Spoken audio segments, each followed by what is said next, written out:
now and goes virtual.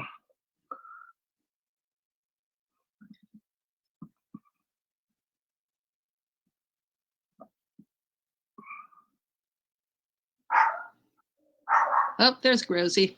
I'm going to mute 1 sec. Hello, everyone.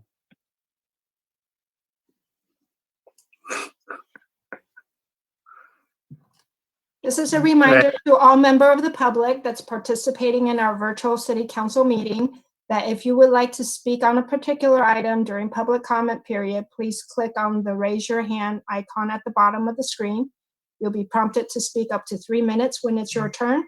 For those who is participating by telephone and would like to make a public comment, please press *9 to request to speak. Thank you for your participation.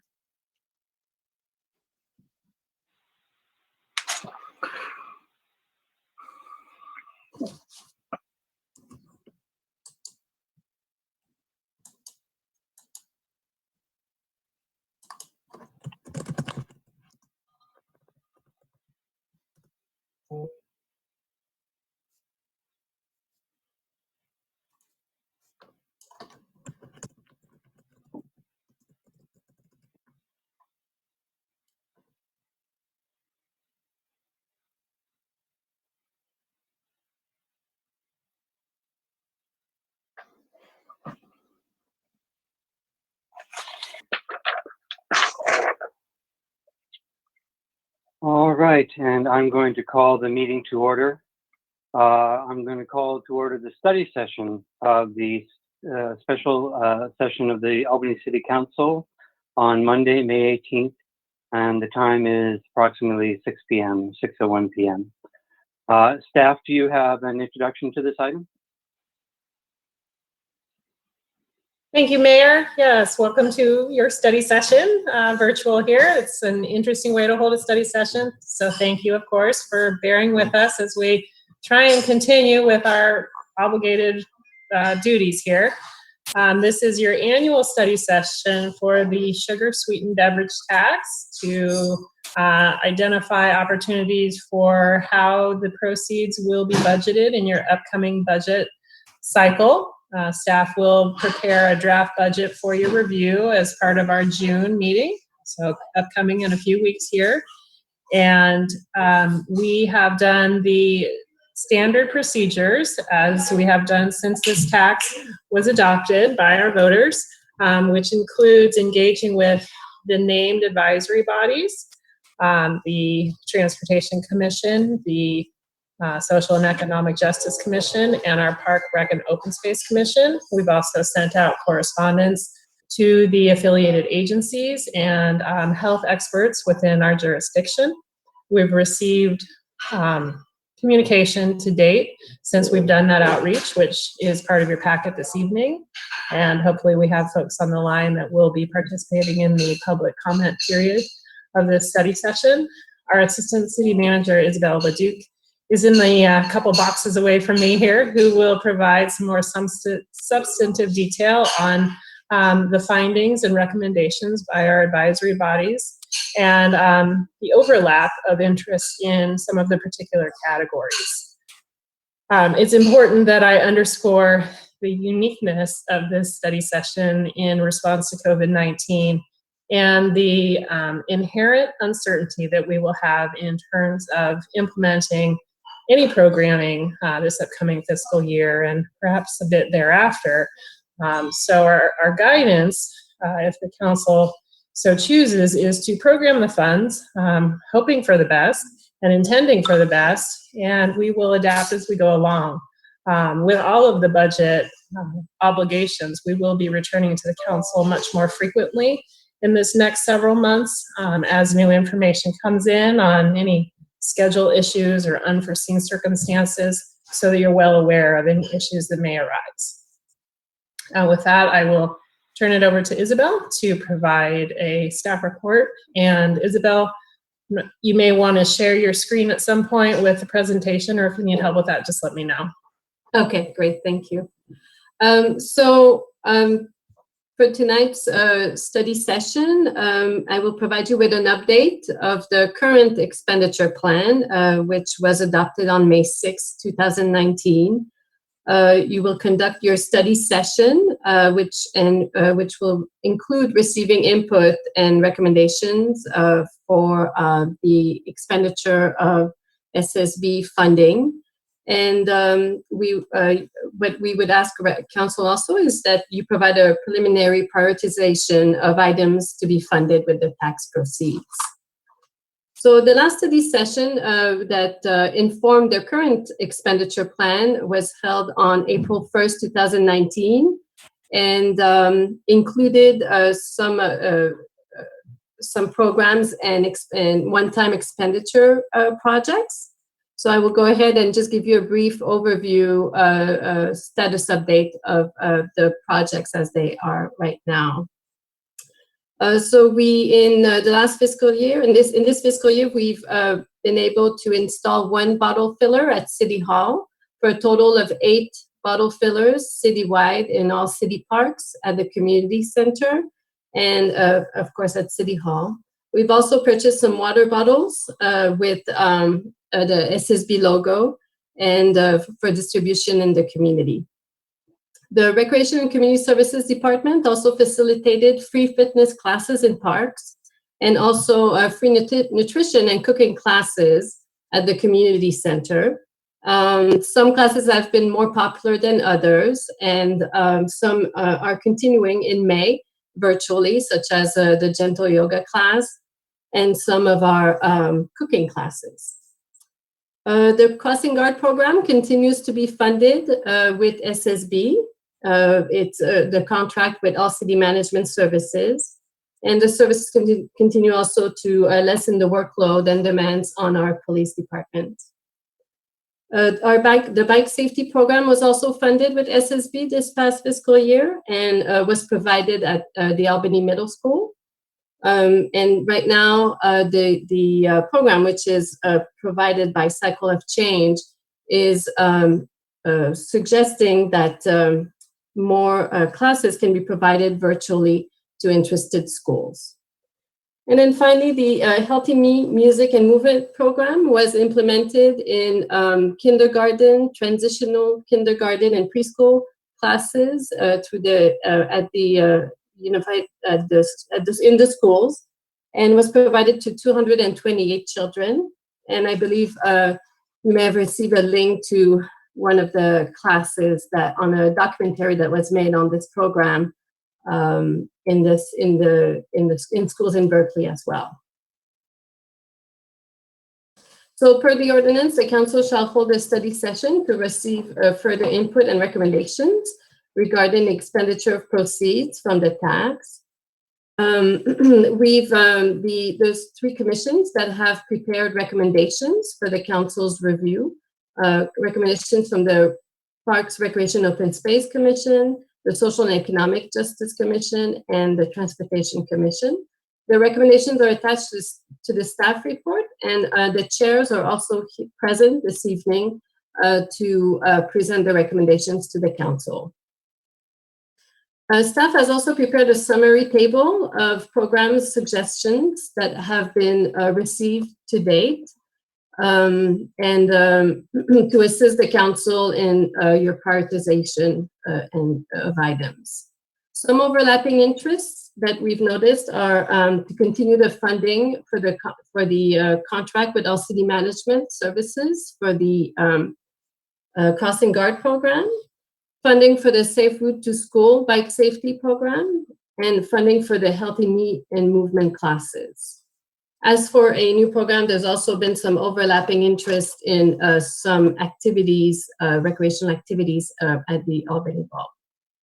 Further recommendations from individuals with specialized expertise in areas such as health issues and programs relating to public health and sugary drink consumptions, and from the Albany Unified School District is also anticipated for presentation to the council as part of the public comment period. So as Nicole mentioned, there are many uncertainties currently, revenue collection may be delayed by the shelter in place to provide businesses with administrative relief. Staff will be checking in with council regularly regarding budget and incoming revenue levels so that you can make an informed decision as things evolve. As for the budget, since April 2017, when we started to collect the tax, the city has received a little over $828,000. We've expended $567,000, and we expect to spend another $5,000 from now until the end of this fiscal year. And we expect that there's a little over $500,000 available right now for the next fiscal year. So I'm happy to answer any questions from council at this time, and then proceed with the presentations from the chairs of the commissions. Okay, thank you. Thank you, Assistant City Manager. Do the council members have any questions at this time? Oh, go ahead, Councilmember Moss. Thank you, Mayor. I was struck by one line. Well, I have a couple of questions, so let me ask the first one. So we had funded the crossing guards. Obviously, the last few months we haven't been using the crossing guards because of the shelter in place, but that contract already existed, and you know, we were obliged to continue the funding, I presume. About how much of that whole contract was actually fulfilled by the crossing guard company was one question. And I presume there's no rebates back on if they're not out there, we're still obliged to fund it. Yeah, I don't have the specifics of the contract with the crossing guard company, but I can look into those questions for you. I suspect that the crossing guard program, the crossing guard stopped working when the shelter in place order started and when the schools stopped meeting. But I can follow up with more details on that contract. Okay, I would be interested. My other question has something to do with the actual staff report. In the staff report, there's a line that says the preliminary prioritization of this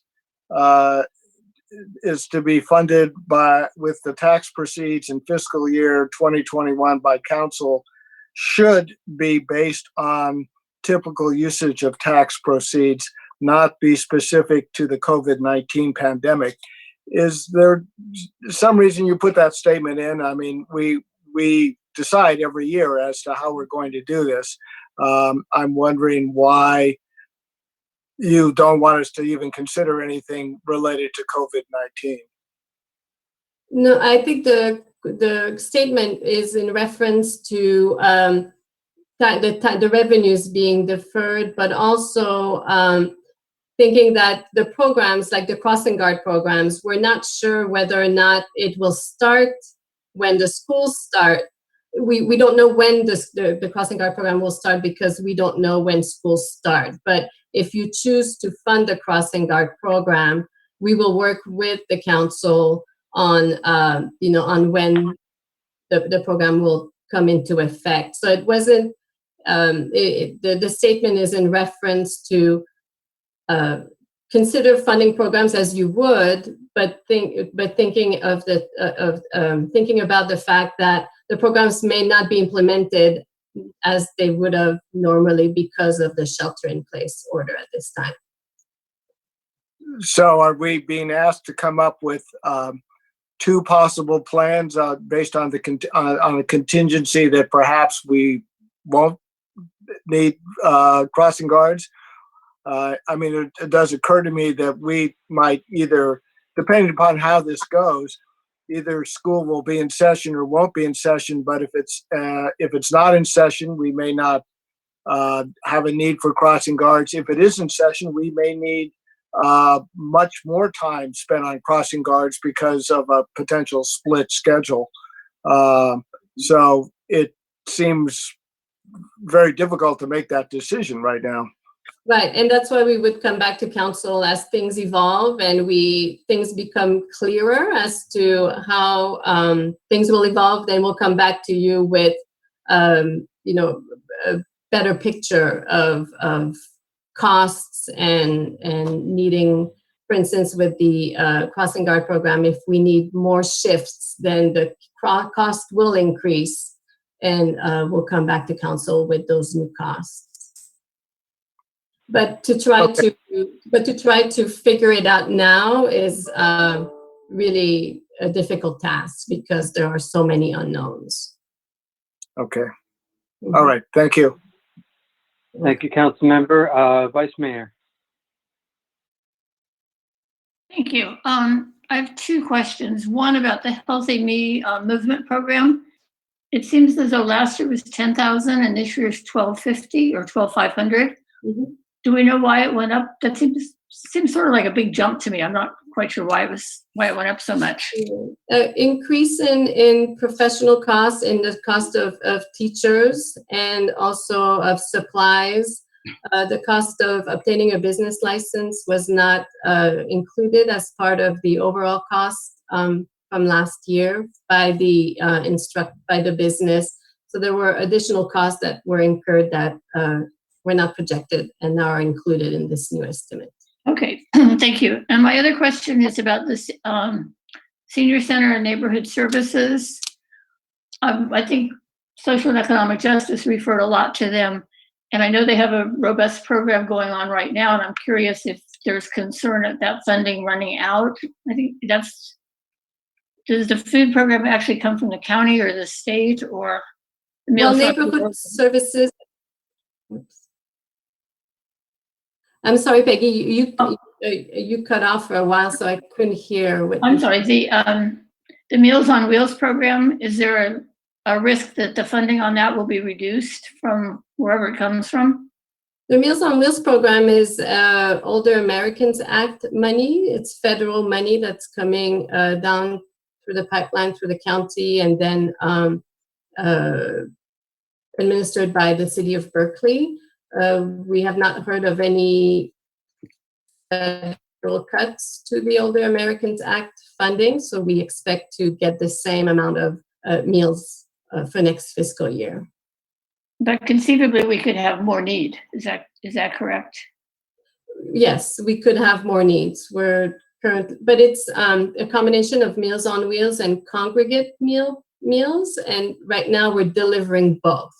So usually the congregate meal is served at this senior center, and we're currently delivering both Meals on Wheels and congregate meals. Right, thank you. Thank you, Vice Mayor. I think I saw Councilmember Nason's hand up. You're still muted. Okay, there you go. Am I unmuted? All right, good. I have the same question that Vice Mayor McQuaid had, but kind of just more broadly, is there a need? Have we identified a need for more food support, whether it's older Americans or disabled, or, it could be just people who are unemployed and putting all their money into their rent or mortgage or something? Do we have identified unmet needs for food support?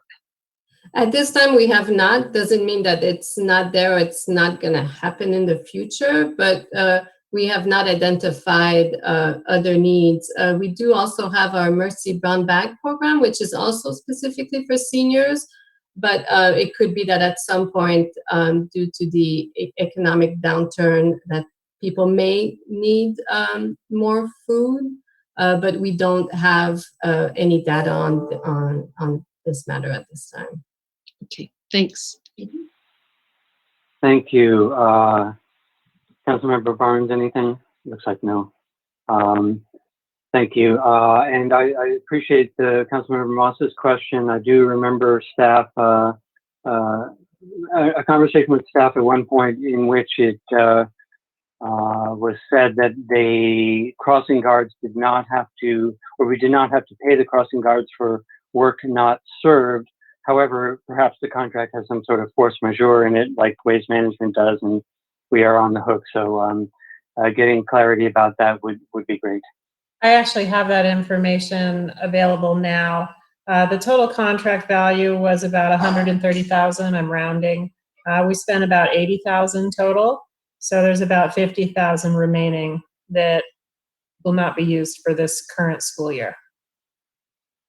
Okay, so we are not on the hook for the time that crossing guards were not in service. No, it's the contract as is usually standard with our city contracts, except for a few anomalies, is a not to exceed value. So that invoice is for actual hours worked. Wonderful. Thank you for the clarification. If there are no other questions from council members, I think the assistant city manager was going to introduce the chairs of the commissions and committees. Sure. So I would like to introduce Ben Noble, the city's Parks, Recreation, Open Space Commission Chair. I think he's here. Yes. So Ben, you have the floor. Okay, I'm the one on the right. Okay, so this is Ben Noble speaking, the chair of the Parks, Rec, and Open Space Commission. And so our recommendation is summarized in the memo that was attached to the staff report. And I think a few things to point out about that is that among the commissioners who were present for that meeting, there was unanimous agreement that the #1 priority should be to continue funding the crossing guards for the schools. There's also widespread agreement that programs that target youth are a priority. So things like the Safe Routes to School Bike Safety Program, which was something that was on the top of our list of recommendations, as was the Healthy Me and Movement class, particularly programs that were targeting our youngest learners in the schools being something that we saw as a priority. There's also interest among commissioners to support programs that would further activate the bulb, increase awareness of the bulb as a recreational opportunity, which a lot of commissioners felt is something is maybe not as widely recognized within the community. And there were some commissioners as well who saw the bulb as being something as particularly attractive as a recreational opportunity in our COVID-19 world, and having increased opportunities for outdoor recreation where social distancing is more of a possibility. And then the last thing that's on our list of recommendations is promoting the planting of street trees as a way to enhance general community wellness and promote just a more livable environment that's a welcoming environment for people to be outdoors and active. There are some other ideas of individual commission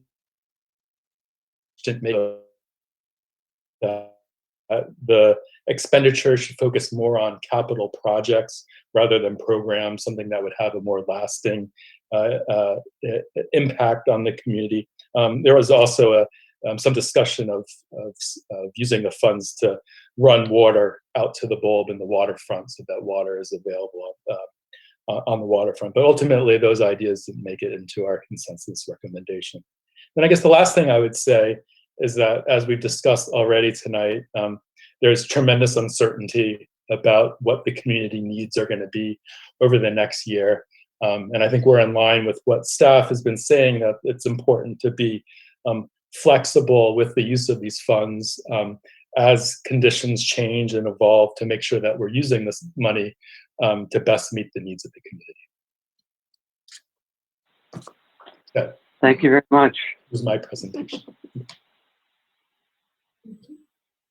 Who do we have next? Well, I think we'll proceed with Amy Paulson, the chair of the Transportation Commission. Thank Hello. you. So our commission met back in February, which seems like a lifetime ago at this point. And we developed 5 recommendations. And the first is the school crossing guard program. That was, we all decided that was the #1 priority. We also, during the commission meeting, received public comment in support of that program. The second recommendation was a Safe Routes to School bike safety program. We felt that is a great program to help kids learn how to bike on the streets, and it's something that is worth expenditure of the soda tax. The third recommendation was a bulb out or curb extension at the southeast corner of Talbot Avenue and Marin Avenue. Last year, the commission considered and recommended a flashing beacon at this intersection. This is the intersection that pedestrians and school kids use to cross to Cornell. There is a crossing guard located at this intersection, and we felt a bulb out would help to just increase the pedestrian safety of this intersection, narrow the travel lanes, and just help generally get folks across the street safely. Fourth recommendation is installation of a flashing beacon crossing Marin Avenue at a location east of Peralta. We felt there is a stretch of Marin that's challenging for pedestrians and bicyclists to cross, and installation of a flashing beacon would provide an opportunity for folks to cross more safely in that stretch east of Peralta.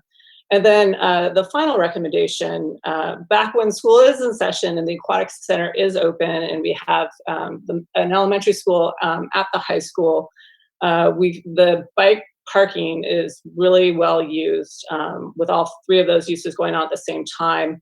So we felt that at that time, additional bike parking at Albany High School would be a good use of funds to, again, encourage people to bike to this location that has a variety of uses. And that concludes my presentation. Thank you very much. And now I know you must be from the same household, or else you wouldn't be gathering together. Excellent. Good to hear. And how wonderful that 2 chairs come from the same household. Really cool. Thank you very much. Sure, we weren't sure if our internet could handle 2 separate calls in at the same time. So. Wise choice. Thank you. Thank you. And lastly, we have Greg Downs, the Social and Economic Justice Commission Chair. Hi there. I appreciate you all having me. We met earlier this month. We had early discussions prior to the situation developing. We concluded early this month in a special meeting that staff worked hard to set up in recognition of the changes that have been posed to all of us and also the uncertainty around what goes forward. We scaled back some of our proposals, and rather than do a kind of laundry list, which is probably where we were aiming toward earlier in the year, we just wanted to emphasize 2 priorities and the expectation that it's difficult for any of us to understand exactly what the ongoing needs will be. But our first priority was to use the sugar sweetened beverage tax for issues of food insecurity, as experienced by range. There were people who emphasized the potential of seniors and their challenges in getting food in this period, as well as other commissioners who emphasize the challenges for getting young children and school-age children food during a period when they're may not be receiving it as they had been from schools. And then the second, in keeping with the long-standing goals of uses of these funds, was to support crossing guards, though obviously, as you all have already mentioned, that depends upon whether or not the crossing guards will be able to be utilized, when they'll be able to be utilized again. So those were the 2 things that we emphasized as ways of supporting both food access and the ability to exercise through walking to school or biking to school safely. Okay. Thank you so much. Thank you all. And does that conclude our commissions and committees? Yes, it does. Mm-hmm. Okay, wonderful. Now, I think at this time, I would ask the city clerk if there's any comments to be read before we go to public comment, or people on the phone. Yes, and just a reminder to all participants, please press the raise your hand icon if you would like to speak, or if you're participating by phone, please press *9. And we do have a member of the public.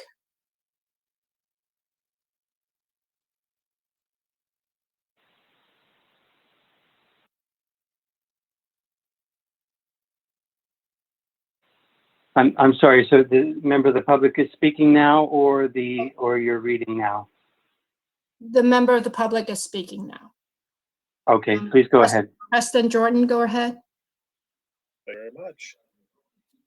Obviously, I'm on the Transportation Commission. I don't know why I'm getting an echo here.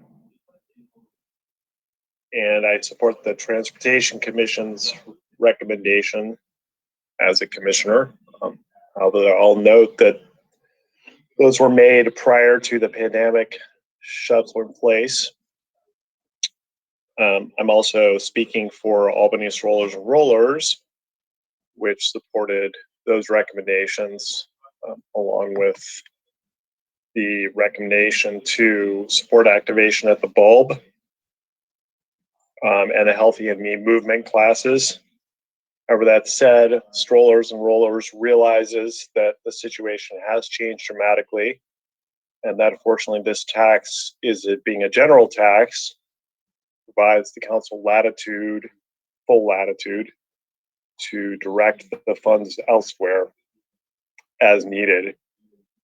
In that regard, it seems like assuring that the city's core functions of public and fire safety are protected first, and then beyond that, it would be up to the council to decide. But Strollers and Rollers does support moving the funding elsewhere.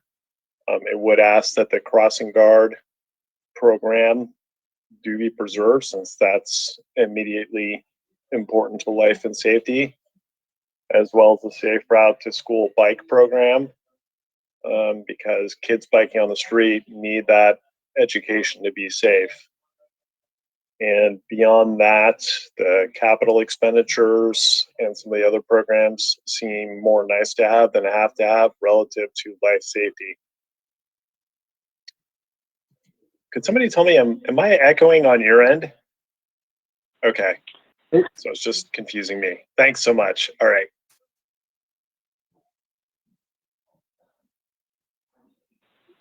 Next, we have Susan Moffett. Hello, can you hear me? I just want to thank the council and staff and all the commissions for working so hard to make plans and make decisions in these uncertain times. And I'd just like to speak in support of encouraging healthy activities at the bulb. I think one certain thing in these uncertain times is that the Albany bulb is one of our greatest mental and physical health amenities in Albany. And there are lots of opportunities to make more opportunities available to citizens of Albany. Those who are regulars at the bulb love it, but there's still many people who have never been to our beautiful waterfront. And so I think that encouraging both programming at the Albany bulb and possibly some small investments in physical things like signage in the middle of the city to help people know how to get to the bulb, possibly some artist designed benches at the bulb that would make it easier for seniors and others with limited mobility to enjoy walking out there. Programming, including outdoor dance and movement. All of these things are things that would work with or without COVID. And so I know that you need to make decisions based on uncertainty, but the bulb is one place where for sure you can spend money and it will be well spent, and it could be expanded if necessary. I think during these times, gathering as community is really important. Gathering outside is going to be maybe how we're going to be doing it for a while. And so I think encouraging people with activities where people can be socially distanced, but can see each other, can interact. All of these things I think would be healthy for the community and good for community building. So I just want to say thanks for your consideration. Love the Bulb, would love to continue our existing partnerships with the city. We have had really fantastic annual Friends of Albany Park planting activities at the Bulb with our native plant garden. We'd love to continue that. And we'd love to expand those partnerships to include some of the activities that the Parks and Rec Department is so good at doing in the city, such as movement classes and so on. We've sponsored Tai Chi for seniors at the Bulb, intergenerational art activities for all ages, environmental education, and all of these get people exercising who maybe are not interested in exercise, but they're interested in music. They come for the dance and to watch dance, and they end up walking a mile because that's what you have to do to get from the parking lot out to the Bulb and back. So this is the only parks item on the list under consideration. So I hope that council will consider the importance of parks in wellness. And I really appreciate your considering the possibility of supporting ways to get people out to the Bulb and enjoy it more. So thank you.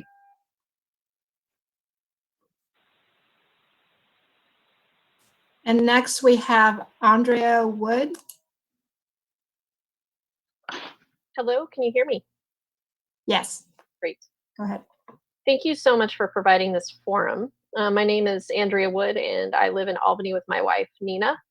We live near Taylor and Solano Avenue.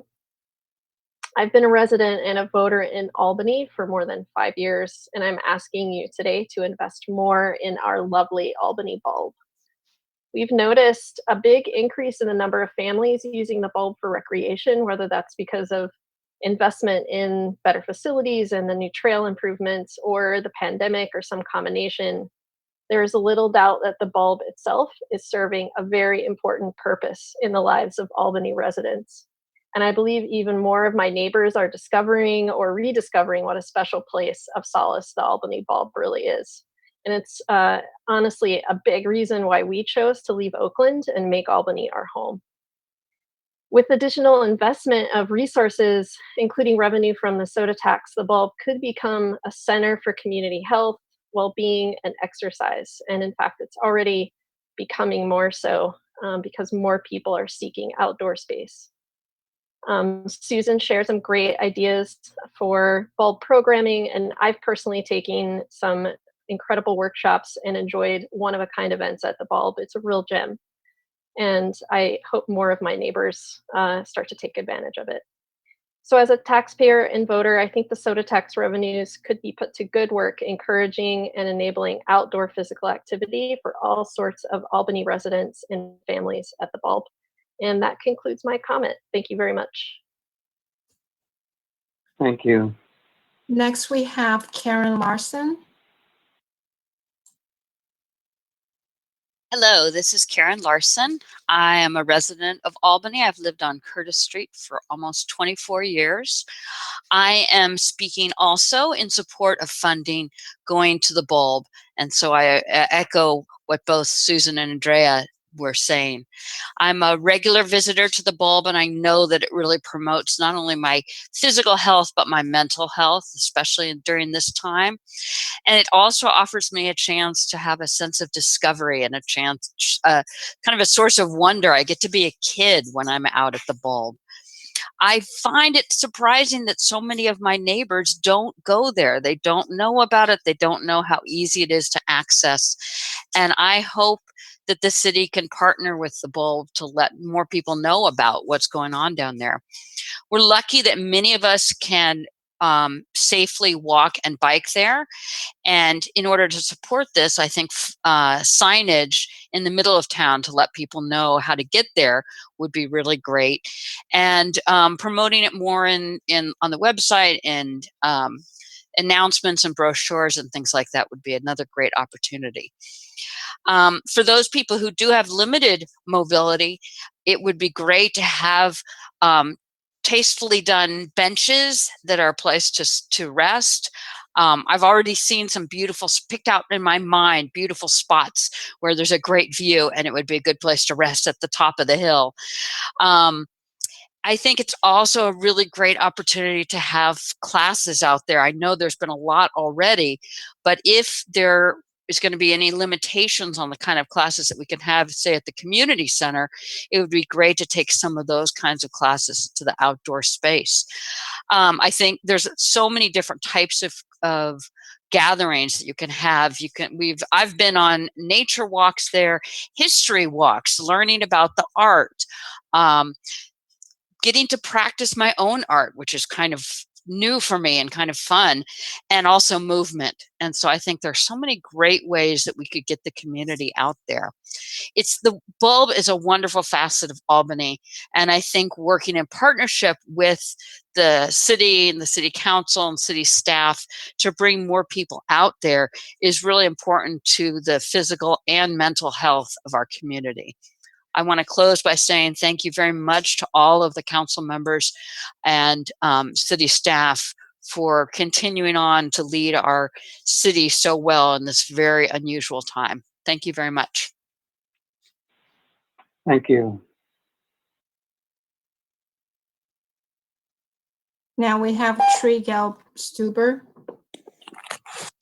Hi, yes, my name is Tree KALB Stuber, and I've lived on Ramona Avenue, the 900 block, for about 25 years. And I'm echoing also for the bulb to have the city put some more money into the bulb. It has become more popular. And when I was there on the weekend, there are no spots because it's so popular. I suggest that some more bike racks be put out there because they were totally filled up. So that's one small financial direction, is just simply bike racks out there.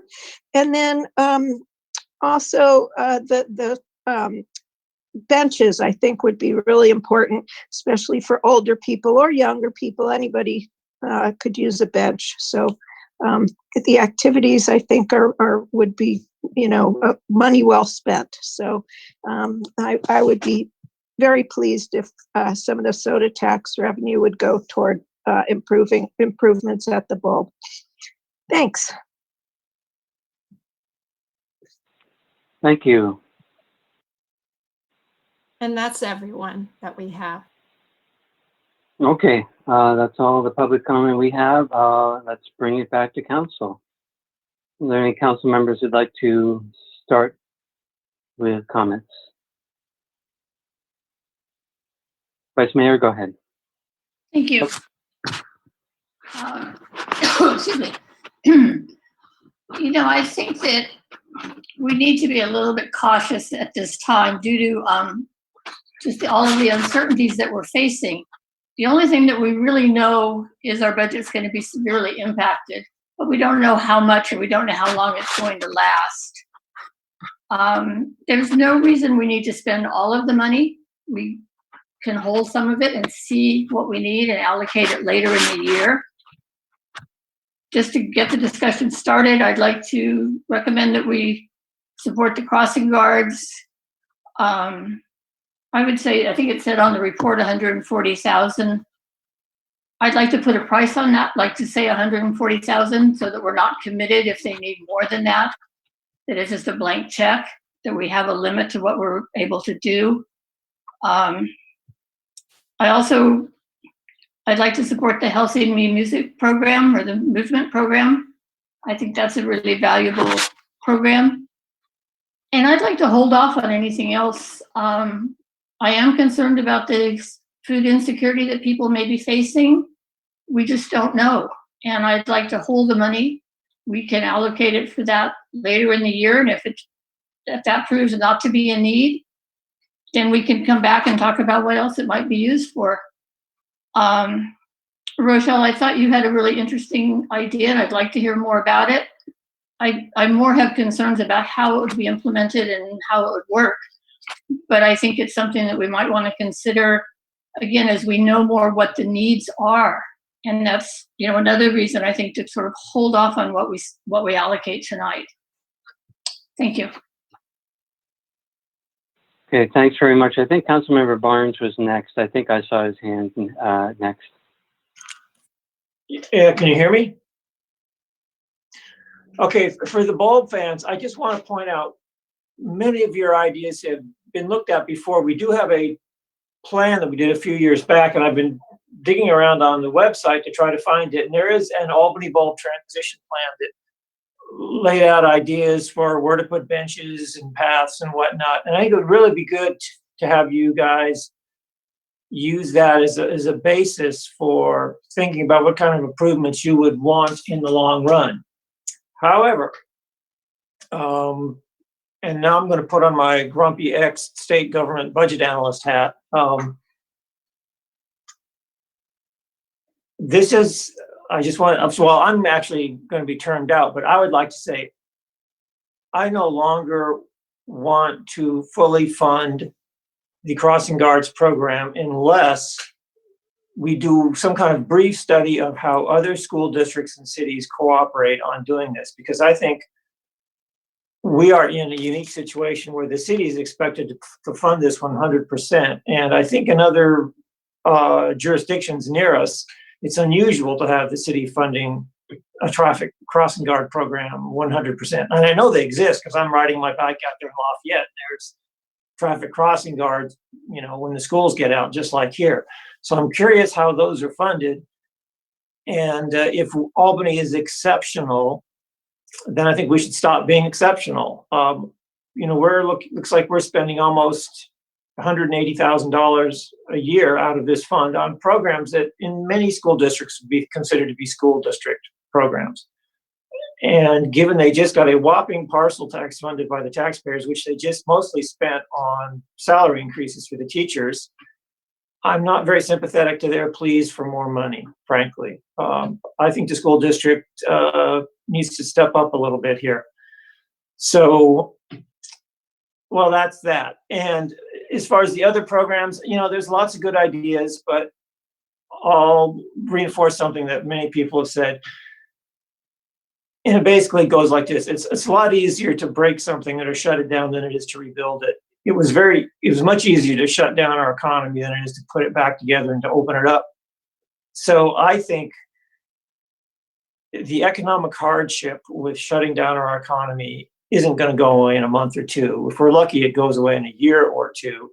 And there are going to be hardships for Albany citizens. I think seniors in particular, as long-term savings run out, as healthcare issues come up due to poor nutrition or lack of exercise or depression from being isolated, whatever. You know, I think we can expect those kind of issues and the costs associated with them are going to continue, and they're going to continue for a long time. So I am in agreement with the vice mayor here that we need to set aside as much of this money as possible, because I am afraid that, as SEJC pointed out, there is going to be some needy people in the next several months, and I want to see that we have some funding for them when those emergencies come up. And that's my wrap. Thank you very much. And Councilmember Nason, I see you have your hand up.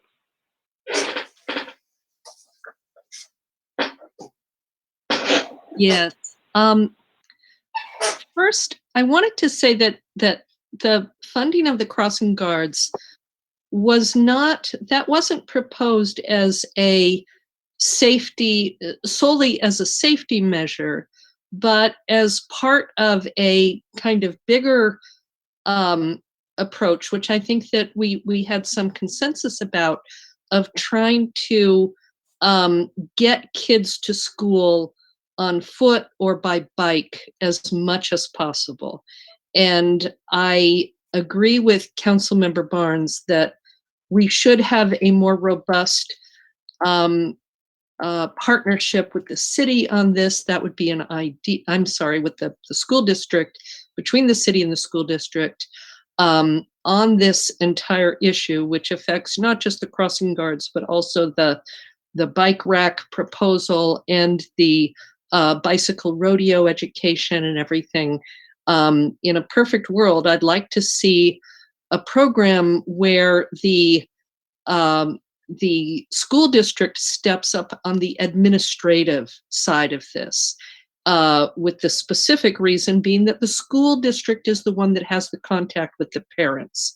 They know the languages that need to be communicated in. They know they're in a position to survey people on how they're getting to school and so forth and so on.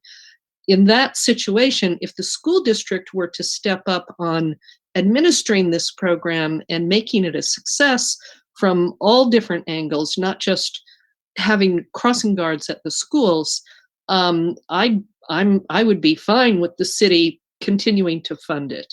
But I do agree that it is something that we should work towards in the long run. In the short run, we need it. We have identified this as an appropriate and available funding source. We actually underspent dramatically because of the COVID. So I support going forward with it this year, but also, and I also support the bike safety program going forward, because they are things that we have vetted in the past, and that make a lot of sense. The Healthy Me, I am like Vice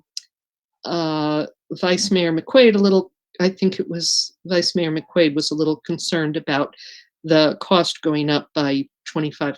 What is it? Yeah, it is a 25% increase. And with, this comes up with the bike safety cycle of change and with the Healthy Me.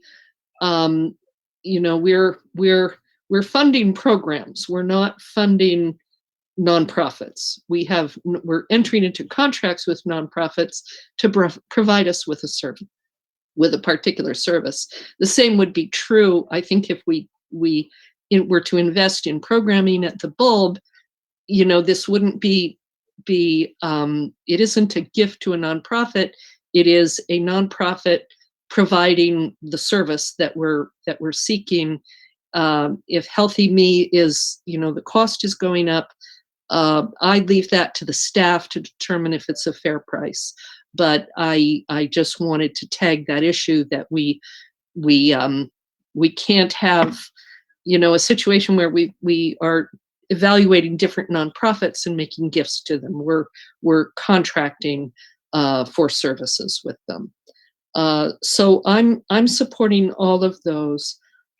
And food insecurity, I agree with the Social and Economic Justice Commission members that if there is an identified food insecurity need that is not met, clearly that should be the top priority, and that there may be other social services needs, but it seems that we don't yet know what those needs are or what those needs will become. There could be mental health. I have been reading about suicide risk is considered to be escalating.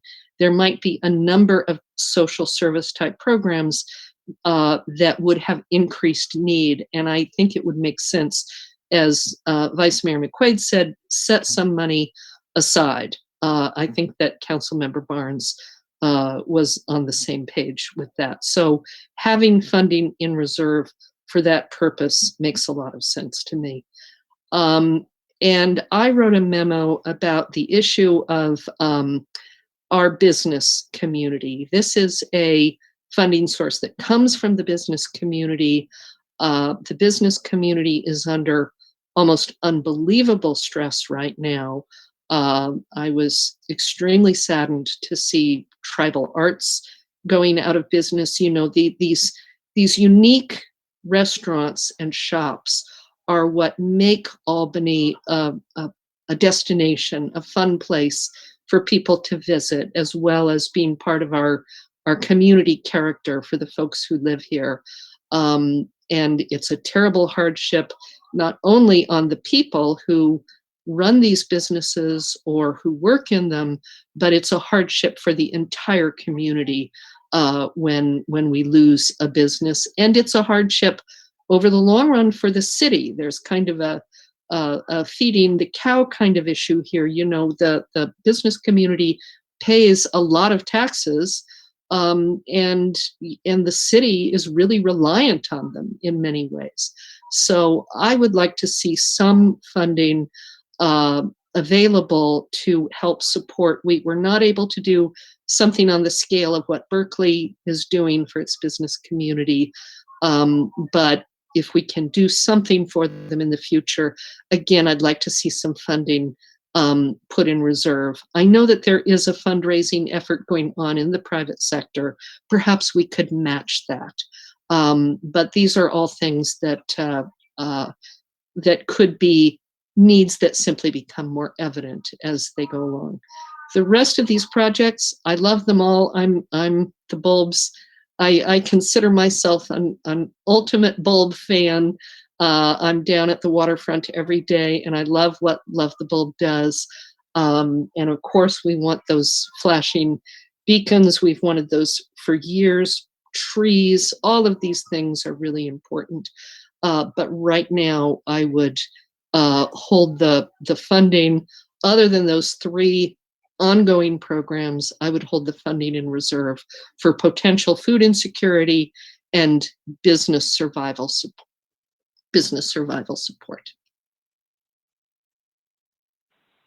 Okay, thank you. Councilmember Moss, I don't think, yeah, go ahead. I think it's not your time. Okay. Thank you, Mr. Mayor. You know, I find myself in agreement with everything that's been said by my fellow council members, and as Rochelle was summing up, you know, all these are great ideas. But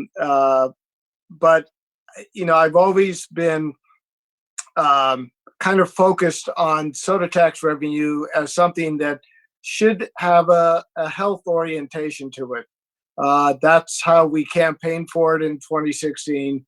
And while this was always intended or was always going to be going into the general fund, so we have discretion, I think, you know, I still kind of look back on the promise that we made to voters when we campaigned for it, that this would be spent primarily focusing on youth health. And so I like that angle. You know, the flashing, you can make that connection in a lot of ways to a lot of these ideas, but some of these things, you know, I'm not so sure. Also, I would have to remark, the recommendations, it's interesting to hear the recommendations that all the different commissions and committees did over time. It somewhat, the Social Economic Justice Committee was sort of the last to meet and finalize their recommendations, and the other Transportation Commission and Parks and Rec was early on in the COVID crisis. And so I don't think this idea of food insecurity was such a part of what they were considering at that point. In any case, I think the crossing guards is something the city should be paying for. I've always been a little uncomfortable that it comes out of these funds, but there has been a precedent set up now that we will probably continue. I would also agree that whatever contract we're going to have in the future should have that versatility to allow, you know, if these funds aren't used, if we don't need crossing guards, we would be able to retain the money just as we have in the last few months. I'm also of the opinion that if the need for crossing guards is going to increase, then I think perhaps the school district should be looking at this a bit. I'd like to keep a cap on the monies that we're putting into that. You know, this could be discussed at a later point, depending upon how this all works out. But I don't want it to become crossing guards being the sole beneficiary of the soda tax money. the bike safety program and the Healthy Me music and movement program all seem like legitimate programs. I understand sometimes these costs can go up on a specific thing. I don't have as big an issue with that. The bulb out or the curb extension at Talbot and a flashing light further up Marin east of Peralta are great ideas, but normally we would be paying for these with County Transportation Commission funding or grant money. I'm not so sure that I think we should be committing soda tax money to these specific ideas. The as far as the bulb goes, the bulb is wonderful. I think in normal circumstances, I would say, yes, this would be a good place for some of this money. And I wouldn't mind seeing some of this money go for something that promotes exercise down there. But on the other hand, if we are supposed to be continuing socially distancing from each other, while that's a good place to do it, some of the activities down there may be less social distancing going on than they would be normally. So I'm not so sure that's such an excellent idea at this point. Finally, I agree with this idea that some of this money does need to be held back just to see how this is going to go down with the rest of the pandemic and whether we do in fact end up with food insecurities. I think it's great that the feds are funding our senior meals right now, but what happens in the coming months, given the current administration, who knows? So we may be more reliant on our own resources to keep everybody fed, be they seniors or people with disabilities or people out of work. So I do think it's wise to have that kind of versatility. So that's my 2 cents right now. Just exactly, where each one breaks down in terms of amounts. I think, I think if staff can take our recommendations, I think they can kind of follow through on exact amounts. Okay, thank you very much, Council Member. So I had a question for staff. I know that we've installed water bottle filling stations in most of the parks and most of the city facilities. Have we covered all of them at this point? So Do we know? one of the locations that had been considered was the senior center, but the senior center participants wanted a combination filler water fountain combination, and the space that's available for the bottle filler does not accommodate the size of the combination unit. So after discussing it with the participants and the staff, it was decided to keep the water fountain and then not install a bottle filler. And seniors can use the existing water sink in the smaller kitchen to fill up water bottles. Okay, thank you for that. And how about parks? Do we know if I know that some of the parks have been have a station? Do they all? All the parks have water bottle filling station, as well as one on the Albany Greenway. Right. Okay.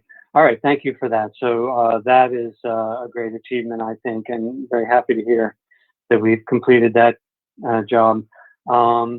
And just to be clear on the process here, we are giving our recommendations tonight, but the staff will be coming back with their proposal, their proposed budget, their proposal for how to spend the funds, and we'll be doing a final vote on that at a different meeting, correct? That's right, Mayor. We'll bring it back to you as part of the overall budget document and make sure that the costs are outlined with specific dollar amounts. I'm hearing that we want to a hard ceiling on the crossing guard program, which will be included, as well as whatever else the council directs. Okay, thank you for that. And while I'm, before I give my comments, I just want to ask people, take the prerogative as the mayor and ask people to continue to follow public health officials' advice and keep distancing, keep wearing face masks, don't gather. You're doing a great job. The great news is in Northern Alameda County, we have one of the lowest rates of infection. So please keep it up, and thank you for helping to save lives. And back to the item, I think there's universal agreement about the crossing guards. I also agree, but I also think Councilmember Nason has an excellent idea to have the school district at least step up for administration. I would love to see them share the cost, but I do also understand the tremendous financial burden they're under as well. And given the May revise by the governor, schools, I understand, or education at least, is hit very hard. So I'm not going, I very, very much hesitate to ask them to step forward with money at this time.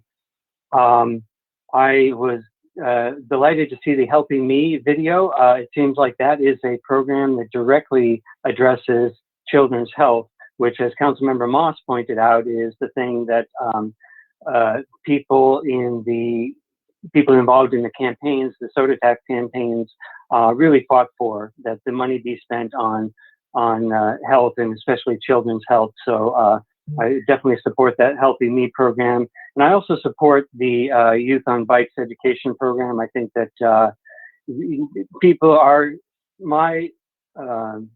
from what I can see, people are getting outside. They are stir crazy perhaps and getting outside in more numbers. The kids need to get outside. They'll want to be on bikes. I want to see them be able to have safety classes so that they can ride their bicycles safely. So I support all those three programs strongly. And I do appreciate the remarks about food insecurity. I do think we should hold back some funding and strongly consider using funding for food insecurity if we identify a specific problem. I also think that if there's a specific way that we could use money to help our small businesses, that would be an excellent use of these funds. From the moment our first restrictions came upon us, I felt for the small businesses, and particularly their employees, who immediately began suffering the effects of the restrictions. And as far as the bulb goes, if there was a particular, I think it's not the time for programming at the bulb. I think that it is an appropriate time to restrict outdoor programming at this time. It's because of the risk of too much gathering. But if there were a capital project such as signage and perhaps more bike racks that was immediately identified and was agreed upon by the council, then that would be, and it was a relatively small amount of money, I think that would be money well spent. But I'll support most strongly the crossing guards, the youth bike education program, and Helping Me. And I think that'll do it for my comments. Any further comments or questions from my fellow council members? Yes, Vice Mayor and Councilmember Nason after that. Thank you. I just have a question about the bike safety. I can support it. I do question the value, and I'm looking to those of you who have more experience in this area of a virtual bike training. It may be a great idea, I don't know, but I'm just wondering if we would be better to say we will fund it, but only in, what do you say, live? I'm not sure what the right word is. Or if you think that doing it virtually is worth our money. I want to get the most bang for our buck. Thank you. Yeah, that's a good question. I certainly don't know, and it's a brave new world, so that would be good information to have.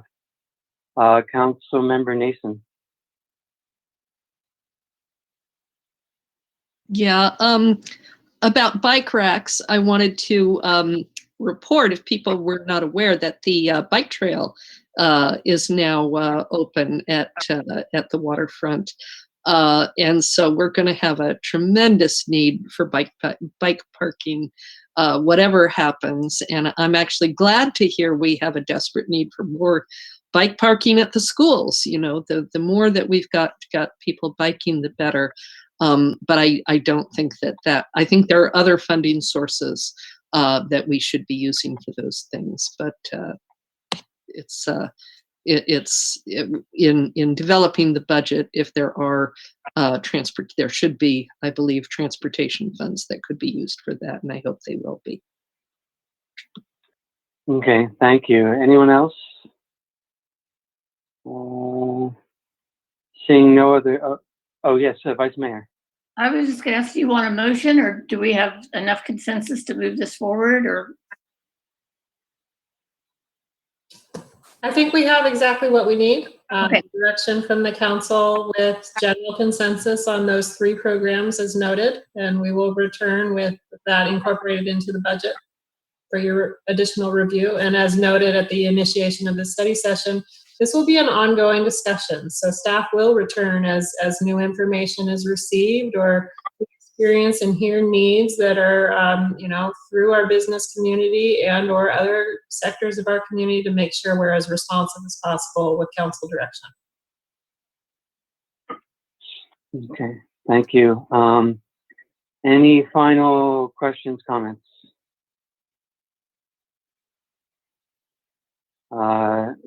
Seeing none, let me just ask, will this meeting stay open, and will this be the same meeting that we will reconvene to at 7:30? Okay. That's right. Great. All right. So now we'll take a break and reconvene at 7:30 and perhaps catch a bite or what have you. See you at 7:30.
I think we'll get started in one moment, and if the council members would like to turn their video on, they may.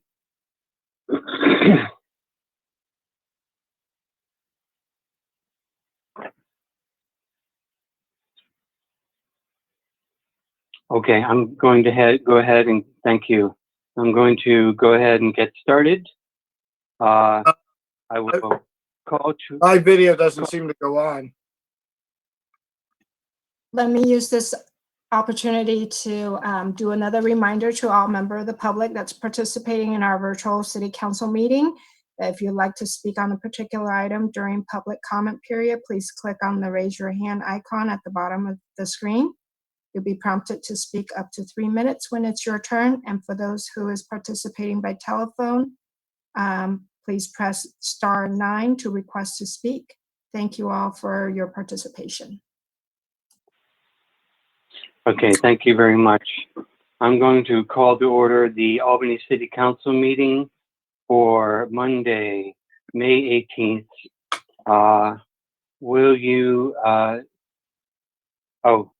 First item on the agenda is Pledge of Allegiance. Vice Mayor McQuaid, would you care to lead us in the Pledge of Allegiance? I pledge allegiance to the flag of the United States of America and to the republic for which it stands, one nation, indivisible, with liberty and justice for all. Thank you very much, and thank you, staff. Moving on to item number 2, roll call. City Clerk, please.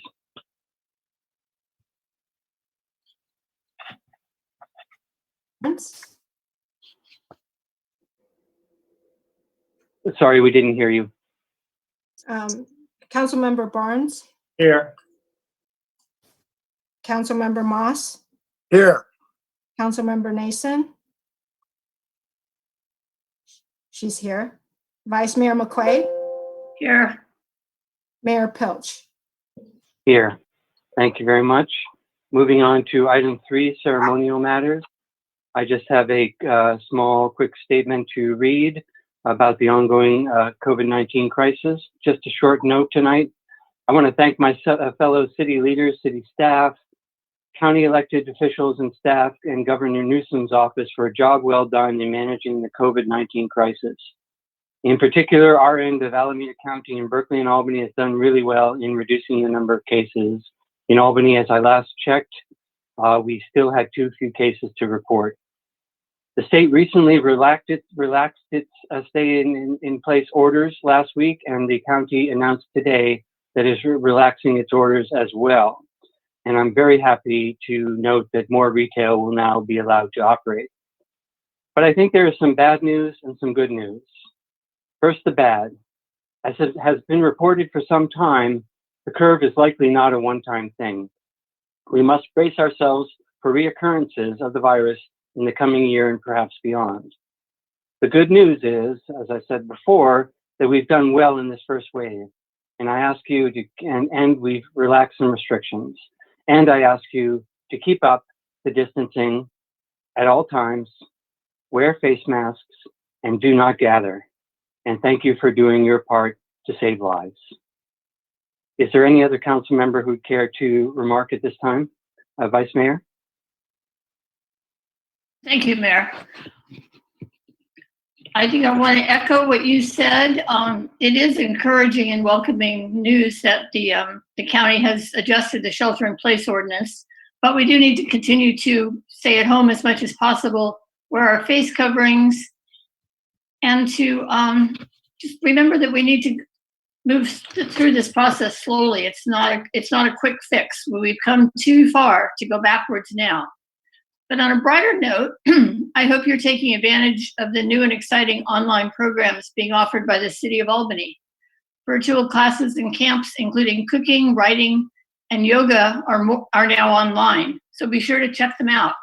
And a big shout out to the Recreation Community Services Department for putting together these programs, as well as other ideas for having fun while at home that are listed on our website. And I was looking around on the website today, and there's a lot of amazing and interesting things to do and to learn about during this time. So be sure to check it out.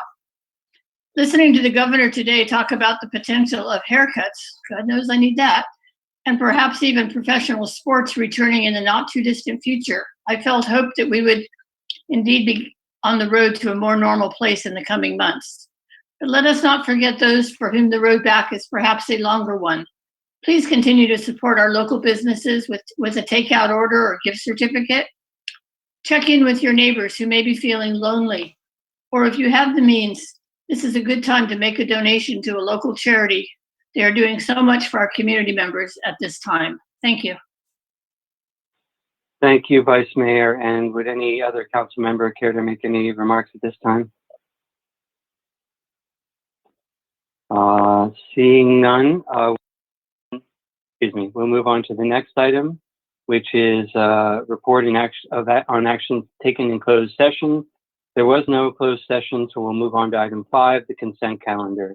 These items are considered routine and will be enacted by one motion, and unless anyone from the public or from the council wants to pull an item for discussion.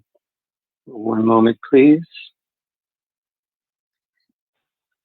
Would anyone like to pull an item for discussion? Councilmember Nason, do I see your hand? Yes, I wanted to, I've lost it now, but I wanted to pull the item on AB 2377. I think it's number 8. Yes, 5-8. 5-8. All right. And I think Vice Mayor, did you have your hand up? Go ahead, please. 5-5. 5-5. And any other council member wishing to pull an item? If there is a member of the public who wishes to pull an item, please raise your hand now. Use the raise hand feature on Zoom. Mayor, I would also like to pull 5-7. Thank you, City Clerk. 5-7 will be pulled. And I'm not seeing any hands raised from the attendees at this time. Checking, double checking, going once, twice. Okay, so we'll bring it back to council for discussion of item 5-5 first. Go ahead, Vice Mayor, was it? Yes, thank you very much. I just wanted to, this is the Proclamation for Older Americans Month. And I just wanted to give a shout out to staff for all of the amazing work they're doing through the Senior Center and neighborhood services, taking care of our community members at this time. You really stepped up and are truly honoring the older Americans. Thank you.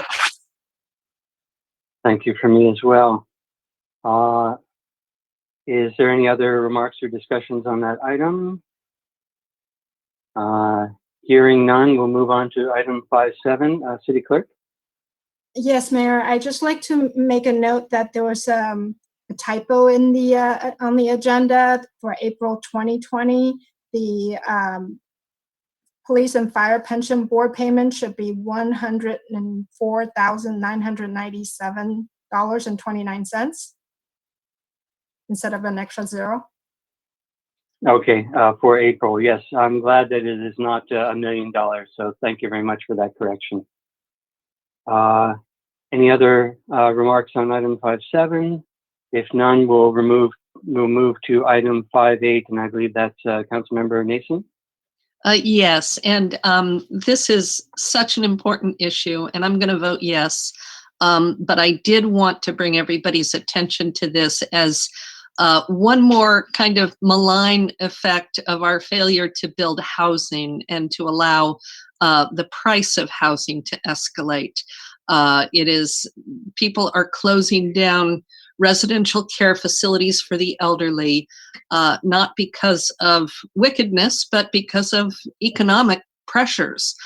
They simply cannot, it doesn't make, I'm not going to say they can't afford it. You know, there could be people who are well-to-do and people who are not, but whoever they are, it doesn't make economic sense to do this in a situation where the parcels have been made so valuable for single-family homes. And I think that we have a little share of that right here in Albany. You know, I looked at our code, and we treat a an RCFE of 6 or fewer people as a home occupation. But anything bigger than that, you have to have a parking spot for every worker. It looks like Belmont Village got a special ordinance may have been adopted to make Belmont Village possible. But ordinarily, if you want to build an 8 or 10 person RCFE, you're probably not going to be able to do it because you need so much parking. And it makes no sense because this is, most of the workers are only there during the work week when there is residential parking available. You've got therapists and people creating meals and so forth.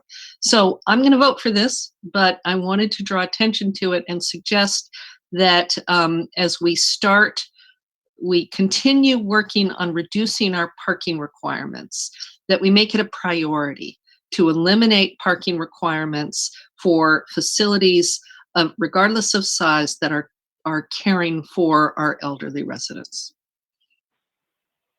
Okay, thank you for that. Are there any more remarks or comments about that item? Yes, Councilmember Moss.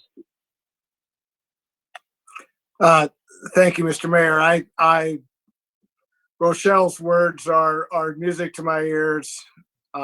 It's been, I'll be off council at the end of this year. I would love, before we go off council, if we could eliminate all parking requirements personally. I don't think that's going to happen, but, cars and cities just don't really go together all that well for many, many reasons. And I think, Rochelle's point is right to it. So I just wanted to say thank you for bringing that up. Okay, thank you, Council Member. Any other discussion on this item 5.8? Seeing none, before anyone suggests a motion, we do have a hand raised, but I want to ask if Mr. Pinguello, if you're wishing to speak on the consent calendar, keep your hand up, but if you're wishing to speak on the next item, could you lower your hand, please? Thank you very much. Okay, so that was a request to speak on the next item. So seeing no other speakers, do I have a motion? Moved by the Vice Mayor. Second. Second by Councilmember Moss. Will you do the roll call, please, City Clerk?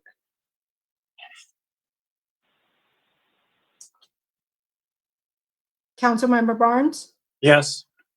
Councilmember Moss, Yes. Councilmember Nason, Yes. Vice Mayor McQuaid, Yes. Mayor Pilch. Yes. Motion carries.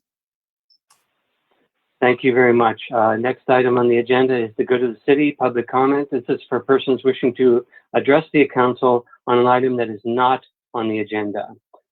Please note that city policy limits each speaker up to 3 minutes. And I would note also that for both council and public, for this item and all items, we do have a pretty full agenda tonight. So if we could limit our comments and keep them as succinct as possible. And for members of the public, if you are speaking to agree with the person who just spoke right before you, you could limit your comments to agreement if you chose.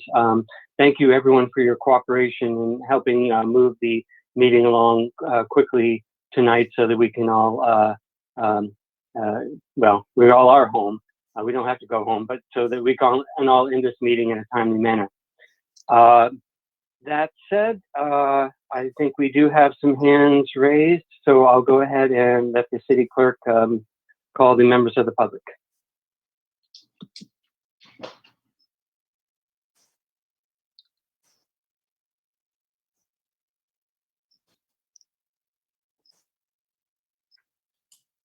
I'm sorry, Mayor, a little bit of technical difficulty. Bear with me just for a quick minute. Okay. Thanks for letting us know. No worries. Thank you.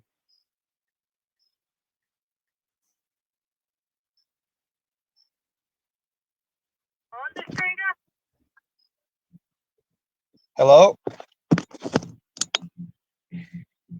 Looks like you're on. Oh, okay. Yeah, this is my good for city. You guys move so fast. I did want to make a public comment on 5.4, 5.5, and 5.6. You guys move so fast. But anyway, this is my public comment. Please let me introduce myself. My name is Jeremiah Garrett Pinguello. Good evening. It's kind of interesting to say Mr. Mayor. I'm so used to saying Madam Mayor. But Mr. Mayor, good evening, and council. I just want to reiterate the fact that I put time and time about this taking a shower. And I just saw Nason's YouTube video, and it says, if you need some help, reach out to the city. We're so caring, and we're glad to help you. We're doing so great at helping anybody who asks, anybody in need. And then it says something about our kind words. That's all it is. Just words. I've been asking to take a shower for almost 2 months now. And I'll make it public that I did send an email to Peggy McQuaid. And she did say she would read it in the city council meeting. And she did not. That was my first attempt, but that was my first, I was silenced by a council member, and I was lied to by a council member. It's very upsetting. She apologized. Thanks for your apology. Whoop-de-doo. I still have no shower. Apology doesn't cut it. It's very disappointing. I was lied to. A public comment was going to be read, and it wasn't. You know, you guys are so full of words. Where is a shower? What happens if your power goes out and your plumbing goes bad, and now you can't take a shower because the YMCA is closed? I have a membership. YMCA is closed. Where's the public shower? I already said I would buy a portable shower for $1,000 and donate it to the city. You guys haven't responded to me. Where can I deliver it? You want me to deliver it to the city hall on San Pablo, to your front door? I mean, what do I got to do? Please don't let them just be words. Your YouTube videos, oh man, I tear them up. You guys talk and you promote drinking. People need to take a shower. You're about health and all health and safety, about being clean. I'm a longshoreman. I work every day, 16 hours a day. I'm on a double right now. I started at 6 o'clock this morning. I'm still at work. I get off at 2 a.m. Where do I go home and shower to clean all this grease and this ship exhaust off my face and my hair and my body? That's it. I've said enough in my public comment. Everybody knows Jeremiah needs to take a shower. Please. It's a simple resource. Thank you. Thank you. Next speaker, please. Susan, for Friends of Five Creeks, go ahead.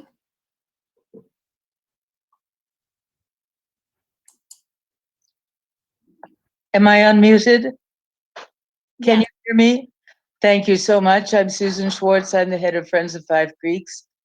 This 24-year-old group has worked on Codornices Creek since before I joined it, since its founding. In all that time, there have always been campers on the creek. The numbers rise and they fall. The types of people that they are change quite frequently. These now are extraordinary times, and I don't think anybody can claim that they have the right answers any more than I think I do. However, it appears to me that were I homeless at this point, I would do exactly what some of the campers on the creek are doing. That is, I would find a small camp far from other people, and I would use it. This is presently perhaps a question of life or death. For that reason, we would like to be allowed to pay the full costs of a portable toilet, and when we can get one, hand washing station. I understand they're not available. Somewhere near the creek, you have the pictures that show what's going on now. That is now going to be somewhat less visible because we also work the other side of this. We went in and removed a lot of the vegetation that allowed these people to hide where they were defecating, because we also have a responsibility to the creek. So I don't know where they're going to go, but probably they'll go elsewhere on the creek, which is what was happening last summer. They're not going to stop defecating. So we would really appreciate it. We don't want to cost anybody any money. We understand everybody's financial problems. We will pay the cost of a toilet. We will remove it if it doesn't work.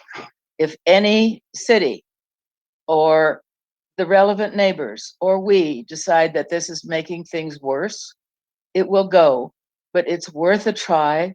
We would like you to convene, and this is Albany's responsibility, the committee of the 3 agencies that deal with this creek, to try to find a location where we can put portable toilet, and when we can get one, a hand washing station for the campers on the creek.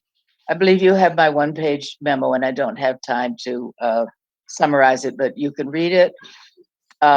Also, I believe you now have an email showing that this is supported by the Grizzly Peak Fly Fishers. Thank you so much. Thank you. Next speaker. Patrice? Go ahead.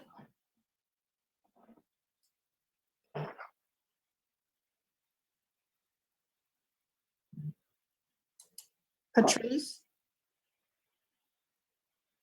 Okay, I guess he's not here right now. We can. Yeah, hello, there you there was a problem with the connection. Okay, so I feel that this is Patrice Aimé. I've been a resident of Albany for more than 40 years with my spouse. And considering the gravity of the situation, of course, I feel a little bit silly to talk about Albany Hill. One thing I want to point out about this question of the showers is that I don't understand. All the schools are closed. They are public schools. There is an aquatic center at the high school with showers, and there are bathrooms. And why is not it possible for, these are essential services. It should be possible to open them since the schools are closed. There is no problem with being in contact with the students. And you could ensure, hygiene. You could have disinfection twice a day or more. And especially around the high school, the aquatic center and the bathroom of the high school, these are large facilities where it will be very easy to ensure social distancing and to have people like this gentleman who is longshoreman and who has been unable to take a shower in 2 months. I think that should be possible to do. It's essential services should not cost too much, because silly spending is going on at the same time. On Albany Hill, some large trees were cut recently, and they were cut on private property and using public funds under a very bizarre theory that Albany Hill should be full of poison oak. So on one hand, we have no essential services like public toilets for residents of Albany, but then money is spent cutting trees, large trees, which actually sheltered some of the few remaining Western monarch butterflies. There are less than 20,000 of them in the world. And at some time, there are several thousand on Albany Hill, which means it's one of the last refuge. And during the lockdown, public money of Albany was spent cutting large trees in which I've seen these butterflies, whereas no money could be found to keep open and clean public restrooms around and public showers around the aquatic park of the high school and other places like Cornell and company, where right now there are no students, one should be able to use them. So I think instead of having people with an agenda who think it's better to have Albany Hill covered with poison oak without any tree on it for bizarre reasons, the money should be better spent opening essential services like showers. So this is my input at this point. And I think it's urgent, and I was extremely shocked that public money during the lockdown would be spent on such an activity. It's also a problem because the more poison oak you have, the more you create a fire danger. And if the poison oak burns, it can actually asphyxiate thousands of people. It's very well known that when poison oak burns, the gas is extremely toxic. It can kill people. There was one time there was a fire. Okay, Mayor, that's 30 second past the 3 minutes, so I have muted the audience, the public. I will move on to the next audience member of the public, Mr. or Miss Davidson. Go ahead. Hi, thank you. This is Bonnie. I'm the owner of Ocean View Brewworks, and I just wanted to put it out there to everybody that a lot of the businesses in Albany are closed or operating at a loss. I'm sure everyone knows this. This is not new news to anybody. But we are very interested in having our city officials consider some closures of parking spaces or use of outdoor spaces as businesses can reopen, so that our businesses can utilize those to expand their offerings. Otherwise, people are going to be operating at 25% of their income, and it may not be worth it for them to open. This is also a great way to promote our community in a safe way. We do have a problem on Solano Avenue already. Without any more businesses opening, people cannot maintain 6 feet of distance without going into the street. They're going into the street with children, with pets, quickly behind cars that back out or pull in. So if we were able to close some parking spaces with all the reduced traffic we have, there are plenty open. I can count them if you want.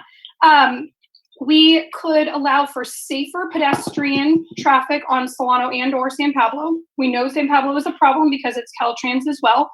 We were able to take parking spaces and paint them red that were to be turned into bike corrals. I think we could put some dividers into the street so that people could safely walk along in front of businesses that they want to frequent. So I highly urge you all to think forward as we're looking towards reopening. We have a long list of businesses who support this. They've signed the letter, and we have more to add as of today. I think we have 5 or 6 more who have joined on and written letters today who are interested in doing this. We originally proposed maybe closing down Solano fully or one lane, maybe sometimes or one day a week. That may seem like too much. So right now we're really hoping that you all will consider at least utilizing our open spaces and parking spaces to make this a safer transition. Thank you so much. Thank you. Next, we have Constance Ramos. Go ahead. Oh, hi. I'm going to turn that off so it's echoing. I wanted to talk a little bit about the gigantic boulders that are currently perched on the top of Albany Hill that were placed there as part of the whatever improvements that were done recently on that crest line. And what happened was a bunch of loose, really very large boulders were placed up there that are not anchored. And they're slightly on the west side of Albany Hill, which is right above 2,000 Albany residents living in the towers and the condominiums down there.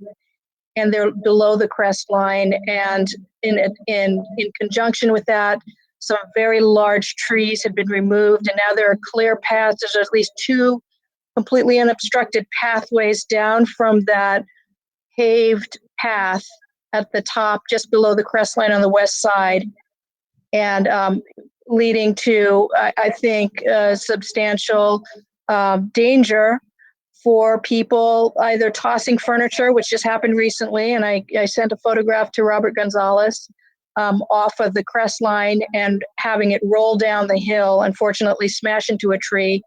But the most important thing, I think, is one big boulder. And I sent a photograph to all of you a month or 2 ago, and again today. And Robert Gonzalez sent me at some point some sketching showing a partially submerged concept of the boulder, but it's actually not and perfectly perched on top of the hill. And I think it should be somebody has to go take a look at it.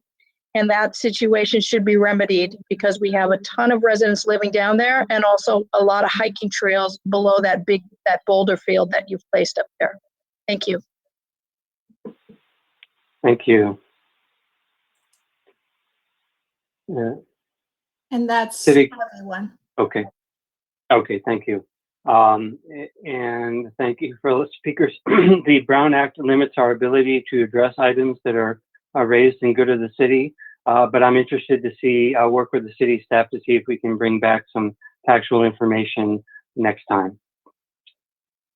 Moving on from good of the city to council subcommittee reports and reports on appointed representation and other meetings and events.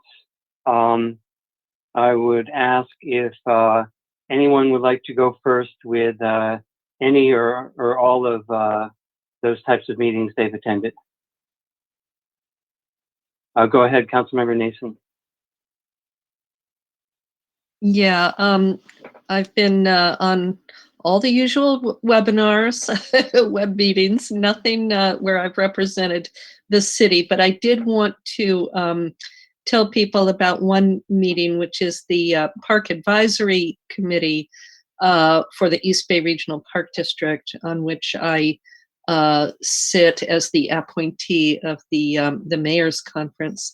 And that for those who are interested in the issue of the pressure on the Albany waterfront and the difficulty with parking and staying socially distanced as you visit the bulb, I made the case pointed out to the East Bay Regional Park District that Albany, Berkeley, and San Francisco have all interpreted the phrase dog park in the order, the shelter-in-place order.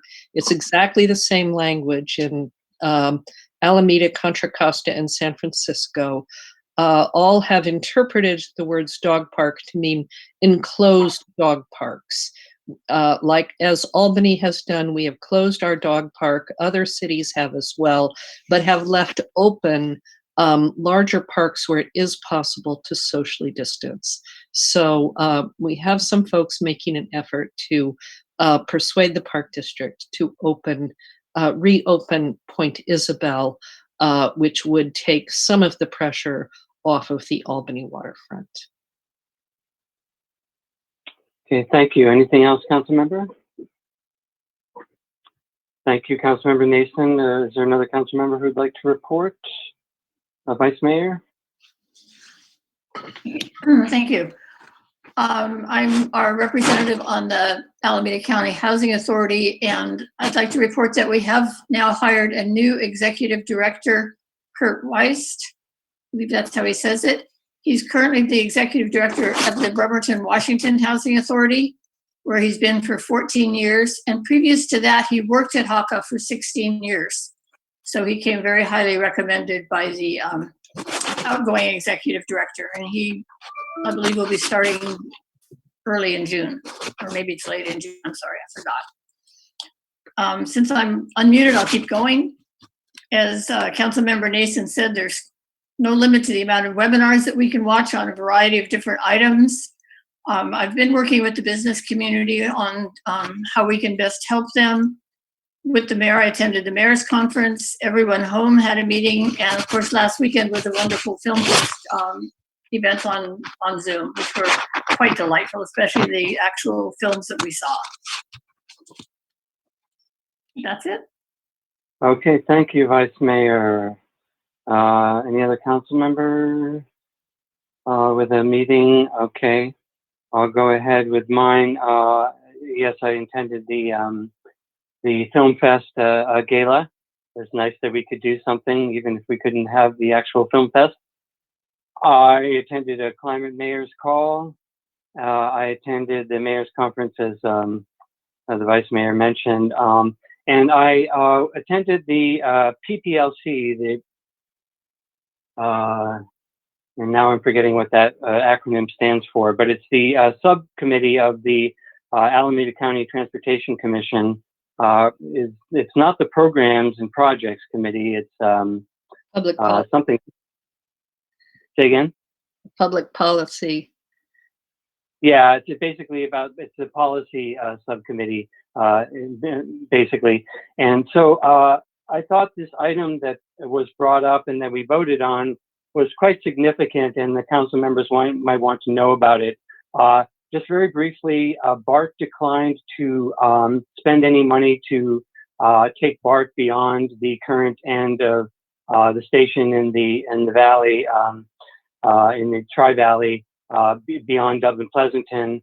And I think that some electeds sprung into action and formed another transportation body, in order to promote the idea of another rail service that would start at that end of the line BART and go out to, I'm sorry, I don't have it up in front of me right now, but go out to the Central Valley and stop at one city and perhaps extend beyond another city. I'll identify those cities in a minute. But I think this is, there was controversy around the BART extending beyond the Dublin Pleasanton station. And I spoke up with some concerns about this project, in that I heard about there being a problem with commuters on the roads in the Tri-Valley, and that this would help that problem. I was concerned about that. I was concerned about the fact that another transportation agency was formed. In any case, I urge you all to get yourselves educated on that and see where you might want to weigh in on that project. It is at the far end. It's partially in the far end of our county, but it would take. It is requesting to take some of the funding that was going to be for BART to Livermore and use it for this rail project, but apparently only for the Alameda County section. And are there any comments or questions about that? Yeah, Go ahead, Councilmember. Yeah. Which one? There's two of us. Oh, Councilmember Barnes. Yeah, back when we did that big bond initiative for transportation in Alameda County, was it AA? I don't remember the numbers, but part of the justification of that was to extend BART out to Livermore. And there were some issues. For some reason, they didn't want to extend BART all the way to Livermore, so they're going to extend it to the edge of town, and there's going to be buses, and it was a big mess, I agree, but this is a little surprising because that was perceived of as being a done deal. So why did BART change its mind? I mean, the traffic on that 580 corridor is terrible. It's been terrible for years. What do we have? Go ahead. My understanding is that BART didn't change its mind. It was, I'm not sure where BART stood on the programming. I think this is Measure BB money, if I'm not mistaken. And BART, I'm not sure if BART was involved in the programming, but the programming was part of the ballot measure, that there would be this money for BART to Livermore. But BART itself later on in a BART meeting voted not to use that money, not to spend the money, not to extend BART to Livermore. So I believe that's what happened there. Okay. Yeah. Councilmember Moss? Yeah, I was curious about this item also. As I recall, while I was on the Transportation Commission, BART and Livermore could never decide where that BART was going to terminate. BART wanted to do something along 580. Livermore wanted it to go right into the middle of Livermore. And, by the time I left the Transportation Commission, nothing had been decided. So I can see how BART probably gave up on it because the cost of going into Livermore was so great.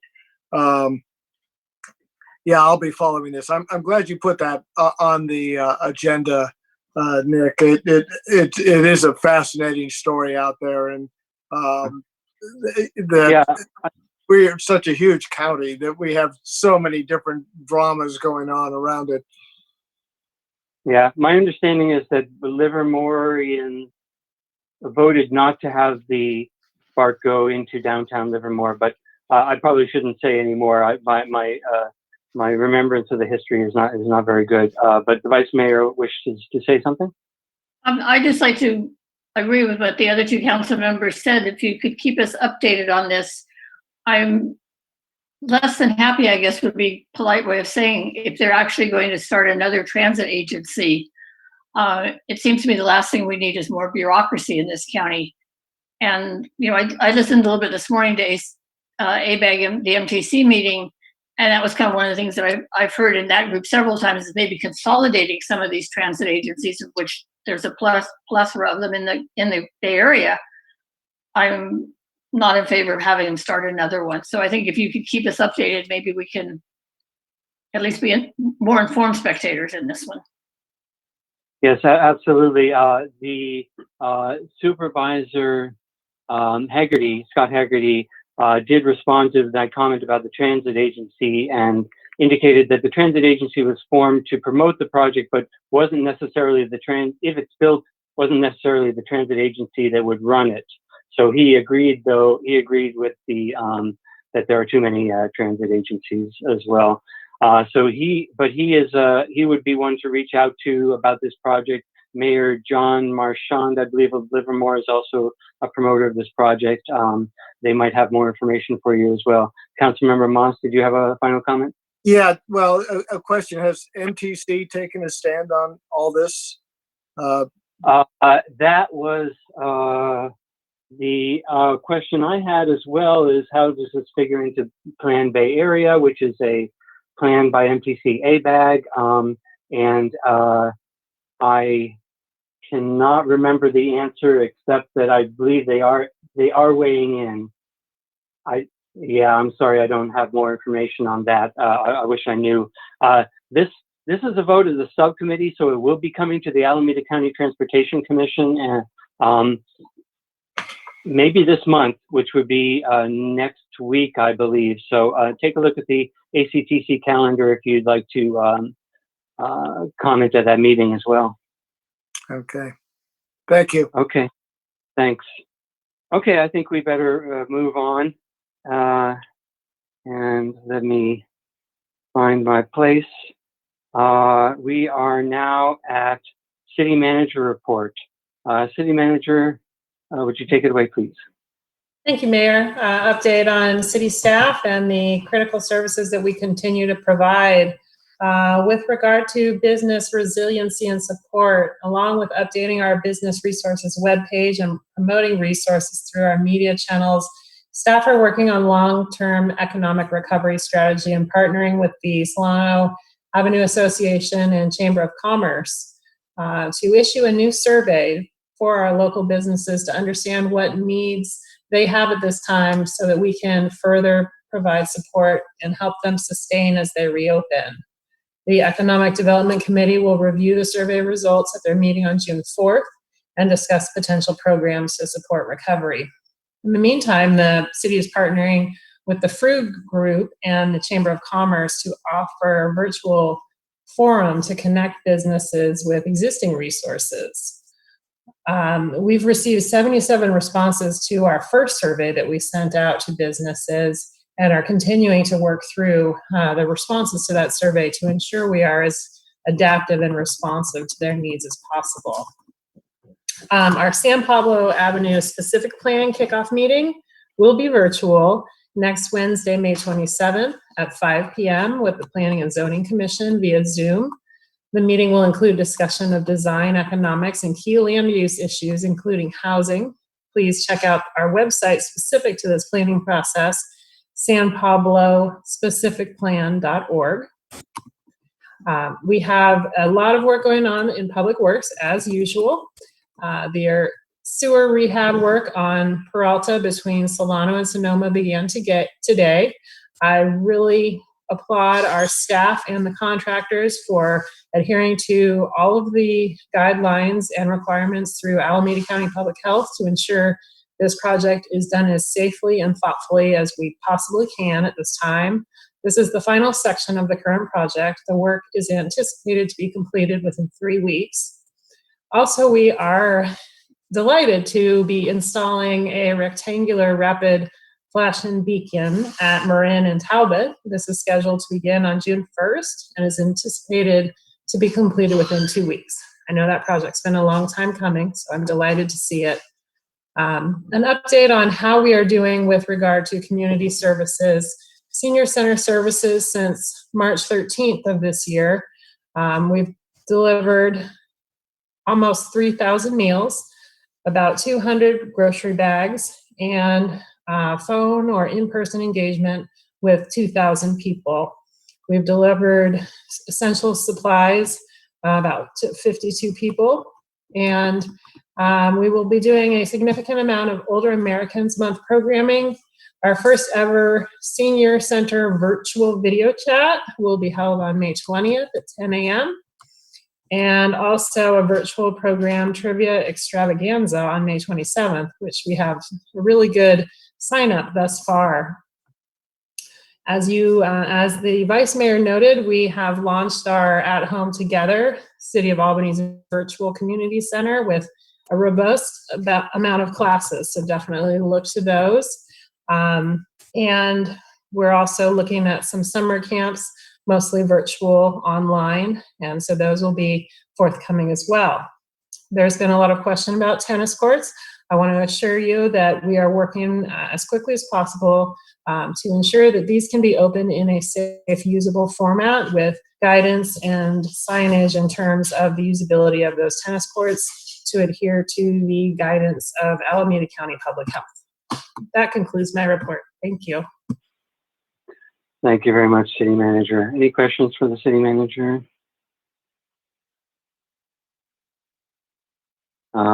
Seeing none, we will move on to the next substantive item, which is public hearing. Item 10.1, repeal and replacement of section chapter 2020-080, secondary residential units of the Albany Municipal Code. This would be the first reading of the replacement of this code. Staff, do you have a report? Yes. Can the council hear me? Yes. Okay. Let's see. Let me just.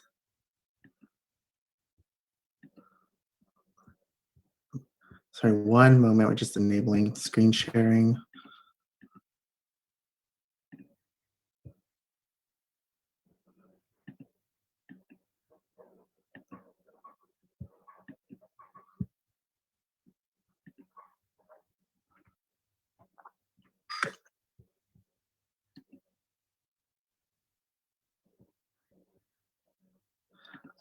Would it be possible for one of my colleagues to share the presentation and then do it that way? It seems we're having some technical difficulties.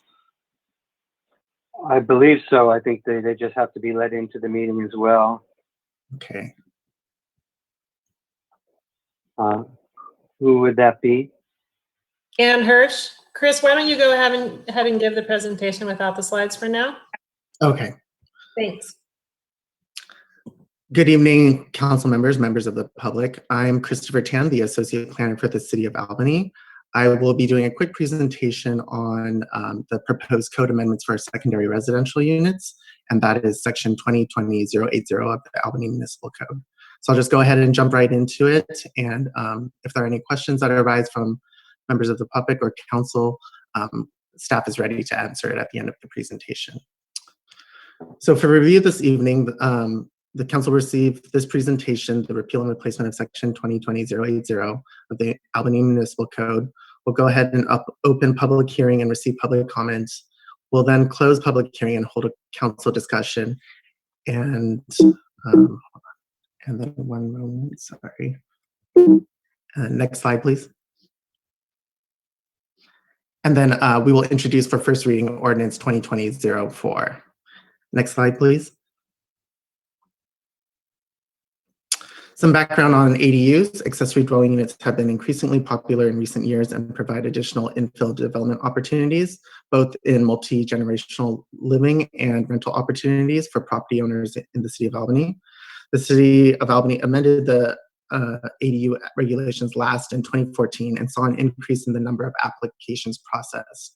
To illustrate that, in 2013, 3 applications for ADUs were processed, and then when the codes were changed in 2014, 8 applications were the increase for that year. Next slide, please. In 27, there were some additional significant changes to state law. This included specifically SB 1069, which was legislation that became effective on the 1st of 2017 and dramatically changed AD regulations in the whole state of California. Some key changes included replacing the specific term second unit with the term accessory dwelling units. It also prohibited the parking requirements for all ADUs located within a half mile of transit. And it also prohibited a local agency to require both separate utility connections for the AD units as well as fire sprinklers if the primary dwelling unit was not already fire sprinklered. And thus, the city suspended those provisions of the existing ordinance to comply with state law when reviewing and approving AD requests since 2017. Next slide, please. And as of the first of this year, 2020, there have been additional state law changes, specifically AB 881, SB 13, AB 68, all went into effect on the first of this year.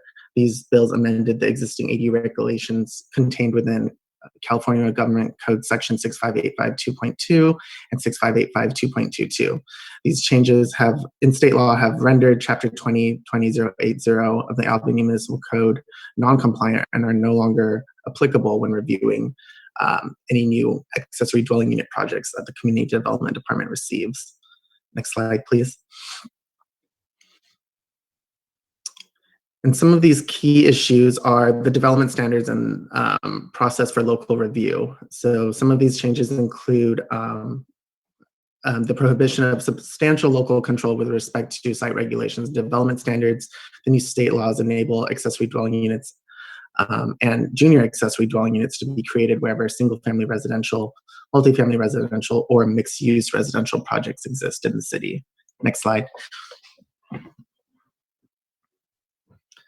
So what a jurisdiction cannot enforce with these new state law changes include minimum lot size for ADUs, lot coverage, floor area ratios, maximum sizes for both ADUs and JADUs that are within a certain size limit, rear and interior side yard setbacks greater than 4 feet, and maximum heights less than 16 feet. Next slide, please. And as far as what a local jurisdiction can enforce, we can enforce up to 850 square foot 1-bedroom units and also 1,000 square foot 2-bedroom units. We can also enforce a bedroom count of 2. The state requires we allow at least a minimum of 2. We're proposing 2 with this draft ordinance. We can also enforce setbacks less than 4 feet, which is what the state statute stipulates. And we can also be more lenient with off-street parking requirements, or we could also just remove them altogether, which is what we're proposing tonight. Next slide, please.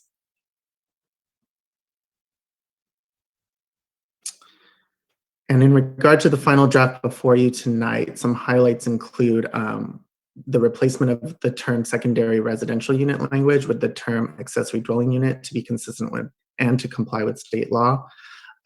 A formal definition for junior accessory dwelling units, new maximum ADU sizes, a building permit only process for ADU projects which fit a certain criterion. Next slide, please.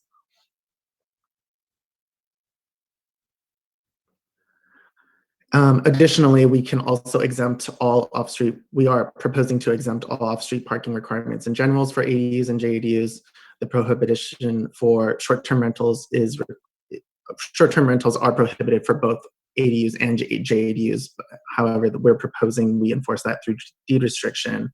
We are also proposing the removal of the owner occupancy requirement for ADUs, and also as required by the state, we are requiring owner occupancy for JADUs.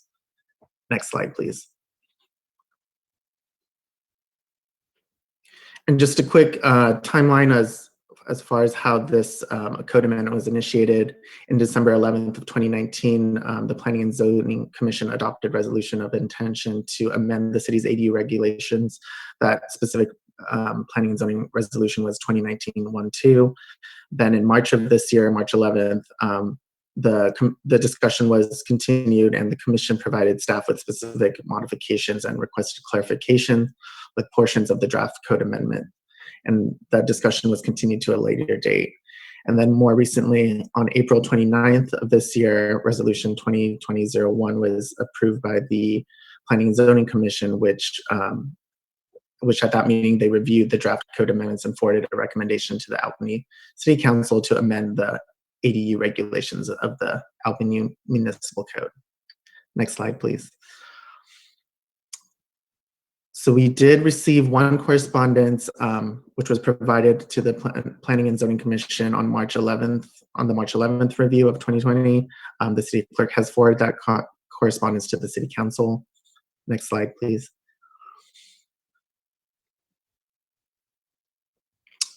And as far as policy implementation, the code amendments are compliant with Goal 1, Objective 2 of Work Plan Item 4 of the City Council Strategic Plan. Additionally, it is also compliant with policy land use policy 2.5 second units of the general plan as well. Next slide, please.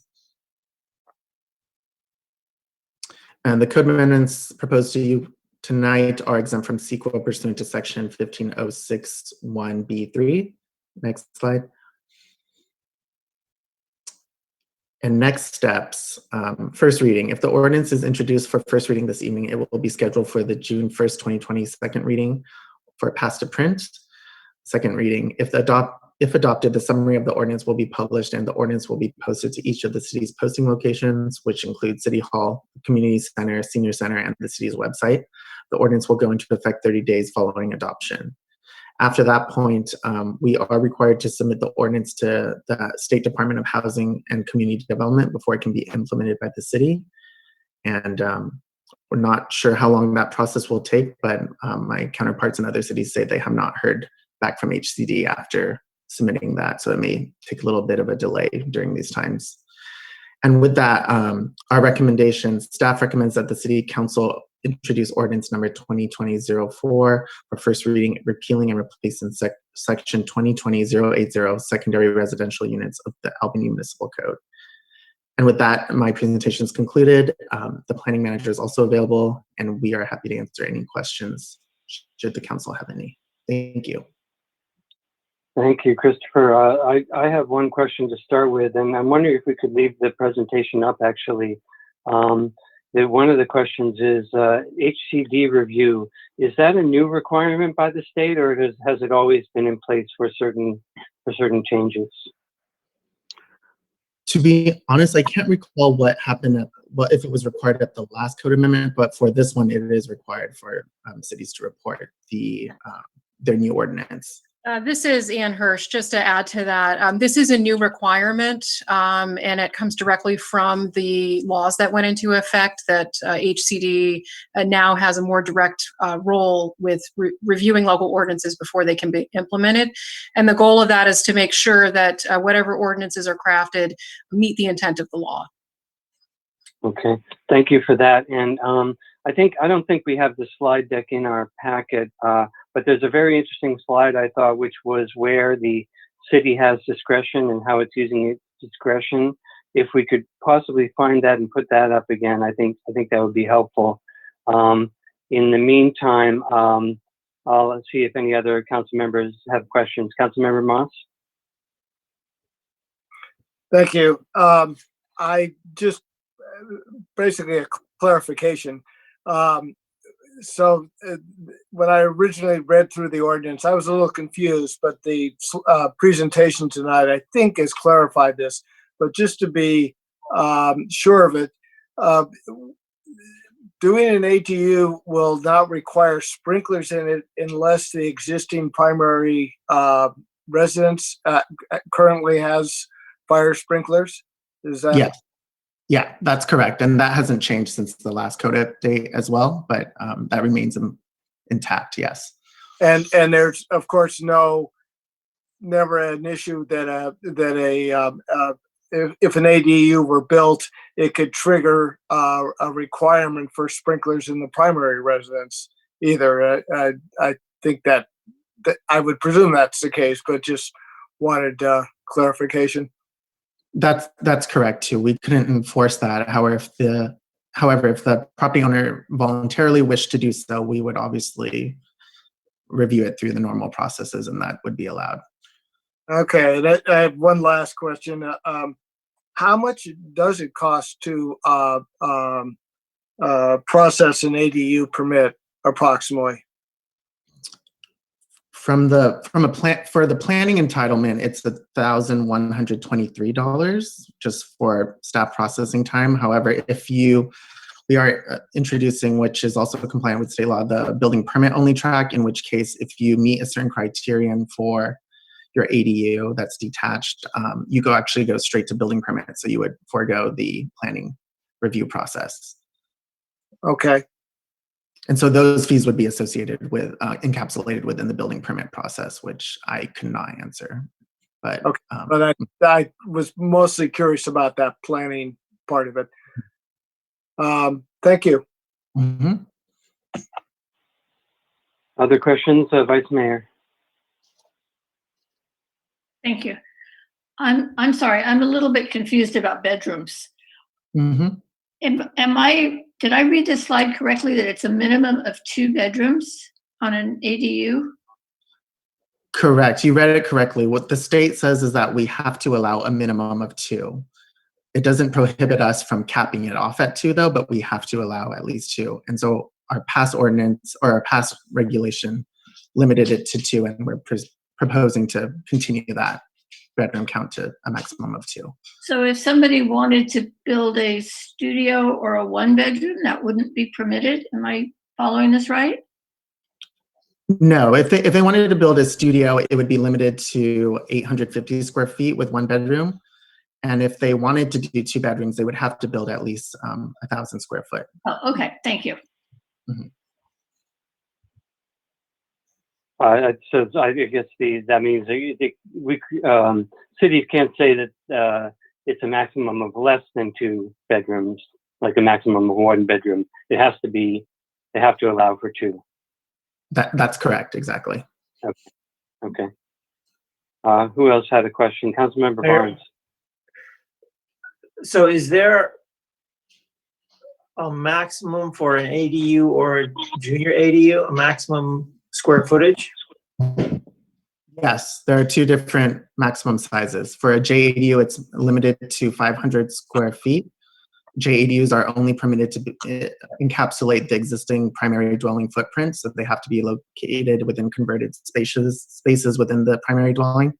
For ADUs, it's a little more complex in that if you can comply with other site regulations such as lot coverage and FAR, you can build, like I mentioned before, up to an 850 square foot ADU with 1 bedroom, or 1,000, or I guess, and 1,000 square feet if you were to propose 2 bedrooms. But you could build an ADU with 3 bedrooms. With what the draft ordinance we're proposing with tonight, you could not, which is what the existing regulations were for. Okay. Although, 2 bedroom, 1,000 square feet in Albany, we call that a house. Yeah, exactly. So, all right. So what now are our allowable restrictions on lot coverage and FARs? So they would remain the same for whatever the underlying zoning district is. However, if, say,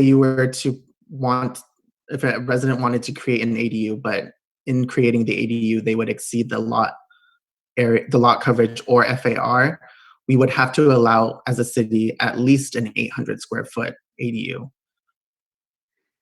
So that's a little bit of a nuance within the state code that's a little confusing. So let's just say, usual 37.5 by 100 square foot lot, 3,750 square feet. If you already have let's say you have a house, mm-hmm. and then you have something like a covered patio or something else that you have to include under the lot coverage. And then you can, is the 800 square feet independent of secondary buildings that are already on the lot, or anything else that counts as lot coverage, covered carport, whatever? I mean, can you really just cover your whole lot with stuff? If in this scenario, let's just say you had a 3750 lot and you were already at your max build out and you wanted to build an ADU of 800 square feet, we would have to allow that per state law. Regardless. So, if you ever take Bart up to El Cerrito Plaza and you look down in our little town, it's pretty dense already. There's 20,000 people in a square mile, which is higher than the average density of San Francisco. So, and somebody next door to me is building quite a large ADU. And so my joke about Albany is that if we keep this up, Albany is going to look like a sort of an upper class favela. And after 50 years, it's going to look like a plain old favela, except you don't get the view of Rio. So, I don't know. So what are the FARs? How does the FAR work? Presumably, if you have a 2-story house, then your FAR is already fairly large. Does that constrain how big an ADU you can build? It's like I said, if you were already at maximum build out with a 2-story house on a single family lot, and the FAR maximum is 55%, if you were already at that without an ADU and you were to propose an ADU, as a local agency, we would have to permit at least the 800 square foot ADU, regardless of site regulations. So you would technically be exceeding the site regulations in regard to FAR and lot coverage. However, we cannot impose that if it is in facilitating the creation of another living dwelling. I guess I think this is a little bit of a fad. I mean, I have about a 200 square foot studio in my backyard that I will eventually want to get plumbed and turned into a legal ADU, although I just want to use it as a guest house. But let's say, somebody moves into a house 10 years from now that has this gigantic ADU in the backyard. Are they restricted in any way from tearing it down so that their kids can have some grass to play on in the backyard? That is a good question. I don't know that we've come across that in my time here with the city. Typically, we don't see residents wanting to eliminate the unit count on a lot. No, I don't think we're there yet, but we'll get there. So that would definitely set a precedent. Yeah. Now, Councilmember, more questions? Yeah, just a couple. Do we have any idea of, the number of ADUs that are getting built or going up? Do we have any idea of what they're being used for? Are they being used for conventional in-law units, or are they actually being rented out as sort of a landlord relationship? Do we keep track of that at all? I don't know that we have any formal tracking of that, but just based on my review of all the ADU applications I've done within almost the 4 years here, it's really a mixed bag. It's people's in-laws moving into the rear, elderly parents, a mixture of college kids coming back from school to live with their parents. And also rentals. So I would say it's a cornucopia of uses, really. But we will not allow Airbnbs. Is that correct? The state law says that all new ADUs created under the 2020 state law changes are prohibited from short-term rentals, including junior accessory dwelling units. And do we have any last question, do we have any ballpark estimates of how much it costs to build an ADU from scratch in Albany? Oh, that's a good question. I don't know, but I would imagine it would be at least $300K and up, but I can't say that. Well, that's the figure I've heard from other sources on this issue. So that sounds about right. Okay, I'm done. Thank you. Mm-hmm. All right. Any other questions from council members? Seeing none, I guess we're not going to be able to see that. Mayor, I'm sorry. I do want to address the one letter from a community member we got about setbacks. May I do that, or does someone else want to address that? Well, if it's a comment, could we leave it until after public comment? Oh, yeah, for sure. Yeah. That's fine. All right, great. So it looks like we're not going to be able to see that one slide again. If staff maybe could email that to us for deliberation, that would be good, because that one slide kind of showed where we had leeway and where we were taking the leeway. I think it might have been also in a different form in the staff report, but I'm not able to find it. In any case, let's move on and, oh, okay, here we go.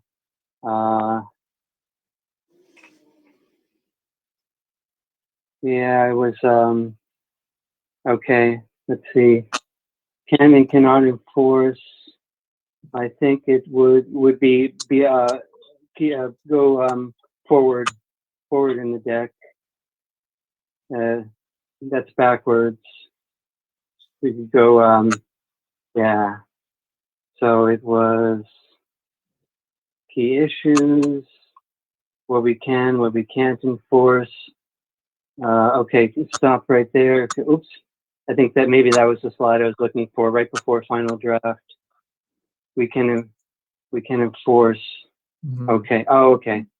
Maybe. Okay. I think this is stated in our staff report as well. Correct. Yeah. It was. Okay. All right. Okay. Thank you for showing that again. Do any council members need more time to see this slide, or are we good? Okay. Thank you, Anne, very much. And let's go ahead and see if there's public comment. I see there's one hand raised. So, City Clerk, would you do the honors?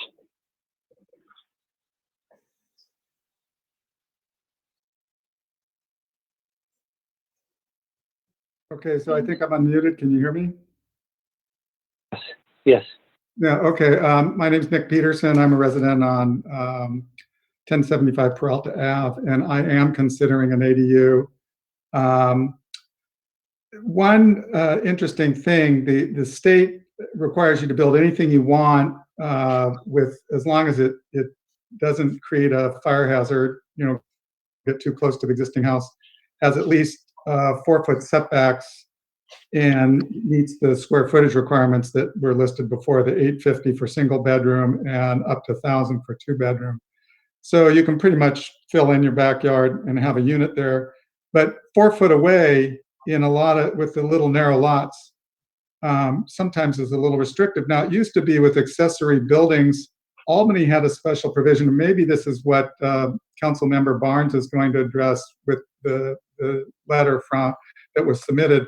But it used to be with accessory dwellings, you could be more than 3 feet and more, or 6 feet and less, or sort of a zero lot line wall, which would of course then have to be fire rated. So I'm just wondering, is that being incorporated into is that same ability to be close to your property line being accommodated into Albany's ordinance, which would actually be more lenient than the 4-foot setback that the state mandates?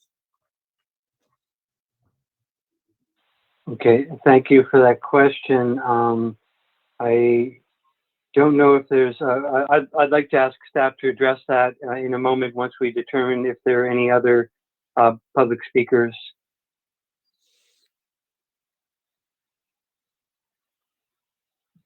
Looks like we do have one more.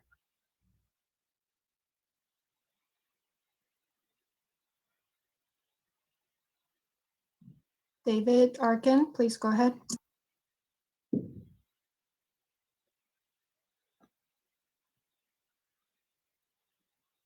Still muted, David.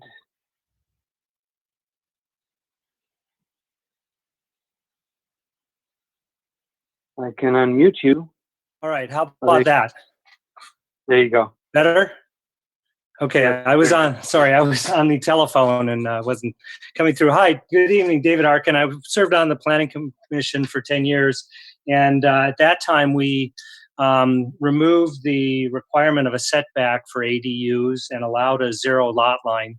And I would like to just have confirmation that that will continue into the future. to respond to the council member's concern regarding open space, I really think that's left up to the homeowner in terms of how much of their backyard they're willing to give up. I could see a situation where someone in the future might say, you know, this structure in our backyard is taking too much of our play space and we're going to tear it down. And I know people have done that to older garages already. So it's part of the evolution of an urban fabric, and it should be just fine. But bringing our ordinance into alignment with the state code is a wonderful thing to do. I think a lot of people who have the bigger homes on bigger lots are the ones with enough equity in their property that they would want to find themselves constructing an ADU, either to rent or for themselves to move in and let their children and their family move into. And when you're up against the floor area ratio maximum, you can't do that, and this will change that. So I honestly think this will be a good thing for our city, and encourage you to post it for another reading. Thank you. Thank you. And looks like there's no other speakers. Okay. Okay. No other speakers. So would staff kindly address the questions of the two speakers? Yes, I'd be happy to address Mr. Peterson's question. In brief, we are allowing the 0 to 6 inch setback to continue with the restriction on window openings and having fire rated walls. However, we are requiring that a form certification be prepared prior to the foundation board and submitted to the building inspector. Within the last year, we've had a couple unfortunate situations where there's neighbor conflict that has arisen because of a wall being too close, or a restriction on the access granted for the project that's being built. And in a more extreme case, we had a situation where a portion of the wall was constructed over the property line. That went to a legal realm, and so that's why if someone is to undertake a 0 to 6 inch setback, we do want verification from a licensed surveyor that the form is in the right place and that the wall is in the right place and that it's all per approved plan. Okay. Thank you, Ms. Hirsch. There's no other public comments, so bringing it back to the council for any comments from the council. Anyone? Councilmember Barnes. Yeah, just briefly, if Ms. Hirsch is still on the line, she can help me out here. I believe under existing codes, before all of these changes were made, the maximum ADU is 650 square feet with a 3-foot setback. Now, the state says you can go bigger, but the state allows a 4-foot setback. And what the letter we had gotten from the public requested was that we preserve our old 3-foot setback for the small ADUs that we used to allow, but if we go up to the state maximum now, which is 1,000 square feet, that we actually require that 1 extra foot of setback to help sort of move the mass of the building back away from the property line. I think that's a reasonable idea. I don't know what staff thinks about it, but I just wanted to be responsive to the person who had suggested that. So that's all I want to say.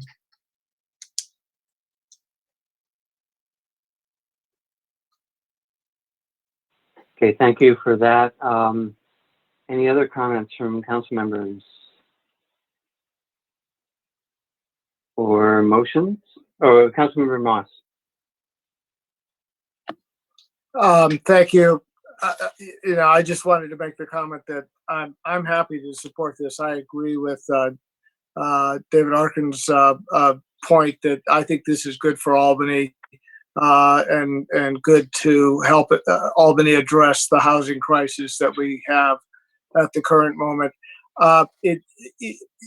To Councilmember Barnes's point about the setbacks, it may not be perfect, but I think we could see how this evolves and change it if in fact that's necessary somewhere down the line. I don't know if we don't always nail it on the first attempt. But I am glad that I am appreciative that staff and planning and zoning has gotten this to us tonight, and that we can continue on. We can do the first reading and get something going on this regards. My only small regret is that I wish it really wasn't the state that was pushing this, that it was Albany that had pushed some of these changes. But I'll take what we're getting, and under the circumstances, I'm happy that this is going forward. So with that, I would move the first reading. Second. Okay, we have a motion and a second. City Clerk, would you call the roll, please?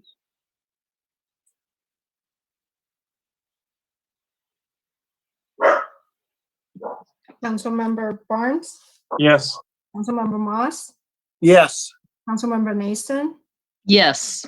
Vice Mayor McQuaid, Yes. and Mayor Pilch. Yes. Motion carried. Okay, thank you very much. Moving on to the next item is 10-2 under public hearing, more code amendments. This is proposed code amendments to section 20.20.040 home occupations of the Albany Municipal Code, also a first reading. Staff, take it away.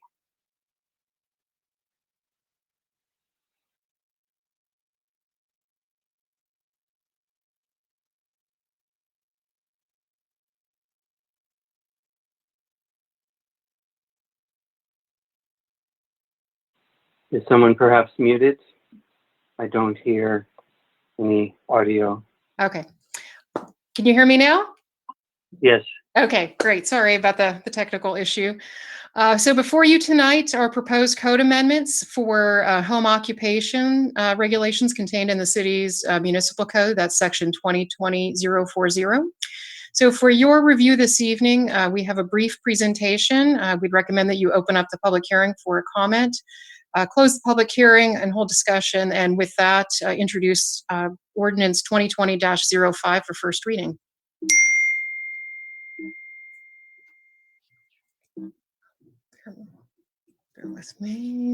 Bear with me for a second. I think I have to stop the share.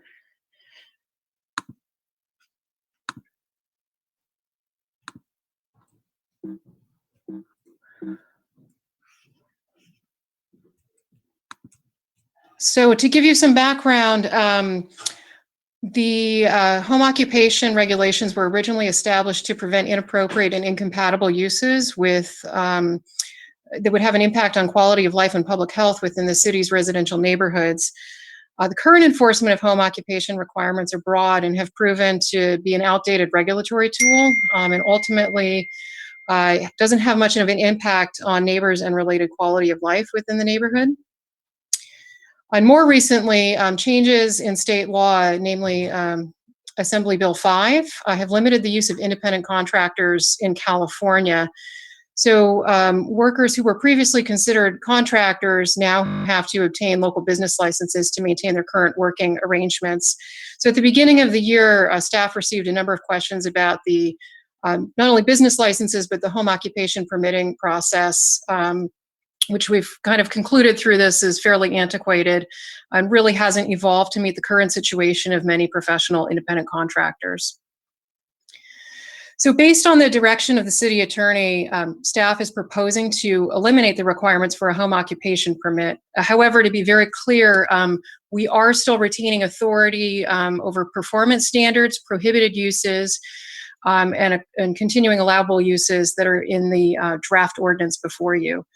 So really what we're doing is just getting rid of the home occupation requirement, but still having some sort of review through a clearance form to ensure that the proposed home-based business is compliant with the city's regulations, and it does not have an adverse impact in residential districts. So this has twice been to the Planning Commission, once for the Resolution of Intention 2020-02, and then most recently they adopted a formal recommendation forwarding these efforts to the City Council. That was Resolution 2020-03. City Council earlier today received one correspondence on this matter, which requested the consideration of soundproofing materials for home-based music lessons. With that, the code amendments are exempt from CEQA pursuant to section 15061B3. Tonight is the first reading, so should you move this forward, we would schedule it for the next meeting on June 1, 2020. And then if the second reading is adopted, the ordinance will be published and posted in the city's 3 locations and go into effect 30 days later. So with that, we are recommending that you introduce Ordinance 2020-05, which is the repeal and replacement of Section 2020-040, home occupations. Thank you. That concludes my presentation, and I'm happy to answer any questions you have. Thank you, Ms. Hirsch. Do council members have questions? Council member, Vice Mayor. Yes, I was kind of intrigued by the email that we got about the piano lessons, and I can understand that might be an issue.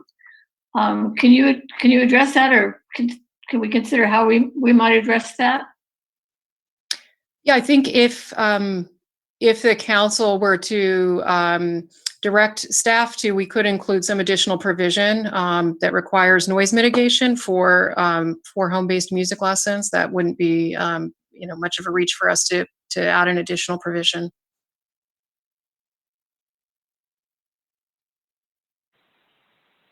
Okay. Did Councilmember Barnes, you had a question? Yeah, just a quick follow-up. Peggy asked my question, but if we approve this on second reading as it is today, does someone on staff have the discretion to deal with, music lessons or paint odors or whatever on a case-by-case basis? We don't have, we have to have performance standards in the code that really prescribe that specifically. We can't, as staff, arbitrarily and capriciously impose something that isn't an actual codified regulation. So do you have to take a decibel meter with you and have someone play the piano and then read it down at the apartment below? I mean, how is it going to work then? What objective standards could possibly apply? I think it's a bigger issue going forward, because I think a lot of people who are working at home won't necessarily go back to their offices or workplaces. So, going forward, anybody who does some kind of job that involves making noise will possibly be offending their neighbors. So this is going to be a bigger issue in the future. Okay. That's a question for Ann. Okay. Well, I guess I want to be clear on the question that you're asking. It's effectively what additional performance standards and provisions can the city impose as part of the review for having a home-based business. Is my understanding that correctly? Well, yeah, in particular, a music lesson example, if there has to be an objective standard, what would that look like? I think that's something we would probably have to think through and maybe even confer with legal counsel to see if there's a standard out there that might be appropriate. Okay. I just want to make sure that this issue does not fall off the radar screen going forward. And that's all. Thank you, Council Member. Anyone else with questions? Yes, Vice Mayor. I'm sorry, I have one more question. Do home-based businesses refer to multifamily homes as well as single-family homes? Yes, if it's a residential address, it would be subject to the home regulations. Thank you. Okay, thanks. Seeing no other comments or questions from council members, I can open up for public comment, open up the public hearing. Okay, we do have one member of the public with his hand raised. City Clerk. Yes, good evening. I'd like to make 2 comments on the presentation. The ADU it's a great idea on the housing crisis. We need to keep two things in mind. These ADUs are going in the backyard, which makes them further away from the street, which makes the response time to a critical injury or an emergency response from the fire department to get to that back unit. Now, if someone's having a heart attack, it's going to take them a lot longer. So that ADU in the back, it's got to be ADA certified to have a wheelchair. And also it should be mandatory that fire safety is a must, because a fire in a backyard can quickly spread to a neighbor's backyard. And most fences are made of wood. And if you have a 0 lot line, you've got an ADU against a fence, a wooden fence. And if a fire breaks out, that whole fence is going to catch fire down the middle of everybody's backyard and go all the way down the block. So just make fire safety a priority. I think sprinklers would be a great idea, pressurized system, and also ADA accessible. And for emergency response units to be able to get to the backyard without having a locked fence, something like that. Just positive suggestions. Thank you. Thank you. Please note that we've moved on from that agenda item, and we are speaking of about the next ordinance. And I see, are there any more? I don't see any more members of the public, and I assume there's no items to be read either. So I will close the public hearing and bring this back to council. Any last words?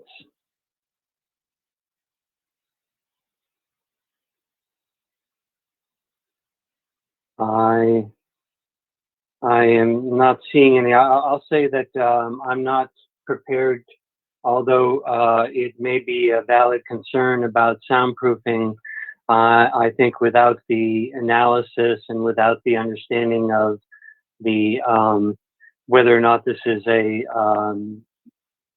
concern in our community, a significant concern in our community, I wouldn't be prepared to add the soundproofing at this time, but staff can be aware of it. And Councilmember Moss? Thank you. Yeah, it occurring to me that there may be some existing ordinances on the books that would address sound or odor issues. And if there aren't, I'm not sure why we'd be adding them exactly to this ordinance. So before we start enlarging the requirements about what's required for permit to work at home, perhaps there should be a little review of what we have on the books already. It seems like, yes, somebody playing music loud as a class would be annoying to an adjacent neighbor.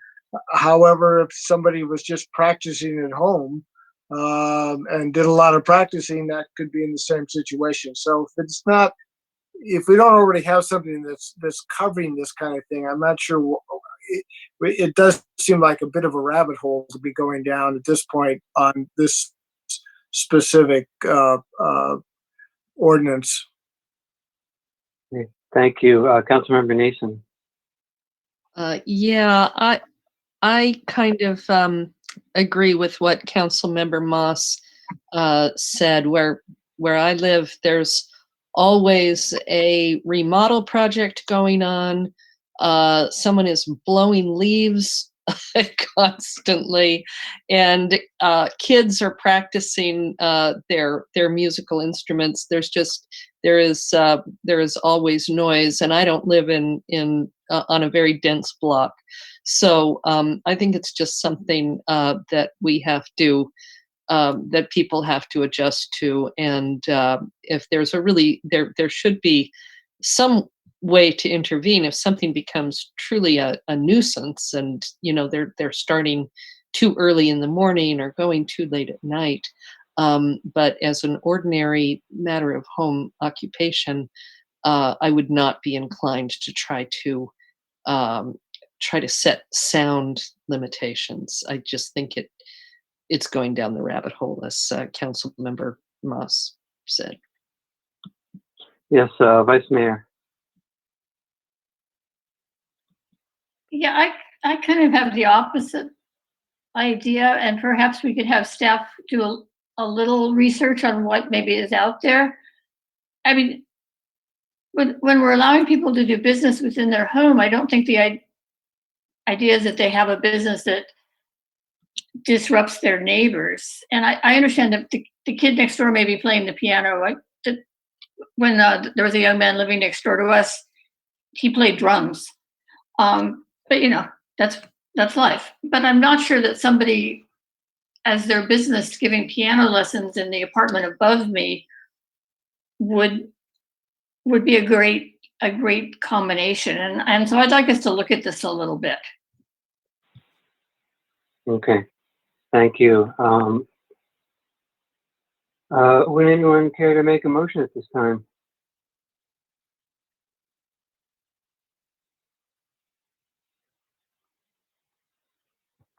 Go ahead, Councilmember Moss.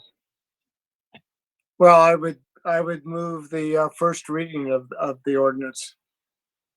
I would second it. Okay, and this is the first reading of, just so we can state it, Ordinance 2020-05. Councilmember Barnes, Yes. Councilmember Moss, Yes. Councilmember Nason, Yes. Vice Mayor McQuaid, Yes. Mayor Pilch. Yes. Motion carries. Okay, thank you very much. Moving on, we have two more substantive items: unfinished business, the consideration of ballot measures, and new business, possible charter amendments to transition to ranked choice voting at large. These could be perhaps lengthy discussions, either or both of them. So once again, I'll just remind council members and staff, council members and public, to be succinct if at all possible. And with that, do we have a staff report for item 11.1? Thank you, Mayor. I will introduce it, and I will also have Heather Rowden, our Finance Director, assisting me with the presentation. We will try and be efficient with time, understanding the length of the agenda you have before you. Thank you for your patience. This continues the discussion that you've had to date regarding possible measures for the November ballot. As you know, we presented the polling results through Godby Research regarding the public opinion poll. And in your staff report, we've prepared a substantive review for your consideration with much more information on the pros and cons and the cost scenarios for each of the ballot measures. In sum, there are basically 3 ballot measures for consideration. Heather, if you want to share your screen and walk through each of those, and then we'd be happy to answer any questions you have as well. Sure. Sorry. Okay. Welcome, Ms. Rowden, and welcome, Fluffy. Yeah, that's Desmond. He might start screaming eventually because I put him on the floor. I apologize. So the ballot measures are something that, you know, we've continuously said are needed. And these are some of the reasons why. We've budgeted a deficit for the last few years, and in our current year, we have a budgeted deficit of almost $900,000. We're working on the upcoming budget to make cuts in order to bring that down, especially with the additional revenue losses associated with the COVID pandemic. We're trying to cut expenses as much as possible in order to bring that as close to balanced as possible. In addition to that, pension increases are coming. We've talked about this quite a bit. just a reminder on the slide, you'll see that next year we're supposed to be paying 2.1 million in unfunded liability, and that's going to increase to 5.2 million in or estimated 5.2 million in fiscal year 2030. And just COVID-19, we're anticipating revenue losses. There are increased expenses associated with PPE and just technology, because we're all working from home and all of that. So the first revenue proposal is an increase in the real property transfer tax. We are currently at $11.50 per $1,000 of full value, and that was approved by voters in 2002. In 2008, there was a measure that requested an increase to $14 per $1,000 in full value, and that failed. However, in past years, surrounding cities have started increasing their property transfer taxes. And in the staff report, it shows the surrounding area and comparable cities and what they're charging. So the proposal is to increase to $15 per $1,000 on full value, and it would bring in, looking at the last 3 years of average home sales, it would bring in approximately $392,000 of additional tax. When we did the voter polling that we went over last time, it polled at 65.2% support. This is a general tax, so it needs over 50%. A tiered approach has also been mentioned, and if we did $13 for 700,000 and less, and 15 for anything greater than 700,000, it brings in approximately 241,000 based on average home sales over the last 3 years. Did we want to talk about this, or do we want me to just go through the whole presentation?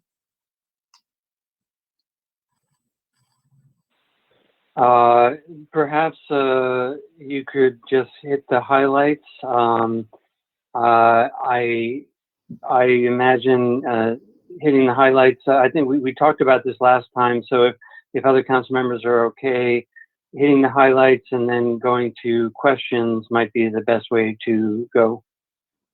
Okay. So the second tax is the ALS, or the Advanced Life Support Parcel Tax. It passed in 2000. It is currently at $22.90 per residential unit and is increased annually by CPI. It funds EMS services and advanced life support services. And the reason that we're suggesting to increase this is we have increased costs that are associated with things that the county used to provide that they're not providing anymore. In addition to the increased cost of just, fixing ambulances and maintaining them, and the fact that we're going to need to replace ambulances soon.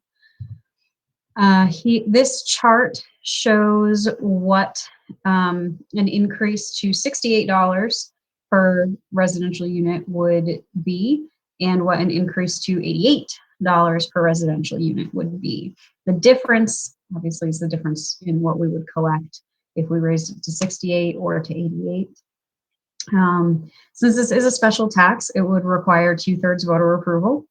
Voter polling showed that there was 67.3% for the $68, and there was only 60% for the $88.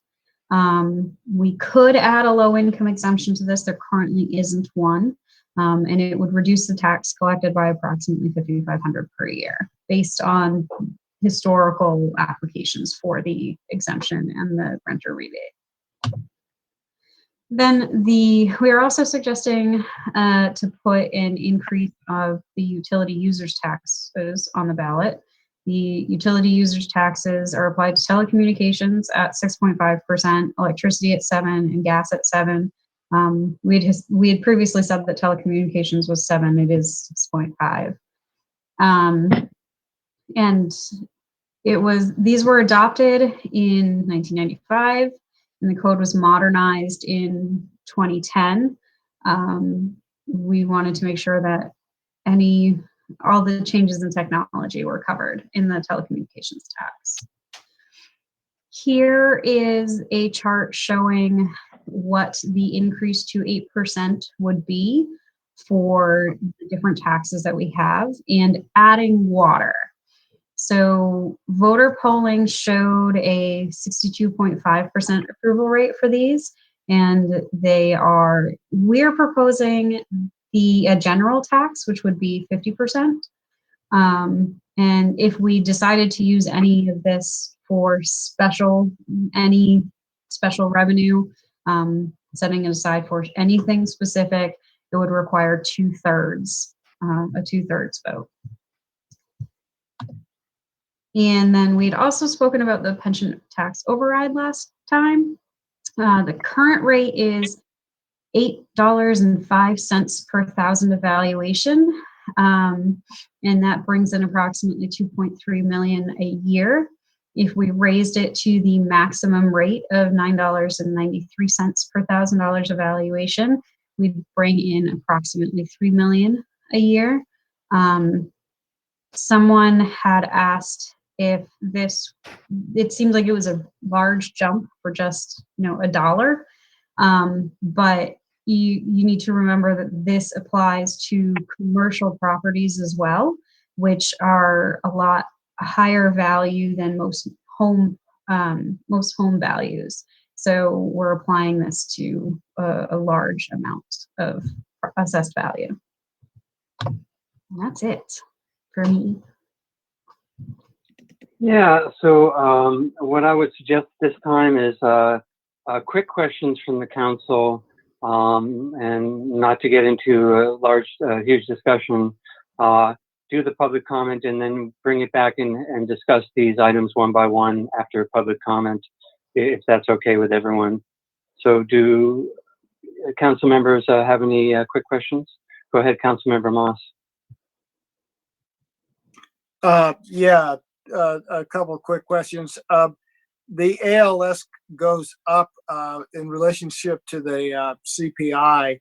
Can it go down?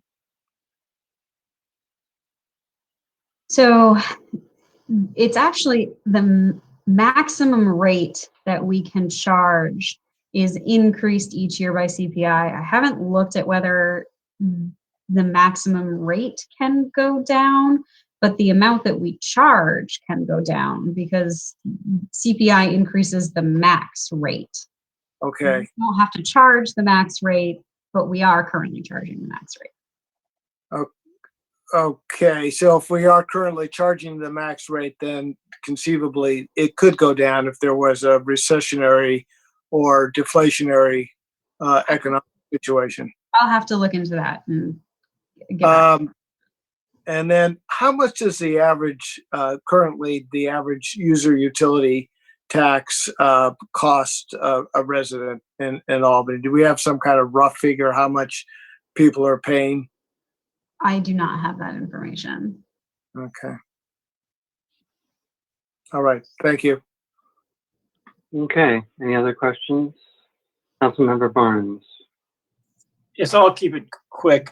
I recall in our conversations about these issues of basically low-income exemptions that at least on one of these taxes, we polled on this issue and it didn't improve the approval rate of the tax. But I don't remember which tax it was. Can anyone help me out on that?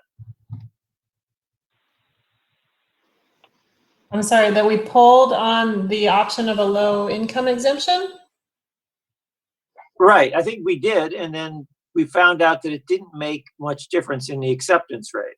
No, we didn't poll on that particular aspect. We polled on different gradations for some of the taxes. So for instance, the ALS tax, we polled at 3 different levels, $98, $88, $68. Right. And also the kind of the phased approach to the transfer tax as well. But not specific to the item on low income. Okay, did these phased approaches make the taxes more acceptable? The guidance that we received from the voter polling consultants is that they are actually not as receptive to the voters. Voters prefer a straightforward, simple ballot measure with regard to transfer tax specifically. Okay, that's what I remembered. Thank you. Anything else? Any other questions? Seeing none, I'd like to go ahead and, Councilmember Nason, sorry, go ahead.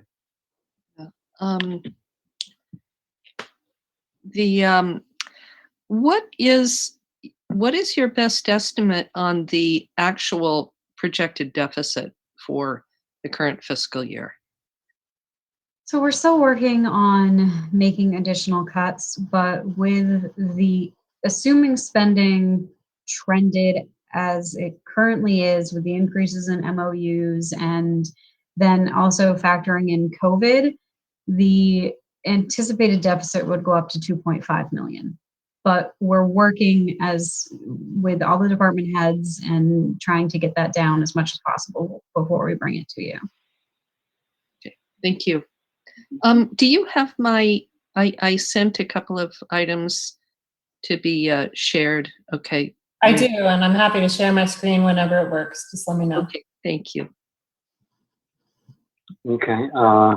Would you prefer those items to be shared now, council member, or later during discussion? I'm not sure if I understood Councilmember Moss's question. You asked about how much, what is the total that people are paying in taxes? Well, specifically to the user utility tax, how much does that cost an average resident? I know we know the total amounts collected, but how does that affect somebody in Albany? Each home, yeah, okay. Yeah, each home. Okay, yeah, no, I have information on the parcel tax burden, but it's not specific to the user utility tax. Yeah, and with the user utility taxes, I won't be able to get that information. I have the total amount reported by company, but I don't have the number of users or anything like that. We don't track that. Okay, thank you. So let's go ahead and open up public comment. I see we already have a couple of people with their hands raised. City Clerk, please. Kim, go ahead. Hi, this is Kim Denton, City Treasurer. I just wanted to let you know that as far as the CPI, if it goes down with the business license rates, we are required to lower the rates if the CPI goes down. So it would probably be the same with the others. Thank you. Next speaker.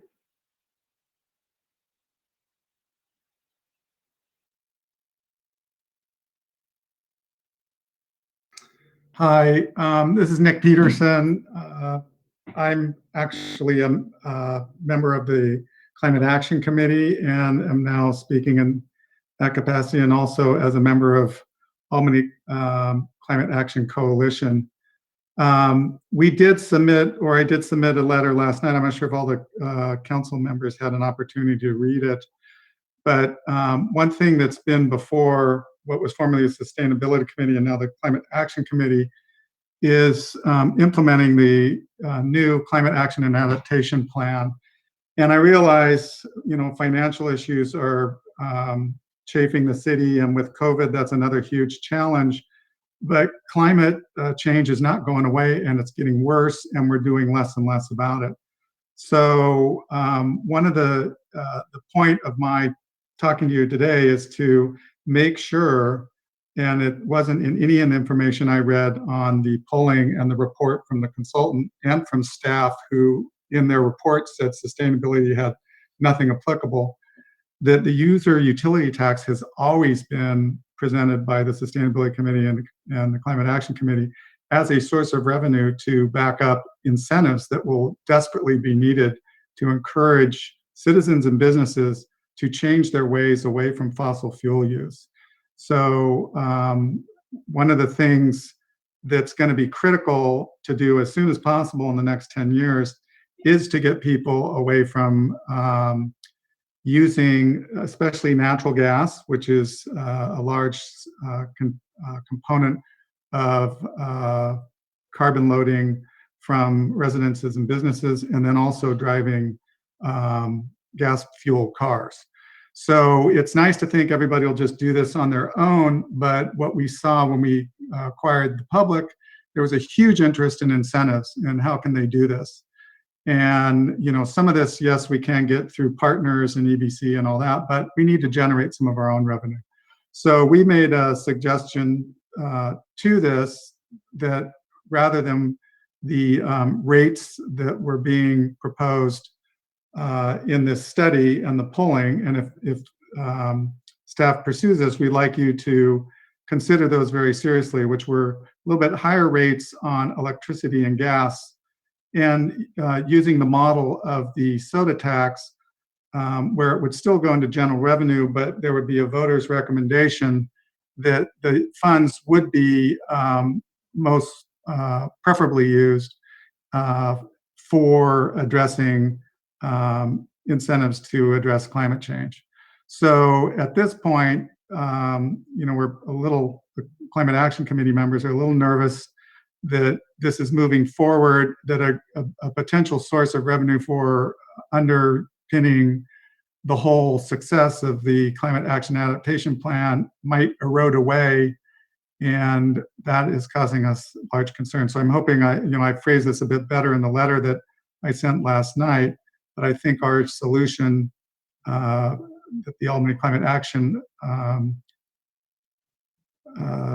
group put forward is a reasonable way to approach this. Now we know these more immediate emergencies are going to take priority, but when we get back out of our COVID state, we're going to be directly confronted.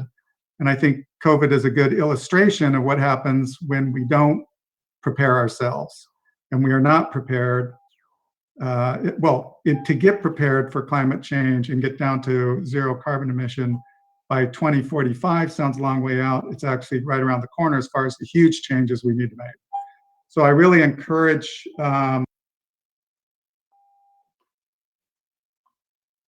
Sorry, Mayor, he has exceeded his time. So okay. we can move on to the next person unless you want him to continue. I think that's okay, but are we giving people a warning when they reach their time? Yes, but unfortunately, I think due to the technical issue of Zoom, if they're talking, they do not hear my beep. Oh, okay. Perhaps we could see if Mr. Peterson had just a few more words, just a few seconds to wrap up, and then we'll have to move on. Yeah, I don't know where it cut me off, so I'm sorry. I didn't realize it. It'd be nice if there was a timer up there or something that told us that. Yeah. But anyway, I'm more than happy to answer questions that you might have. But again, my urgency was that this is going to significantly impact our ability to approach the Climate Action and Adaptation Plan, and I strongly recommend that Council have this pass through the Climate Action Committee for advisory, so we can do our advisory role to you on the utility user tax. Okay, thank you.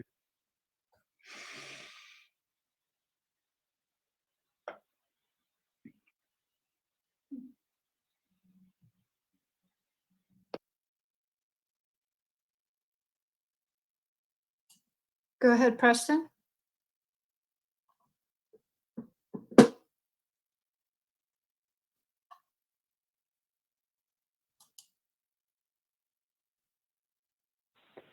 Mr. Jordan, you are still muted.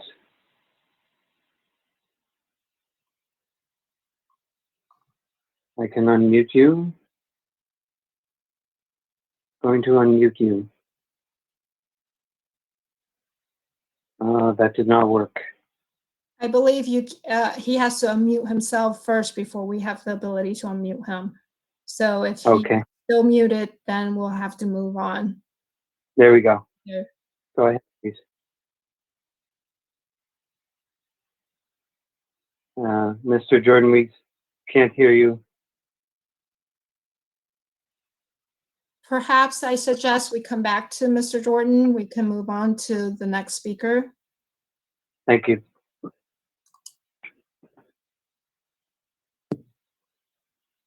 Hi, can everybody hear me? Hi, Yes. this is Julia Chang Frank. I'm a Parks and Recreation Commissioner. I was also one of the consultants that helped with the climate action plan for the city of Albany, but I'm speaking on behalf of myself as a resident, also a member of the Albany Climate Action Coalition. So I would just like to support Nick Peterson's comments and hope that, I know that we're in this really unprecedented time and we need to think about how we can use revenue in the best way.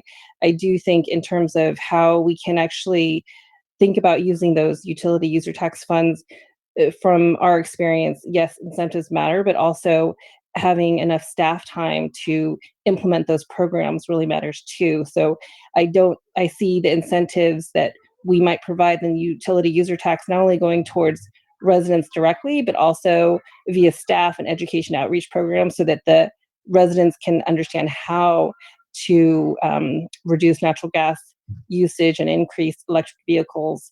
There's a lot of programmatic costs related to implementing those programs that staff will have to spend time on. So I do hope that as you consider how to use that revenue, once we figure out what's going to happen in the next few years, that revenue can really be designated to implement those very important programs that will not only, help with climate change, of course, but also improve quality of life for our residents. Thank you. Thank you. And Mr. Jordan, do you think you're able to be heard now? Hello, can you hear me now? Yes. Okay. Thank you. Sorry about that. So this is really 4 items in one, which makes it hard to cover in 3 minutes. So I hope you'll provide me some latitude if I run a little long. Certainly support increasing the pension override to the maximum amount, given that you have that latitude and pensions are underfunded. So that seems like kind of a no-brainer. On the property transfer tax, I suggest that you follow Berkeley's model, which is not to establish specific steps in absolute value, but rather to establish steps based on percentile. So I don't know the exact language they have, but it's something like the top third of properties by value will have this property tax transfer tax rate, middle third will have this, and the lowest third will have this. And that allows those boundaries to shift over time. Again, I don't know how they make those decisions, but given that Berkeley already passed that last year, presumably the staff there has an approach that Albany staff could discuss with them in terms of implementation. So that sort of takes off. It both provides more equity because as property values increase over time, you're not going to end up with all the properties in the highest bin.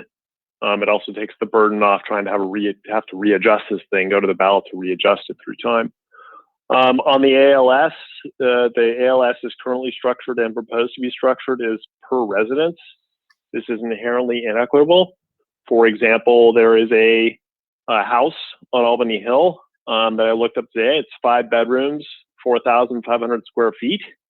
Not far away in Gateview, there is a condominium that is 1 bedroom and 750 square feet, and they are both charged the same amount. And the structure that is proposed would have them both charged the same amount. Obviously, one has far more people, or the potential for far more people in it than the other does. It would make a lot more sense to base the tax on building square footage for bedrooms and bedroom equivalents for commercial in the same way that we do residences and residential equivalents for commercial. And Berkeley, the Berkeley School District and the Alameda School District both have taxes that are based on building square footage. That data is available. That is done in other cities. So that is a viable approach, and it is a more equitable approach. regarding the low-income household exemptions and rebates. In 2016, when staff was formulating the tax to fund sidewalk maintenance, there was a phrase that it included that confused me at the time, and the council was also confused when I raised it, and it got eliminated. But in hindsight, I think what it was probably about was assuring that University Village residents would not have access to the rebates, which makes sense because the university does not pay these taxes. So it doesn't make sense for those residents to have access to rebates. So I think while the phrasing at the time was not clear, I would suggest including phrasing in that standard language to the effect of residents of property in which these taxes are not paid or not eligible for the rebate. Okay, finally, to the EUT, I support Albany Climate Action Coalition's suggested structure. So it suggests not raising the tax on telecommunications. I think we're seeing now in particular that telecommunications saves resources rather than consumes resources. It allows people not to have to travel. And by not having to travel, it reduces congestion, which further reduces consumption of resources. The proposal is to focus the tax increases on resource consumptive utilities as a mechanism to support the conservation of those utilities. As was stated, the Climate Action Committee, Sustainability Committee has been working on this for 10 years. It has proposed an increase in EUT on gas and electricity for those years. The last time it came up, it was voted 3-2 or 2-3 with 3 opposed. Mr. The Jordan, opposition was because, yeah. If Mr. Jordan could just wrap up really quickly, and we will, let it be noted that we will have other chances to comment at these items. They will come back to council. Mr. Jordan, could you wrap up? Okay, well, the Albany Climate Action Coalition supports the council in proceeding with the general tax, 10% on electricity and natural gas, 7% on water. It would raise the same amount of revenue as is proposed, including a recommendation to spend the tax increase on climate protection in the future, but it would be a general tax. You'd have latitude for emergencies. And if the council does not coordinate this with climate protection, Albany Climate Action Coalition will oppose and run a campaign against this measure. Thank you. Okay, thank you. Are there any more public comments? It does not look like it.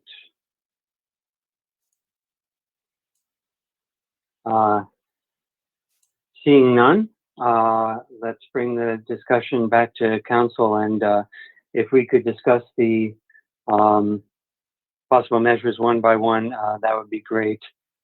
So looking at my staff report that I'm trying to bring up, the first one is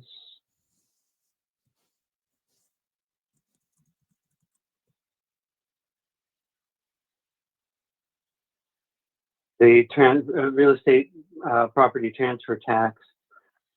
So given question to staff then, given what I think it was Mr. Jordan was saying, that Berkeley has a percentile, does the staff have any information on that, or do you know, are you taking a snapshot in time of what Berkeley is charging, and is that changing depending on the percentiles over time? I have not looked into that. I don't know. The information that I had showed Berkeley's as this is, you know, what the tax is on this bracket and this bracket and this bracket. I'm assuming that it's something that they reevaluate once a year or something like that, but I haven't looked into that. You'll see the data is included on page 7 of your staff report with the, oh, I'm sorry, that's UUT. The transfer tax rate data is only for Albany. Oh no, we have it actually on page 3, the transfer tax. Sorry, it's a long staff report. I would like to reiterate that when we do the voter polling, we test a particular method.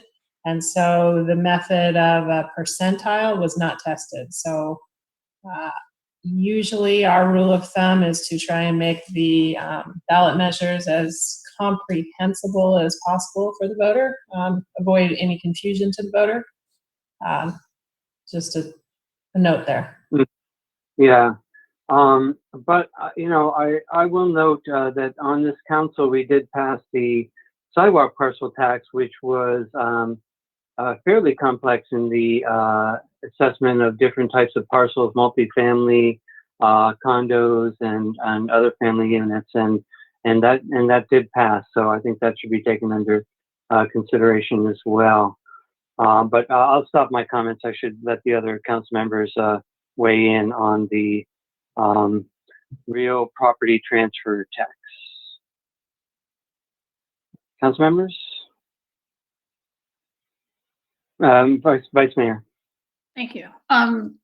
Just to kind of get this moving, well, let me ask a question. Are we going to look and vote on each one separately, or are we going to take one vote at the end on all of them? I'm thinking that, and city manager, correct me if I'm wrong, I'm thinking the city manager is still just looking for direction here or consensus, that we don't necessarily have to take a vote, but correct me if I'm wrong. Ideally, you would give us consensus on what to move forward with, what taxes you would like to see developed into actual ballot language. And that's what we would return with. If there's additional analysis needed, as we just discussed with regard to the transfer tax, we'd be happy to package that as we move the package forward with ballot language as well. Okay. So I guess if any one item is contentious, we may have to take a vote just to if we don't have consensus, but go ahead, Vice Mayor.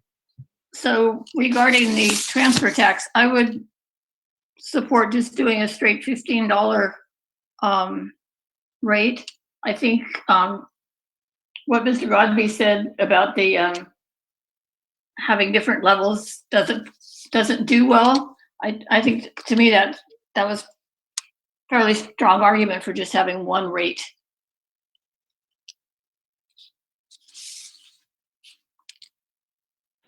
Okay, thank you. Other council members?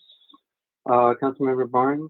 Yeah, I'll second what Peggy said. I'm happy just with keeping it at one rate. It's what we've done in the past.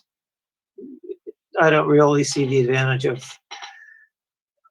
splitting the rate somehow unless the voters thought it was a good idea. And apparently they told us in the polling it wasn't a good idea. So I don't think I'm interested in going there.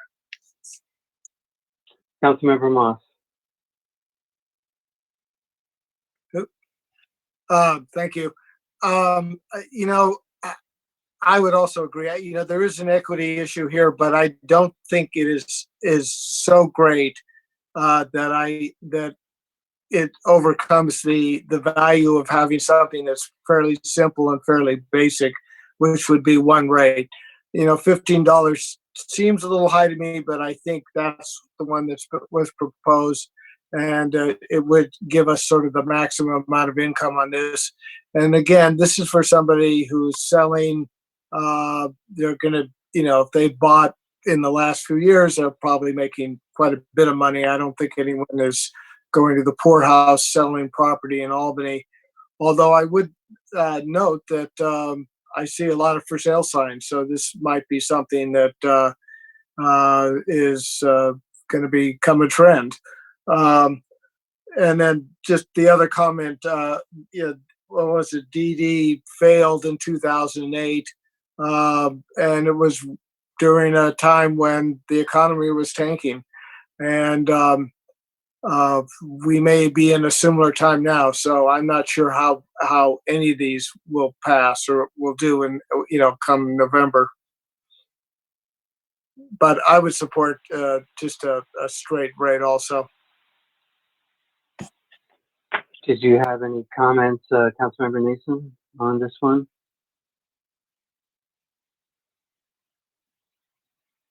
Oh, sorry, you're muted. Yeah, sorry. I keep myself muted when I'm not talking and then I forget. I'm very reluctant to support, to put any tax increases on the ballot right now for a couple of reasons. I do understand very well we need more tax revenue. And I do understand, we've got a structural deficit that we need to deal with, probably even setting aside the pension issue. But my reluctance comes from two big main sources, one being the level of uncertainty that we face right now. And when I first thought about a transfer tax, I thought, yay, that's great. Like Councilmember Moss was saying, people are making money off these sales. It isn't it's a relatively painless time to pay a tax. But this isn't a transfer tax is not a miniature capital gains tax. That's not what it is. It's a transfer tax. So if people lose money, if we do have a situation like 2008, and you do have prices going down, and you have people getting caught, the music stops at just the wrong time, and you're going to lose money. You still have to pay your transfer tax. That concerns me, and I do understand that other cities are charging more, but we are a very high tax jurisdiction. And Nicole, I would like to put up that parcel tax sheet if you've got it. This is a sheet that was prepared by Berkeley's finance director, and while we wait for it to come up, just to summarize, our parcel taxes are substantially higher for this typical, at least according to the Berkeley finance director. And I'm not asking Albany to, our staff has other things to deal with while we're working on the budget. I'm not asking them to, ground truth this for us, but it is the analysis of the Berkeley guy that our taxes are higher, substantially higher than our neighboring cities. So adding on to that, even in a different area, concerns me.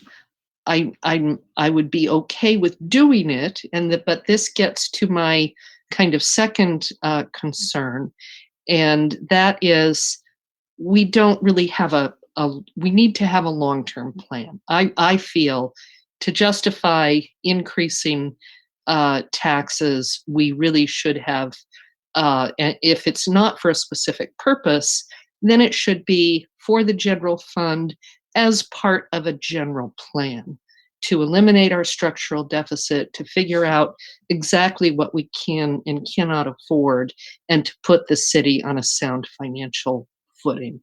And Nicole, if you could put up the other, I think everybody has presumably seen this. If you could put on the other slide. So I do have a comment on the analysis. I did look over that when they put it together. They reached out to me to talk about it. The parcel taxes that they list there include the $535 sewer assessment fee, which really shouldn't be included in that number because everyone else bills their sewer out separately. We include it as an assessment fee on the property tax bill, but it's not really a parcel tax. Okay, well that mitigates it somewhat, but it looks like we'd still be several $100s above Berkeley and quite a bit more above Oakland. Could you put up the other one, Nicole?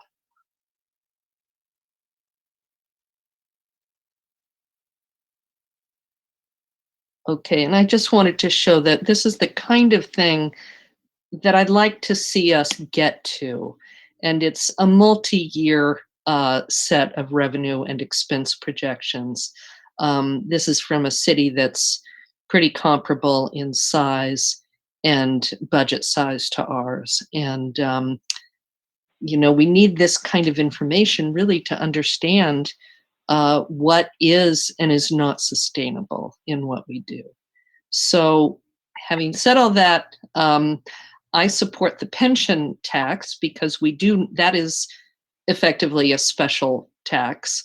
and it's already authorized. And I think that we clearly need it, and it's for the purpose we say it's for, and we should do it. But for the other taxes, I'm gonna be a no vote. I would say that if I were to support it, I'd support a simple one before a complicated one. Okay, what city was that that the budget was from? That was from the City of American Canyon, Okay. and they have a And, pretty robust budgeting process, which, we have probably a ways to go before we're doing that kind of thing. But I hope we could move in that direction as we improve on our financial reporting and planning game. Mayor. Sure. Yes, go ahead, Councilmember Barnes. Yeah, just a quick comment. On those comparison numbers between Oakland and Berkeley and Albany, it did include school district taxes as well. And the whopping tax increases that we've seen in Albany in the last 3 or 4 years haven't come from us. They've come from the school district. The big increase in the parcel tax just last election, and then measures B and E a few years ago that really raised the ad valorem tax rates. It's not us that's doing that. Yeah, I think no, the city's tax increases have been much more modest. Yeah, I hear you. Although I do, just while we've all been on the council, 2 years ago, we passed a new tax measure M, and we don't really have that planned out and programmed yet. And we need to do those things, in my opinion. Okay, let me give my comments on the transfer tax. I support a progressive tax, which I think is what Oakland and Berkeley's taxes should be called, where it is you tax the more expensive properties more. It looks like I'm not going to have support for that, but I certainly think it would be better, and we would end up with more money that way. So I'm going to advocate for that and see if anyone else might want to join along. I think we do have information about where we're going. We've already seen the projections last meeting about where our pension obligations are going, and we don't have the detailed information that Councilmember Nason showed from American Canyon, but perhaps we will be presented that in an upcoming meeting. It is good to have good information in the future, but I don't think we necessarily need that to know that, number one, pension obligations are mounting, and there's no question we're going to have to pay for that. And number two, COVID has hit us. And the polling was done during the time of COVID. Perhaps during more of the early stages than the stages we are now, but people were still willing to pay these taxes during that time, during that polling time. So, I would much prefer to do the 15 and the 25, similar to what Berkeley does. I would also like to staff to tell us whether or not Berkeley does this exactly, or they have some percentile thing going on.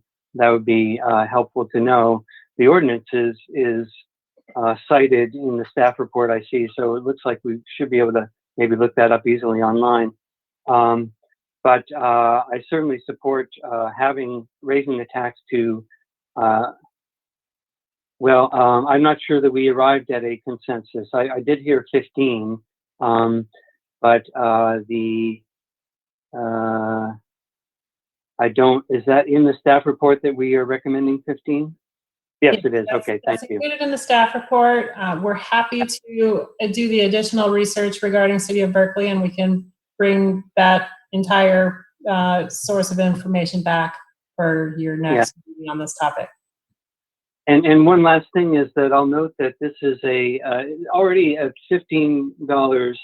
It has a 65.2% support rate, which is already well above the 50% needed.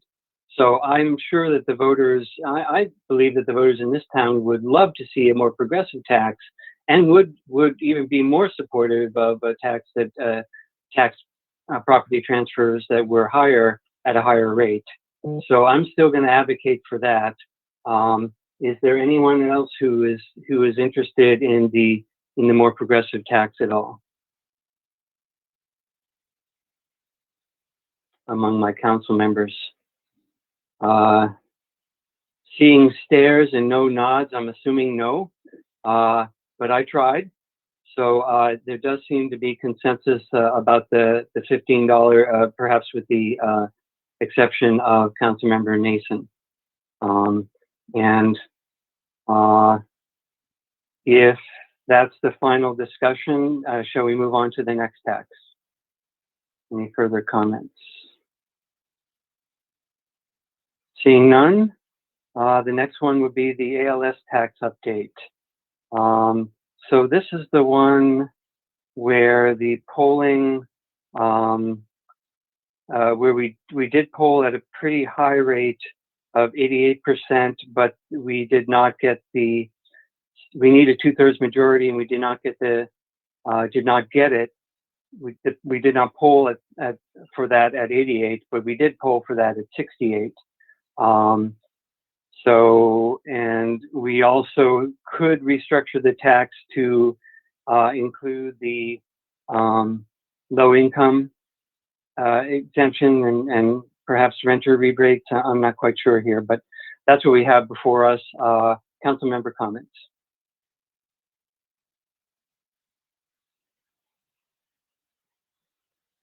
Go ahead, Councilmember Moss.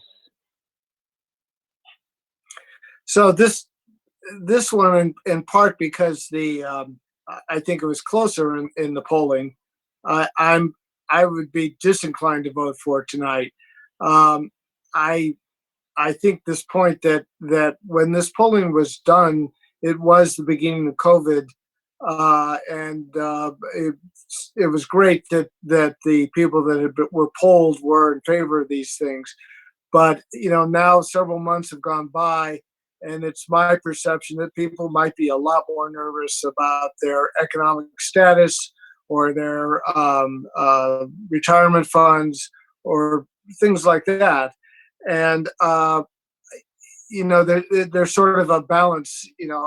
Do we risk putting this on the ballot and the expense, etc., for it to go, and then have it go down? I'm not sure this one is worth the risk, just because I think it started out closer in the polling, and at this point, I'm not so sure that this would be such a safe bet to put on the ballot. So while these are all okay taxes to my mind that should be charged, but I think timing is everything, and I'm not so sure the timing on this one is so great. Okay, thank you. Other council members? Councilmember Nason?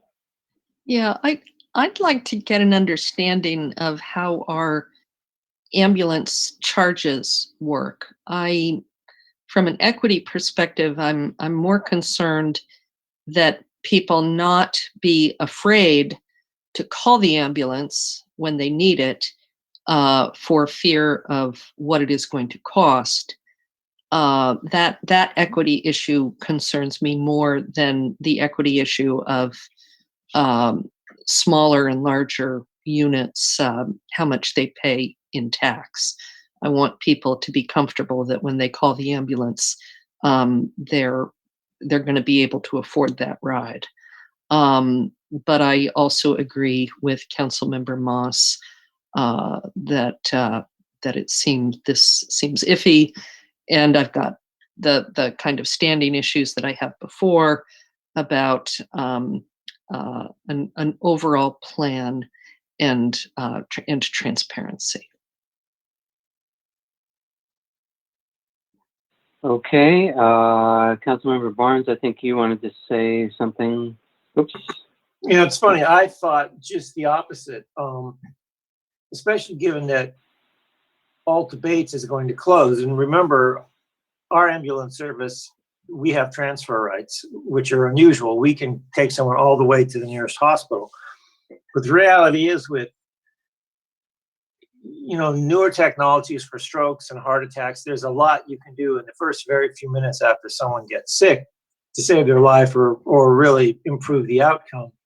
And so the reality is, I think our ambulances are just going to become rolling emergency rooms because it's going to take much longer to get to an emergency room. And the technology is there if we can afford it. So I think,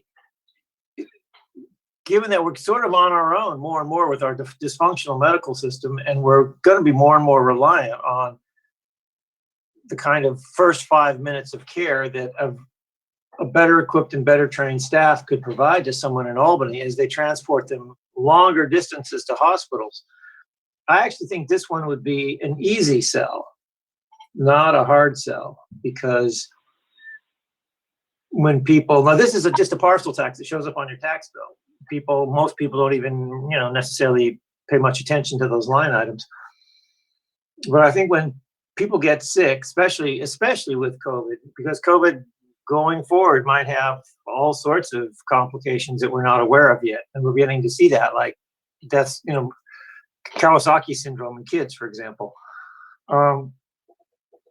I think this would be an easy sell, and it's one I'm comfortable with because, I'm going to be in an ambulance and I might be stuck in traffic for 30 minutes. I'm going to want the best equipped ambulance I can possibly get my hands on. And this bill or this tax would help assure that. Okay. End of speech. Okay, thank you. And Vice Mayor.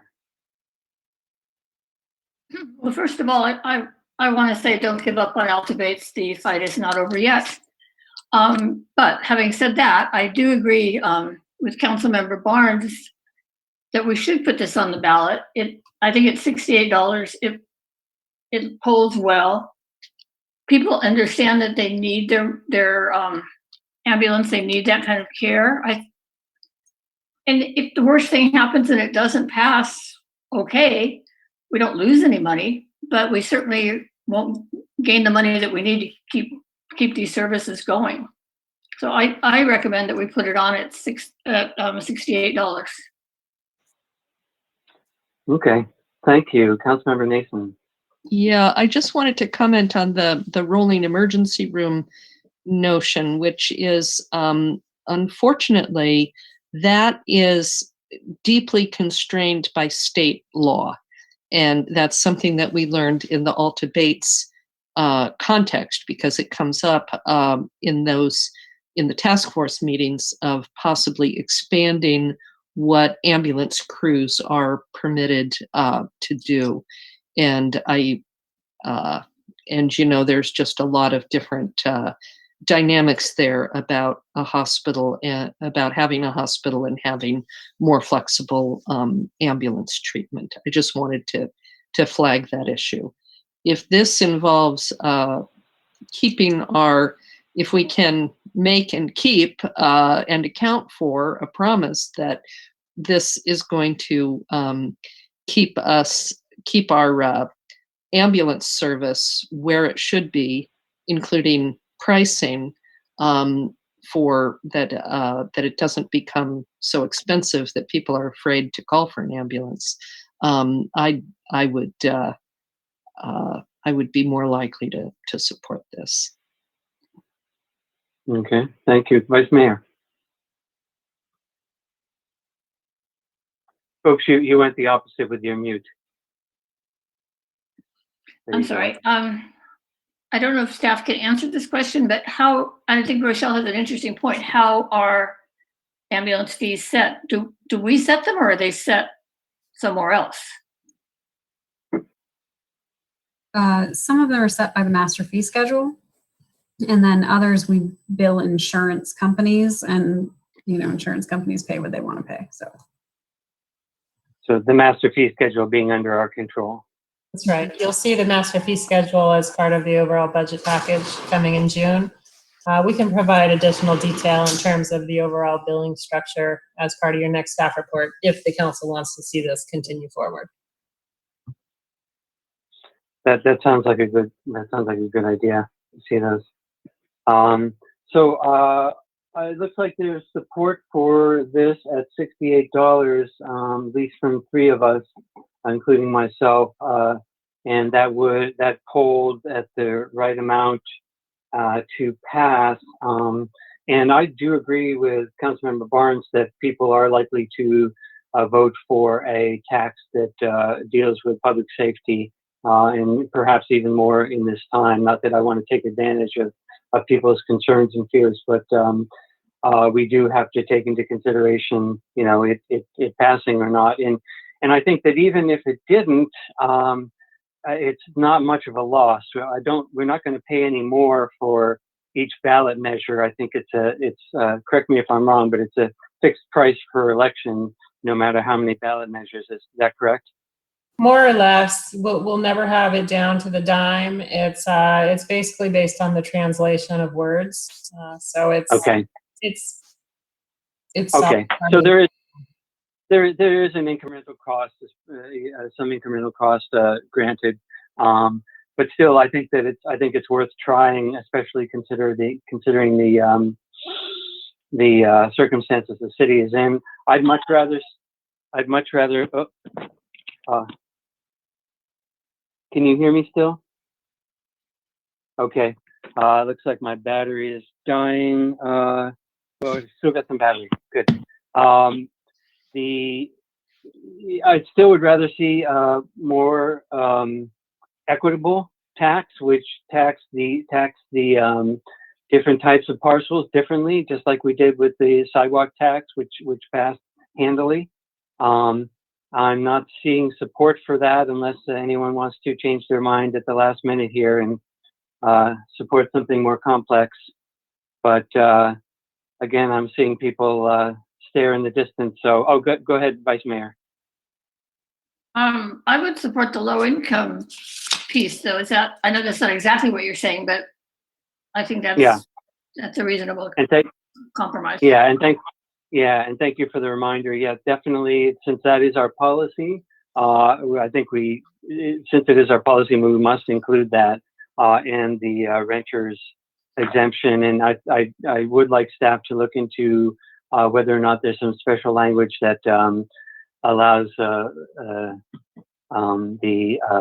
University Village folks not to get that rebate since they don't pay the taxes. Yeah, we do have information on that as we go through the process of the exemption applications. It's verified, and if it's not a taxpayer, then they wouldn't receive the rebate. Heather, I don't know if you want to say that better than I did. I mean, just there's nothing to rebate if it wasn't paid. Okay, very good. Then I think I am seeing at least 3 votes for the $68 with the renters, with the low income exemption and renters exemption, or renter rebate, and leaving out Councilmember Nason, Councilmember Moss.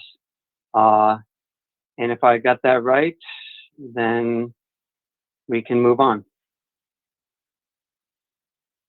Okay. All right. I'm seeing nods on that one. Next up, we have the UUT tax increase and expansion. And we are increasing the tax, including water.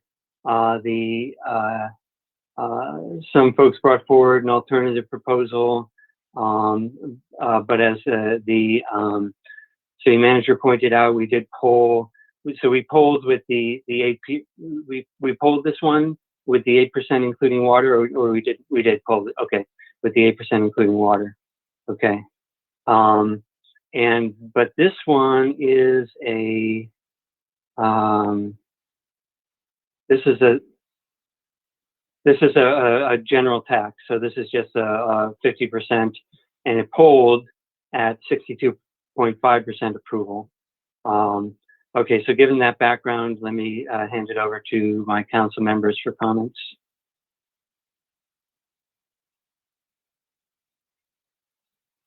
Who wants to take it away? Councilmember Barnes.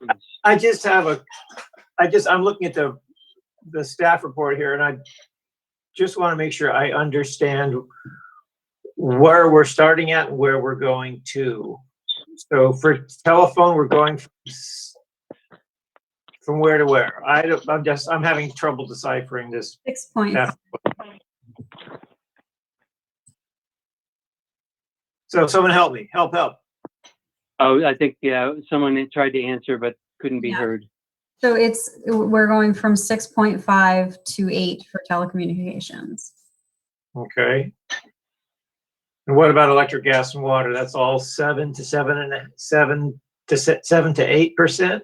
We don't currently tax water at all. So water is going from 0 to 8. But the other two are going from 7 to 8. So there'll be 8%. So if we do this, there'll be 8% on electric, gas, and water, and 9% on telephone, basically. Nope, 8% on everything. It's going to be 8% flat. Yep, across the board. No more confusion. All right. Well, that's easy to remember. Thank you. I think it would be easy for the voters to remember also. Okay. Who else has comments? Vice Mayor. Thank you. I'm perfectly happy to go with the 8% across the board. I'd like to think about what, I know this is a general tax. It doesn't get committed to any specific purpose, but could we talk a little bit about if we want to have any kind of language in there that supports climate action without tying us to every penny doing that? I'd be interested in what that language might look like. As tested, this item includes the words environmental protection or environmental maintenance as reviewed by our city attorney's office. So there is a bulleted item with regard to that topic.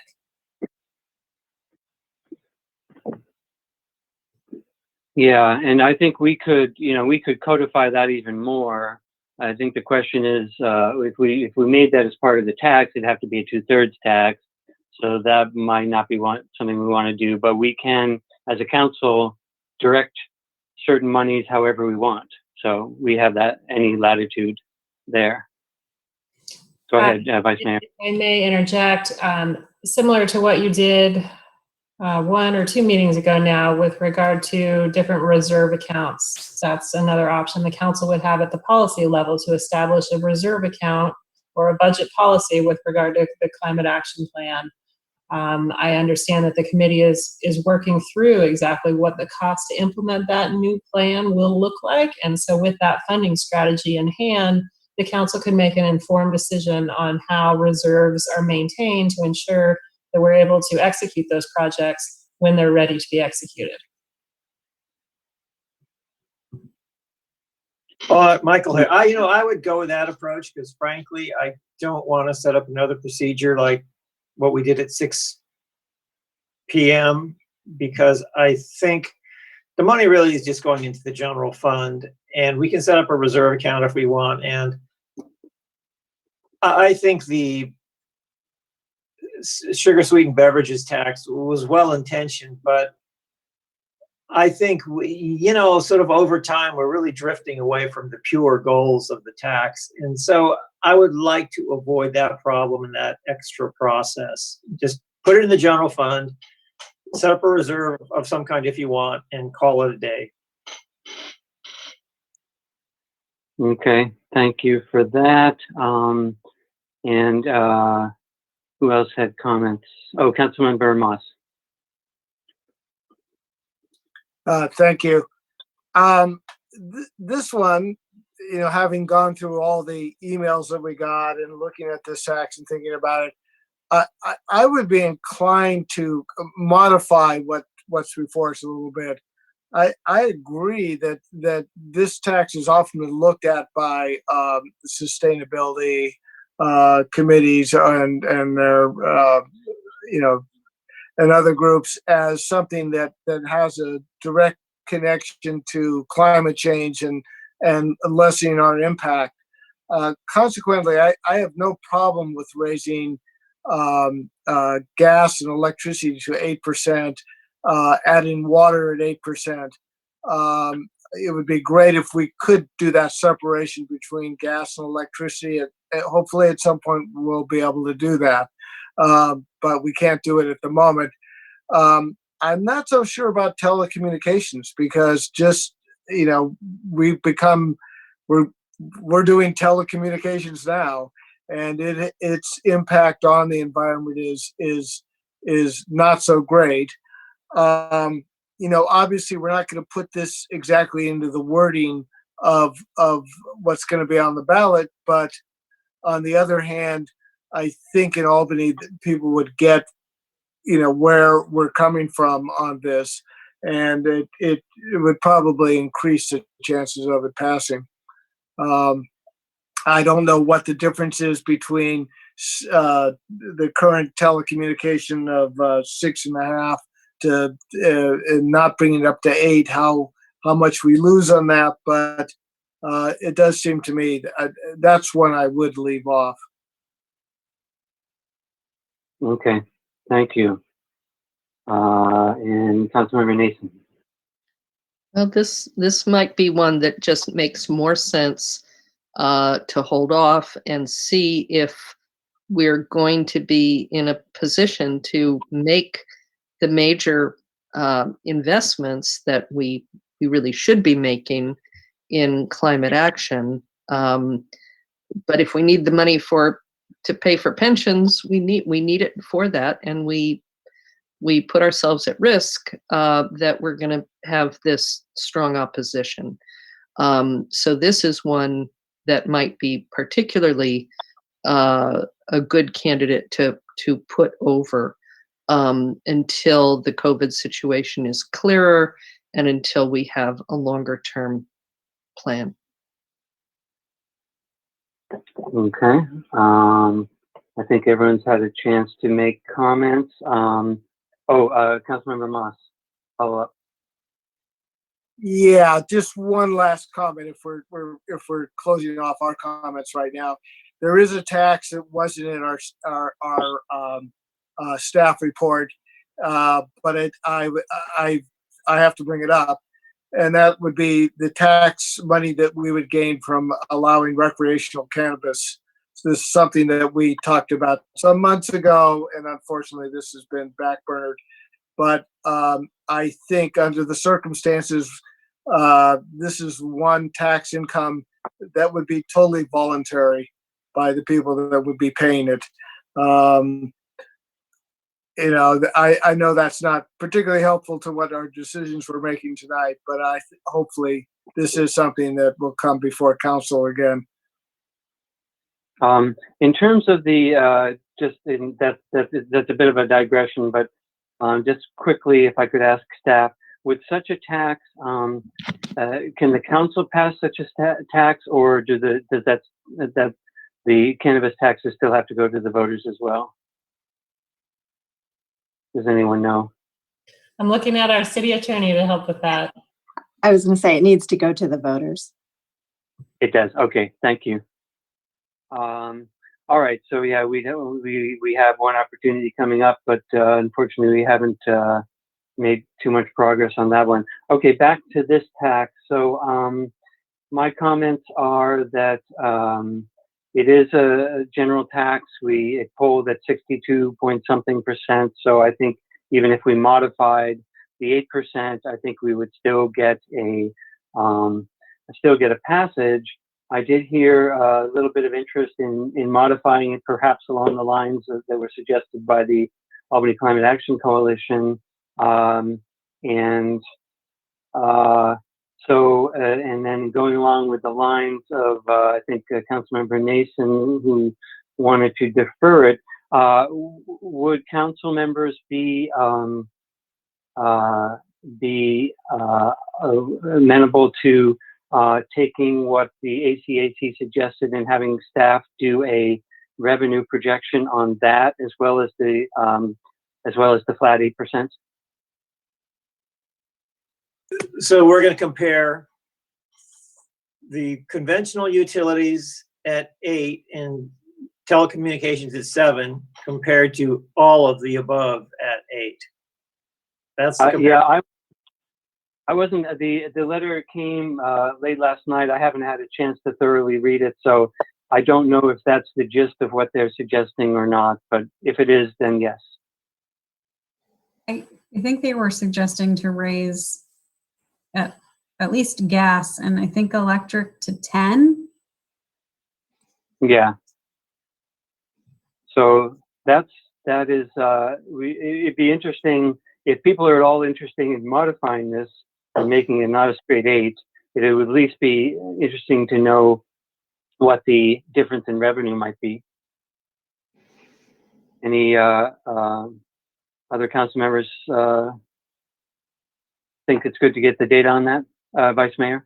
I don't care one way or the other at this exact second, but I'm curious about water. Is that also a 10? I don't know what their letter said. No, I don't think so. I don't think so. I think it was specific to the trigger on the fossil fuel use. So if we were going to compare, we'd need to have something for water, correct? Or we could leave water at 0, which doesn't make a lot of sense. Well, again, I don't, I wasn't able to read the letter thoroughly, but if they haven't addressed water, then leave the water at the 8% that staff has recommended. Hold on, I'm pulling up the letter. 7% on water is what the letter says. Okay. Oh, wait, I'm sorry. If I read the next sentence, it says 8%. Sorry. Okay. Well, it would be a way of thinking a little bit more about this to ask staff to do that, what should be a fairly quick analysis. Are council members amenable to that? That's fine. I'm seeing, Yeah, I could live with it. Okay, I'm seeing head nod, so we'll do initial analysis on that one and compare it to ACAC and bring it back. Vice Mayor.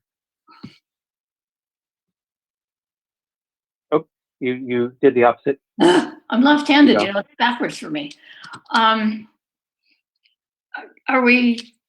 still interested in some, and maybe I'm the only one, in some kind of language. I don't want to make it too specific to where it becomes a 2/3 tax, but are we interested in any other kind of language or just a flat, we're going to do this, it's going to go into the general fund?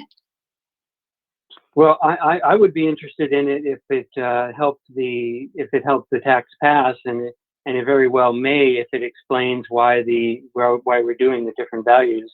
So I think that's definitely in the cards. We have plenty of time to come up with something like that, in my opinion. As part of the upcoming staff report, we'll prepare draft ballot language, and it will encompass the things we pulled. Environmental protection, or however we frame that, is one of the things we pulled, and there was strong sentiment about that, and we've acknowledged that in the staff report. So yes, the ballot measure will include some language around that. Great, thank you. Okay, good. So I think we can move on, seeing consensus with a little bit more analysis and bringing that back. Okay, great. Moving on and losing my place. Okay, here we go. Mayor, that's all we need for this item. The pension tax override will come back to you as an action item with the budget process in June. Oh, okay, but you don't want any direction from us about whether to go to the maximum or not?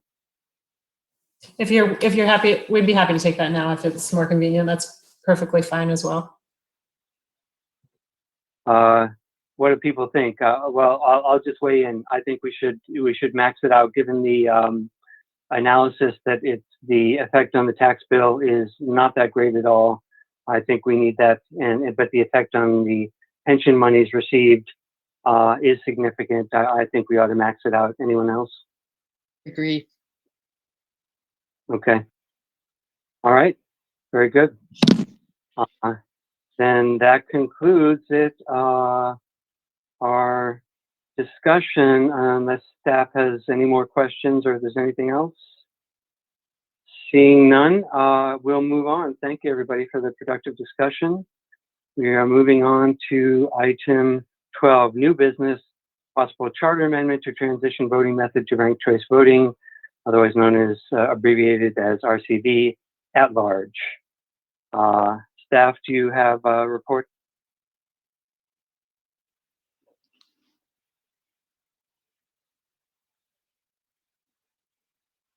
I will let our city clerk administer the staff report. I think we're trading mute buttons here. Go ahead, Ann. Thank you. Good evening, council. The discussion item before you tonight is to consider the possible ballot measure for the 2020 general municipal election to amend the voting method within the city charter to ranked choice voting at large.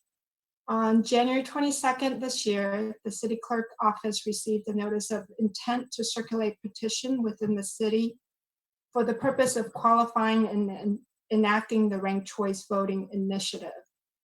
A title and summary of the initiative prepared by the city attorney was provided to the designee of the proponents on February 5th. Also, the city council has received public comment during the last few council meetings requesting to place this ballot measure on the upcoming election in November. You probably had a chance to see, I've attached a cost estimate from the registrar of voter office to the staff report. There'll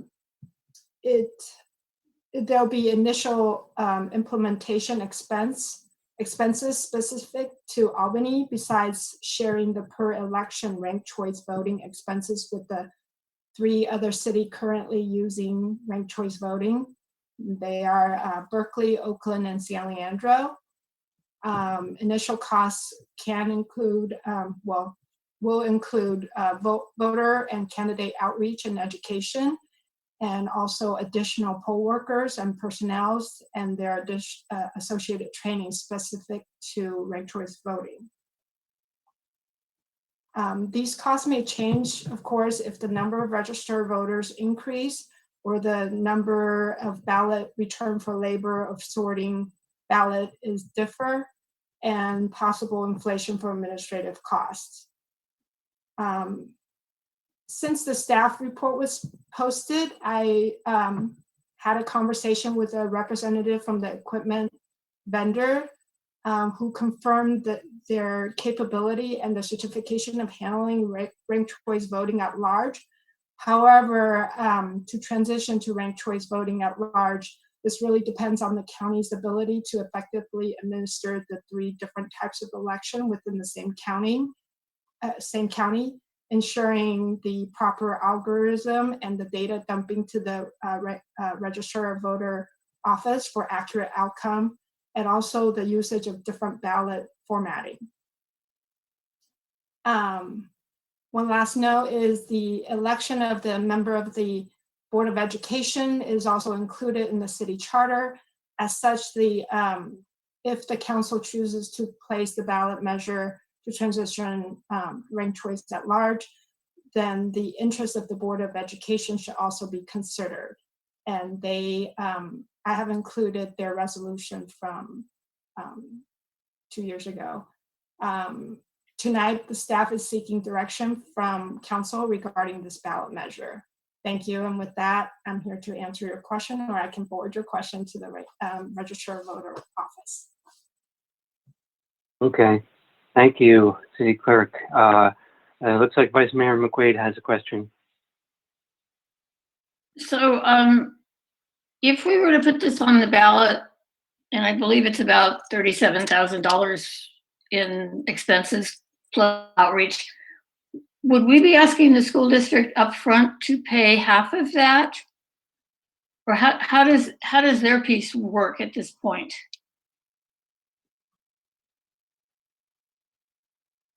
Are you talking, are you referring to the outreach, the initial implementation, or? Well, it appears that it costs, the election itself costs about $26,000 additional to what we've already paid, what we usually pay. And it's about $11,500 for work before that. I'm sorry, I don't have my report up, I'm sorry. And then the outreach, however, that would cost.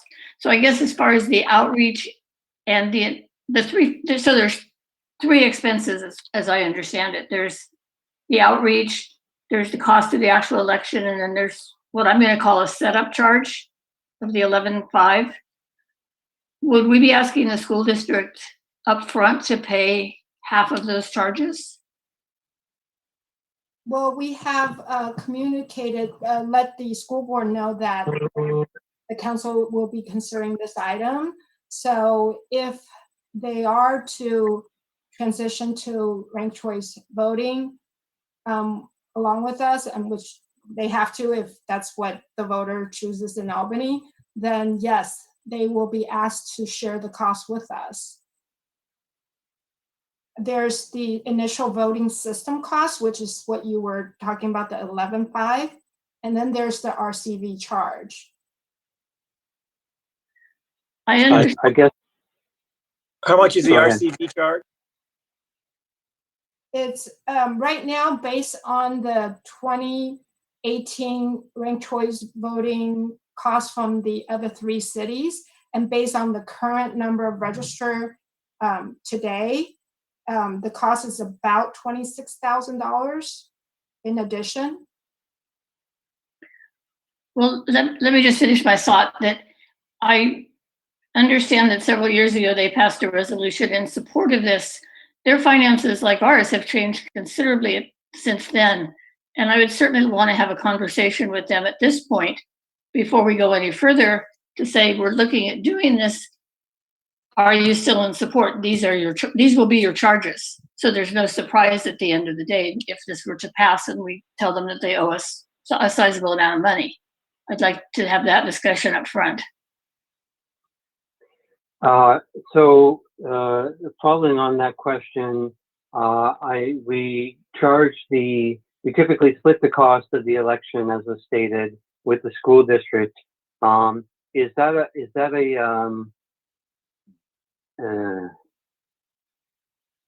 a formal agreement we have with them, or is that just the way it's been done? I believe that's the way it's been done. It depends on how many ballot measure they have for the election, also how many candidates is running. I see. Okay, so it's a discussion between the city and the school district as to how to divvy up the payment, something like that. Usually I get the invoice from registered voter office, and we put it in a spreadsheet and calculate it based on their number of candidates and ballot measures. And Okay. over to the school district. Okay, so I'm guessing that the initial ranked choice voting charge and ongoing ranked choice voting charge, you'd have to figure in also to that spreadsheet as to how to bill the school district for that. Would that be fair? Right, if it's the per election ranked choice voting charges. Okay. And then as the vice mayor mentioned, there's the outreach cost, but sounds like that's soft cost. That's just there's an estimate that we have to pay some money to do education, and but that's not a set figure, and whether or not the school district we won't be invoiced for that, and the discussion of whether or not the school district would pay that is kind of up in the air. Would that be fair? Or we might be invoiced for that. It really depends on what the council, how much outreach the council would like to do, and what type of outreach the council would like to do. I had a conversation with a neighboring city that did recent district election outreach, and they saved a lot of money by doing everything on social media and electronically. And the only cost that they really had was the publication in the newspaper for the public hearing, which is required. Okay. And Okay. there might be things that the county will do for us, which we will get a bill for. Got it. Got it. Thank you. Thank you, City Clerk. That's really helpful. Questions from other council members?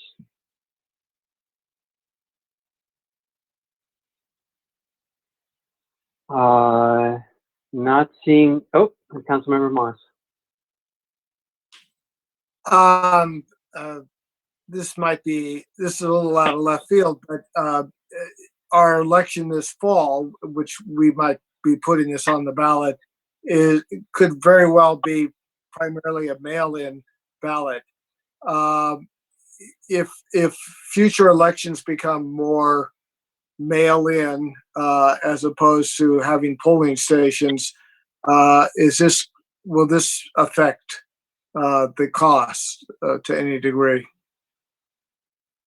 Well, we would still have the same ranked choice voting charges pretty much, because the ballot still has to be printed and they still go back and they still have to be sorted at the county level. The only thing that might be different is, yes, we might not have to have as many, say, poll workers or personnels that are specialized in ranked choice voting at the poll locations, but that means you probably have to spend a little more money on outreach and education for people to understand that. Okay. All right. Thank you. All right. Thank you. Further questions from council members? Not seeing any. So let's. I'm sorry, to add to that, I'm sorry. And as far as I understand, for this November's election, even though the governor is saying that we can do mail-in ballot, but they will still have poll locations available for people to go in and vote. So it's not like we're completely eliminating poll locations. So the additional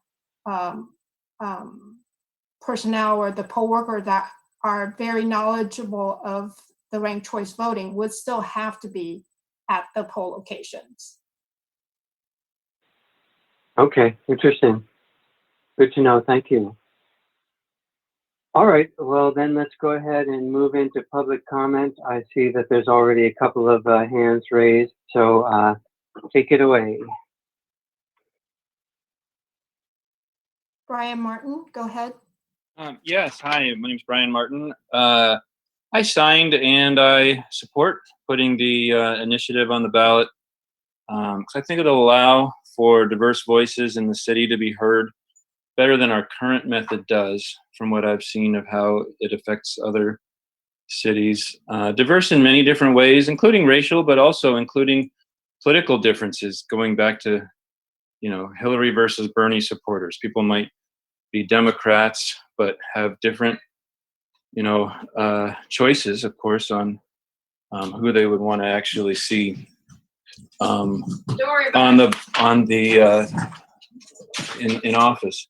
My concern is that if this initiative is not moved forward, that with all these signatures that have been collected already, that it is equivalent to disenfranchisement under these highly unusual circumstances. Thank you for considering this and putting it on the agenda. Thank you.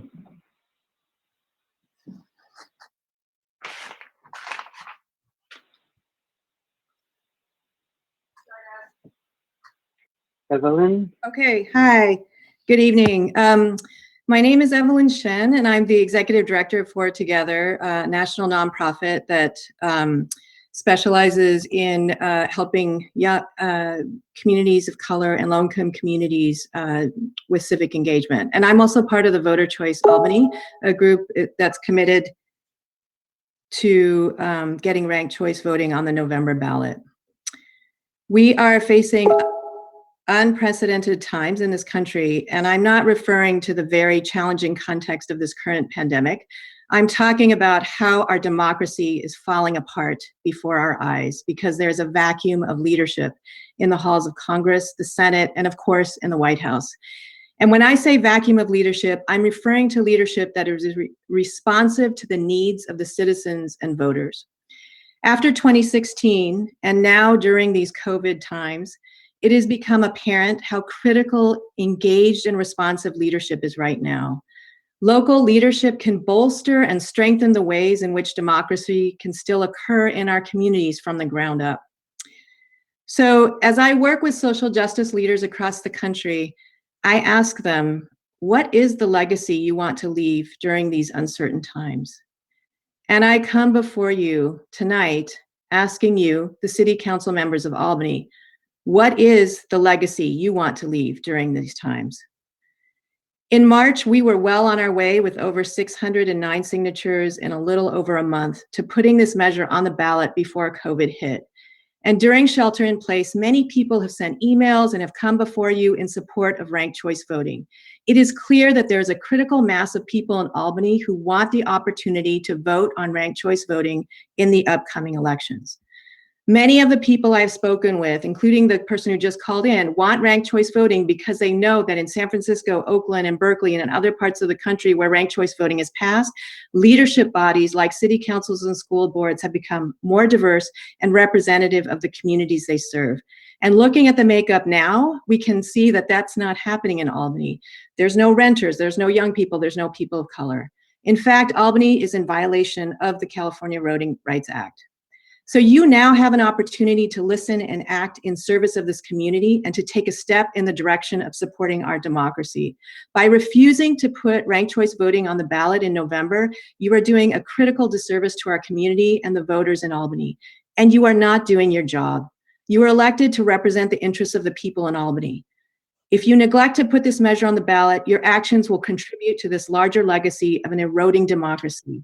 And so I urge you to model the leadership we need and put ranked choice voting on the November ballot and help Albany take a step in the right direction. Thank you. Thank you. Harry? Hi, this is Harry Chomsky. Good evening, Council. Thank you for considering placing a ranked choice measure on the November ballot. And thank you to staff for so carefully analyzing the feasibility, logistics, and cost of implementing it. Despite staff's expertise, I'm going to ask Council to look at tonight's question in a different way. I'm not going to ask you to endorse ranked choice or even to consider whether it's practical. What I'm asking you for is to let the voters have their say. Usually when the Council places a measure on the ballot, the Council is implicitly endorsing the measure and asking voters to approve. The situation tonight is different and maybe unprecedented, but the time we're living in is unprecedented. I'm asking you to place the measure on the ballot for the sake of the voters, not because you want Albany to have ranked choice. Voters have spoken clearly. They want the opportunity to vote on this. A robust group of volunteers collected signatures before the lockdown. Most residents they approached agreed this should be a voter's choice and signed the petition.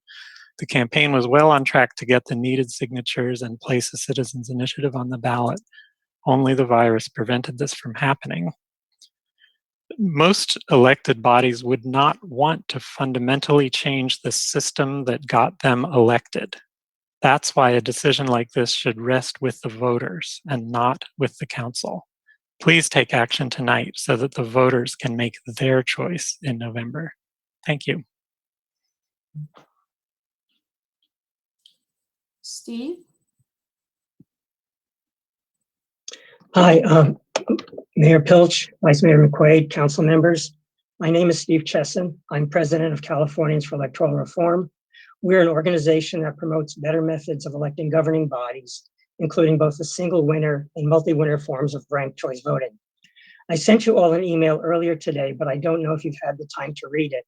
I have 3 points I want to make around the question of whether the registrar of voters has equipment certified for at-large ranked choice voting. First, the certificate of approval for the Democracy Suite version 5.10 voting system used by the registrar just says it is approved.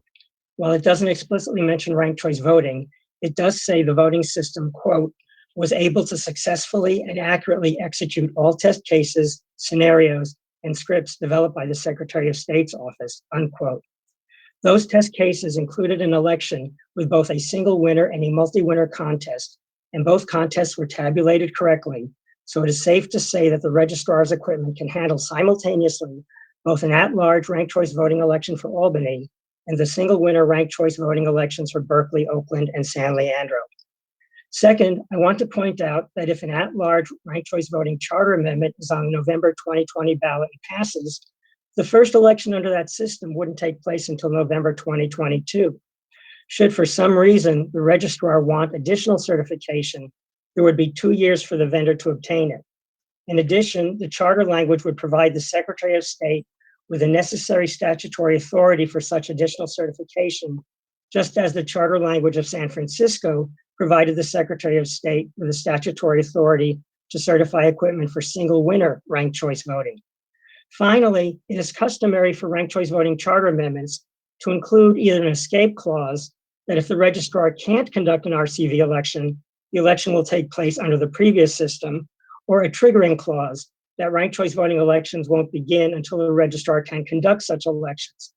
The San Francisco charter has such an escape clause, and the Oakland and Berkeley charters each have a triggering clause.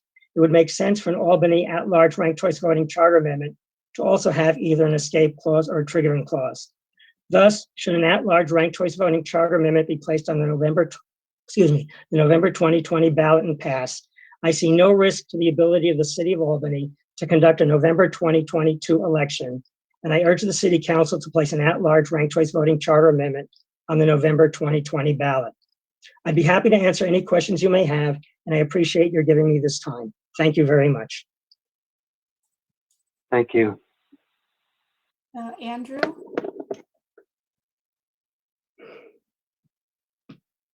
Hello, good evening. My name is Andrew Tang, and I want to thank the Albany City Council for taking the time to consider this matter tonight. I'm a proponent of ranked choice voting initiative and a co-founder of Voter Choice Albany. On behalf of Voter Choice Albany, last Thursday, I turned in a box with 609 signatures of Albany residents asking to put ranked choice voting on the November ballot to our city clerk. I coordinated a team of 15 unpaid volunteers who collected the signatures between February 13 and March 16. 14 of the 15 volunteers were Albany residents. The team collected an average of 19 signatures per day. At that rate, we were on track to collect roughly 1,700 signatures before the signature gathering deadline. That is well above the 1,159 needed to qualify for the ballot. Earlier today, there was a fair amount of discussion about the cost of ranked choice voting. If I understand correctly, the costs are three. There's an initial setup cost of $11,500, a cost of $26,000 per election, and then a cost for voter education. So as was discussed, the $11,500 would likely be split between the city and the school, so that would be $5,750 for the city. The $26,000 recurring cost is per election, and since there's one election every 2 years and there are two agencies involved, the cost to the city is likely $6,500 per year amortized between the 2 years that the elections are held. So the costs seem to me to not be terribly large and seem to be a reasonably small cost to pay for the price for a better method of elections that better represents the voters that are in Albany. So in conclusion, I ask you to please honor the request of 609 Albany residents who signed the petitions and put ranked choice voting on the November ballot, and let Albany decide for itself what kind of voting method it would prefer. Thank you very much. Thank you. Julia? Hi, my name is Julie Shank Frank. I'm a resident of the city of Albany. I was actually one of the volunteers that collected signatures. And when I went out, I think I went out for about an hour on a Saturday to some of the spots at the time before shelter in place, obviously. And every single resident I talked to was in support, signed right away. Didn't take very long to explain. I think people do understand ranked choice voting much more than we might expect because so many neighboring communities already do ranked choice voting. And even for those folks that weren't sure how they felt, they said, well, I definitely want to be able to vote on it. So I think really the sort of question before you deny is, we're in this unprecedented time. We were on track. We're all volunteers, many of us with jobs and competing priorities, but we made the time. And I think the only reason it took us, 20 signatures per day to get it was because we only had maybe an hour at most to donate our time for this effort. So I really hope you will consider putting this on the ballot, not as endorsement, but to recognize that, these unprecedented times didn't allow us to fully collect what we needed to collect because of shelter in place. So I really hope that you can make this decision, not as an endorsement, but just to allow what the community has already voiced through their petitions. Thank you. Thank you. Aaron? Hi, yeah, this is Aaron Frank. Yeah, I heard what everyone else has to say, and I think it's really a matter of, if it's unclear what to do, seems like you just have to leave it to the voters. So much of our election right now is, in our democracy, seems like it's up in the air. We saw the Democrats win the popular vote several times and lose the election. We see what happens with the disproportionate representation in the Senate. And there's not a lot that we can do when we have systems that are set up that don't represent the voters. And this is an idea that more accurately lets people, let the outcome reflect people's votes. We all were in the situation in the primaries before we had a nominee where everyone was talking about, well, I like this person, but who's everybody else going to vote for? Maybe I shouldn't vote for the person that I like, but I'll vote for the person that I think other people will vote for. And a ranked choice voting system just allows for a lot more clarity, allows for people to vote how they want. And I think as a council, you're now in a situation to look to see that this was going to end up on the ballot. And so sort of tie should go to the voter. I think really we need to let the voters decide their fate. Thank you. Thank you. Aaron Tiedemann? Hi there. My name is Aaron Tiedemann. I'm a lifelong Albany resident, and I'm an organizer for Albany Voter Choice. As you've just heard, our group undertook a pretty monumental task to gather 1,200 signatures in order to put our measure on the ballot. And we did this because we believe that ranked choice is right for Albany. And there are a lot of good reasons to support this conclusion. Not only is our current system in violation of the California Voting Rights Act, it is unrepresentative of the political will and demographics of our community. RCV, on the other hand, offers the chance to make our city council and school board as inclusive of different backgrounds, cultures, and points of view as our city is. Because of the powerful appeal of RCV, our signature gathering effort received half the required signatures in only 1 month. I personally gathered a large amount of those signatures and can attest that our positive response rate was phenomenal. People in Albany know what RCV is and they want to vote for it. So we knew we could get there. That's why it was with great sadness that we made the choice to stop gathering signatures due to COVID-19. Now, RCV is lucky to have another chance tonight. Unfortunately, this council has voted against RCV in the past, despite the recommendations of both your charter review committee and your school board. Now this issue is before you again, I think it is more vital than ever that you reassess it with fresh eyes for three very tangible reasons. The first of which is that the people want it. Today we have very real proof that a significant portion of Albany residents want you to vote yes. Without the pandemic, there's no question we would have reached the signatures needed to have this on the ballot. Second, this is what our democracy needs. As we all know, this is an election year, and the past few years have shown beyond a shadow of a doubt that some of our most basic institutions are in dire need of repair. While it is tempting to say that it's just Congress or the national government that have malfunctioned, we are cheating ourselves if we say so. The improvements we need to make to our democracy are many, and they need to start at the bottom. America elects over 1 million positions every election year, more than any other country. But if we continue to do so using obviously flawed methods from the Electoral College on down to first past the post city council elections, then we are cheapening that process and making it worth less than it could be. And lastly is obviously COVID. As I've said, we would have done this were it not for the pandemic. So while some of you might vote against this measure on a normal day, despite our reasons, I implore you to realize it is not a normal day. COVID-19 is taking so much from all of us. People are losing their income, their families, and their lives. So we should do all we can to ensure it does not also take our ability to fully exercise our best democratic traits. In a time when the tools of grassroots organizing, the lifeblood of a healthy democracy, are simply not possible, it falls to you to consider not just the reasons for and against this issue, but the responsibility you hold as an elected official to use your unique position during this pandemic to do what COVID-19 has made it impossible for your constituents to do alone. Thank you. Okay, member of the public whose number ends in 899. Oh, yes, good evening. My name is Gautam Dutta, and I am counsel for Voter Choice Albany and proponents of the Ranked Choice Voting Initiative. We thank you for considering and ordering a report on the Ranked Choice Voting Initiative pursuant to Section 9212 of the Elections Code. Tonight, we have a simple ask.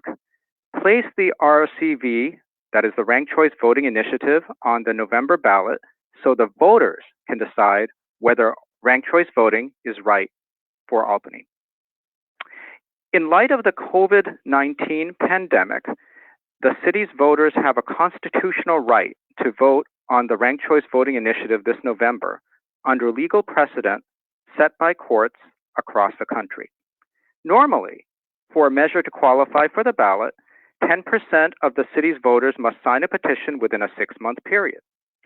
Here, over 5% of the city's voters signed the petition for the Ranked Choice Voting Initiative during the 1-month period of February 13th through March 16th, 2020, the date on which Alameda County's shelter-in-place order took effect. In other words, we gathered over half of the required signatures in just over 4 weeks.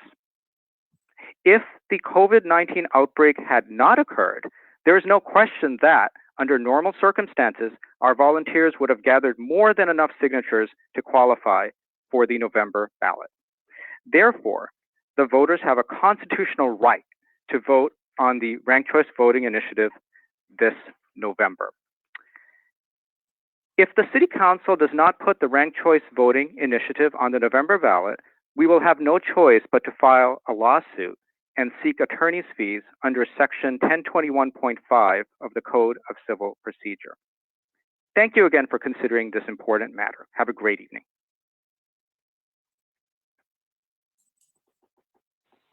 Thank you. Are there any other speakers? I believe that's it. Okay, thank you. Thank you, City Clerk. So back to the council for deliberations. Do we need a motion to keep going? Perhaps we do. I depend on others to help me with that sort of thing. Can someone move that? Do the right motion? I'll move to extend to 11:15. Second. Okay, do I have a consensus? We're all okay with that? Okay, good. All right. Who would like to speak to this? Councilmember Nason. Yeah, 2 years ago, I thought that our best strategy was to keep our heads low, not be a guinea pig, and see if some other city was able to blaze a trail to kind of open up alternatives on what kinds of voting systems people could use. But and it's still, those things are still in the courts. Santa Monica is still in the state courts, and Poway and its friends are still in the federal courts. But there has been no sign anywhere of any change in the legal environment for cities. Cities that get threat letters seem to be getting the same legal advice, which is you just have to go to district elections. And I think that that's something that is important for people to realize. This really isn't about RCV. It isn't about whether or not we have ranked choice voting. It's really about whether we continue to have at-large elections. And I think the only way that we're going to get a clear read on that, there is, and Fair Vote argues that we could do this, that this could be legal. That's actually in their brief in the Poway case. That's their argument for why one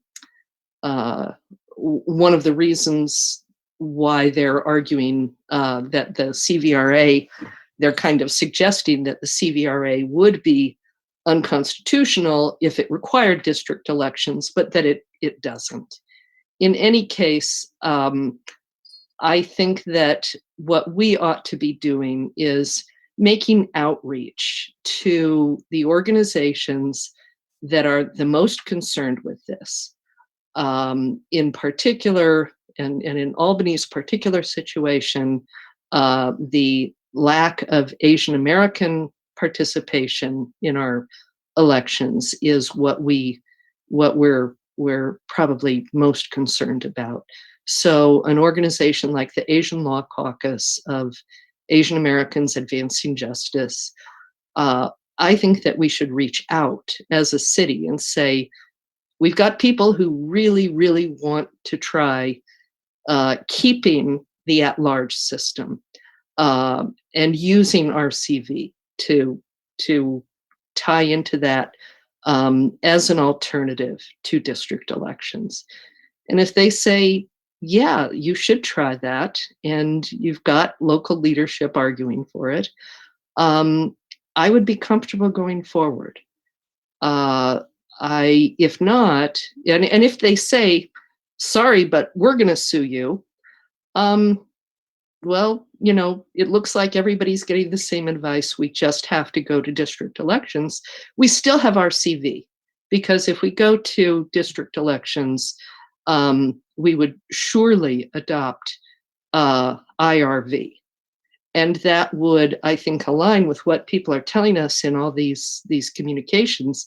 They want an electoral system similar to the one in Berkeley and Oakland and San Francisco. That's district elections with IRV. It's not RCV at large, which is what is being advanced here, but it does still have the RCV component. So that would be my suggestion in all this. We actually proactively reach out to the civil rights, voting rights group that we consider most concerned with our situation, and see if they would support us on this. And I don't mean legally. I'm not suggesting that we would get involved in litigation in any way, shape, or form if we could avoid it, but that we would have support from the voting rights community to do this. Okay. Anyone else?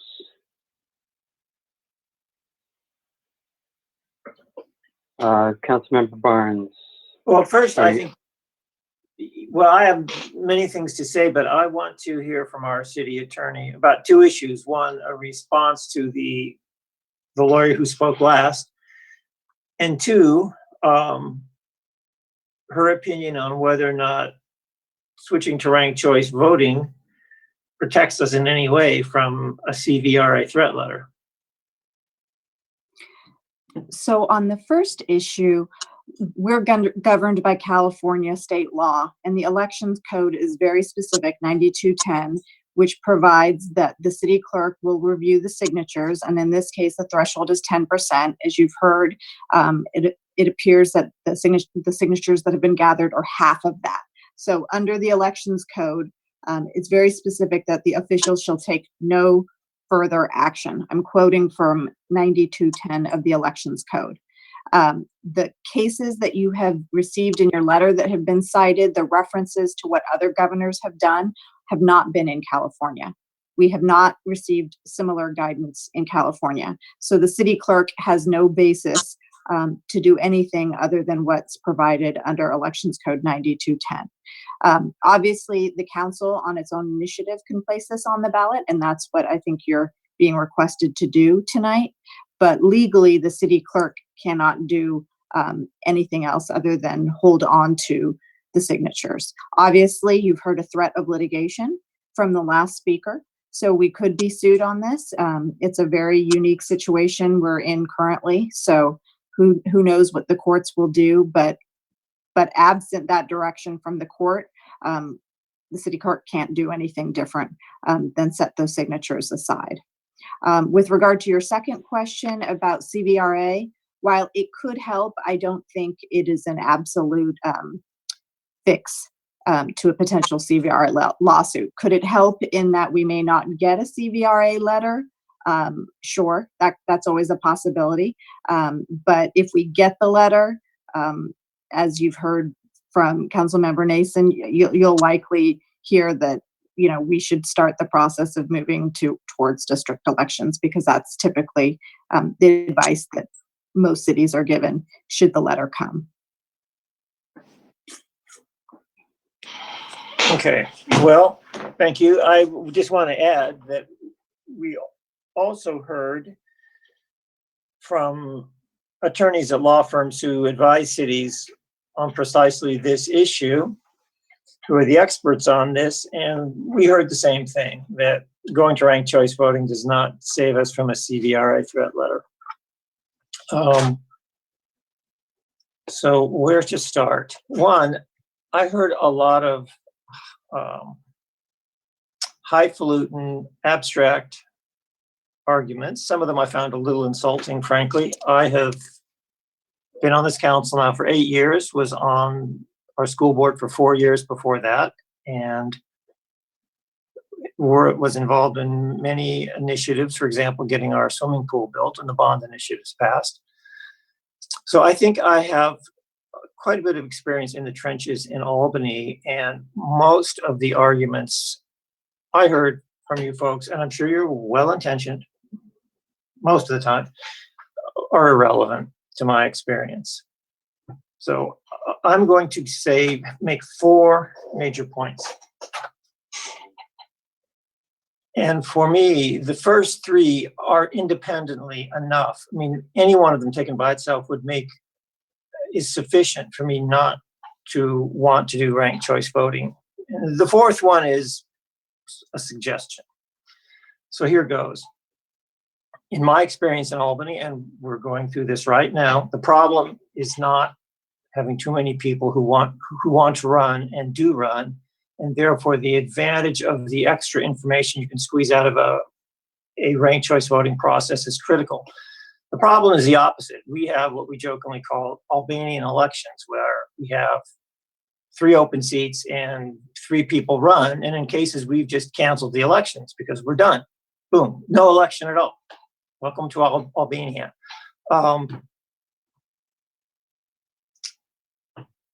So I think folks who are very idealistic and are not very well schooled in Albany politics, frankly, at least to the extent I have in, which is like 12 years at least, need to understand that the problem is we don't get enough people to run. It's not that we get too many people to run. And we have an extremely competent body of citizens in this town. The trouble is to get them to take the initiative to do a job, being on a school board or city council, that's often not very much fun. And what I see of ranked choice voting does nothing to solve that problem. So from a practical matter, ranked choice voting does nothing to solve what I see are the fundamental problems with running elections in this town, which is just to get competent people, enthusiastic, sort of plugged into the system, plugged into commissions, and getting them to eventually run for council. So we don't just have Albanian elections. Albanian elections are really dangerous because you can get people who walk on who have no skill set at all, and they can do a lot of damage. As I used to joke, when you're on the school board, the state has taken so much control that you're really just there to be a punching bag for the parents. But when you're on a city council, you can really screw things up. So it's really important we have good people. All right, that's number one. Number two is what we just discussed. CVR, we may have to go to CVRA. We may get a threat letter from some idealistic Asian political law caucus. I don't know. I'll ask my sister-in-law. I think she was one of the principals in an organization many years ago. But there's a lot of... Councilmember Barnes, if that was number one, then you're probably going to have to make the motion to extend the meeting at 11:15, probably in the middle of number 3. So just note it. I'm going fast, but yeah, I actually made the motion to extend it to 11:30, but Peggy beat me to it because I was still muted. So let me continue, please. I don't think there's a 3-minute time limit on council speaking. There's a lot of unscrupulous people who do issue CVRA threat letters, just like we know there is unscrupulous attorneys who file complaints under the ADA. They do not give a damn about the well-being of people who have disabilities. It's just a way for them to make money. So we are always going to be under threat from unscrupulous people as well as the sort of scrupulous people that Rochelle had mentioned. Doing ranked choice voting doesn't help. In fact, if we end up doing both, it really screws things up. Because remember, this is just mathematics. It's not wishful thinking. It's not ideology. If you have an election, if you only have 2 people running in your election, one of them automatically gets the majority, and ranked choice voting does nothing. It accomplishes nothing for you. So if we have to go to districts in this town, if we have 4 or 5 districts, in order for ranked choice voting to make any difference, we need at least 3 people to run in every district. That's 12 or 15 people. We have never gotten anywhere close to that in this town, having that many people run for an election. So I don't see what the point of this is. I think we need to keep doing what we're doing. We need to hope that we don't have to go to districts. And ranked choice voting for me it's irrelevant. Ranked choice voting and how well it works is very contextual. I think it works for the Academy Awards. I think it works as instant runoff. We don't have these issues in Albany. So I think for Albany, this little town, it's a bad idea. Okay, point number 3 is I could not imagine a worse time to stress out the voter registrar's office in Alameda County than in the middle of this. They've been working from home. They're running out of money. The governor, who, by the way, is adamantly opposed to ranked choice voting. But the governor has said we're going to basically do mail-in VBM elections from here on out. And they've got to figure out how to do VBM elections. In the middle of this mayhem and this chaos, and some of you are aware of what happened in Wisconsin, you want to throw this monkey wrench into this system when people are already really stressed out, and the system is really stressed out. And I think it's irresponsible. I would never willingly do that to the voter registrar's office. I think they have plenty to do already. So I'm going to talk about the options. and I'm going to say something to you that you're not going to like to hear, but there are knowledgeable people in this town who have said to me that all volunteers approached them and spoke with them, and they felt like they were not given honest information. That they were told that doing ranked choice voting would solve the CVRA problem. And if we did ranked choice voting, we'd no longer have to worry about CVRA. And apparently that was part of your pitch, because people I trust implicitly told me that's what they were told by your volunteers. So what is the fact you got 600 signatures mean? I don't know what it means, but it's irrelevant because you didn't get the 10% that you needed. In a way that you were very full of yourselves when you started this process, you didn't come to us to ask us, to bless your actions. You went out there and tried to get your votes, and you didn't do it. And I know COVID-19 is a problem for all of us. There's 90,000 dead people in this country, so I'm not really sympathetic to the fact that this could inconvenience you. So what I suggest you do, you don't have to listen to me, because I'm termed out. You can just do this again next year. You can go get your 1,200 signatures. You can totally end run the council, and you can take it to the voters then. All you have to do is wait for the COVID thing to calm down, wait for the voter registrar's office to get a chance to figure out this new system, then go back to the voters. You seem very sure of yourselves that you could have gotten 1,200 votes. Okay, then you can get 1,200 votes next year, and then you can just take this right to the voters. And that's what I suggest you do. I don't know how anyone else is going to vote on this, but I'm voting no on this. I think you guys made your bed. You need to lie in it. Go get 1,200 votes. That's what I wanted to say. Okay, will you extend the meeting?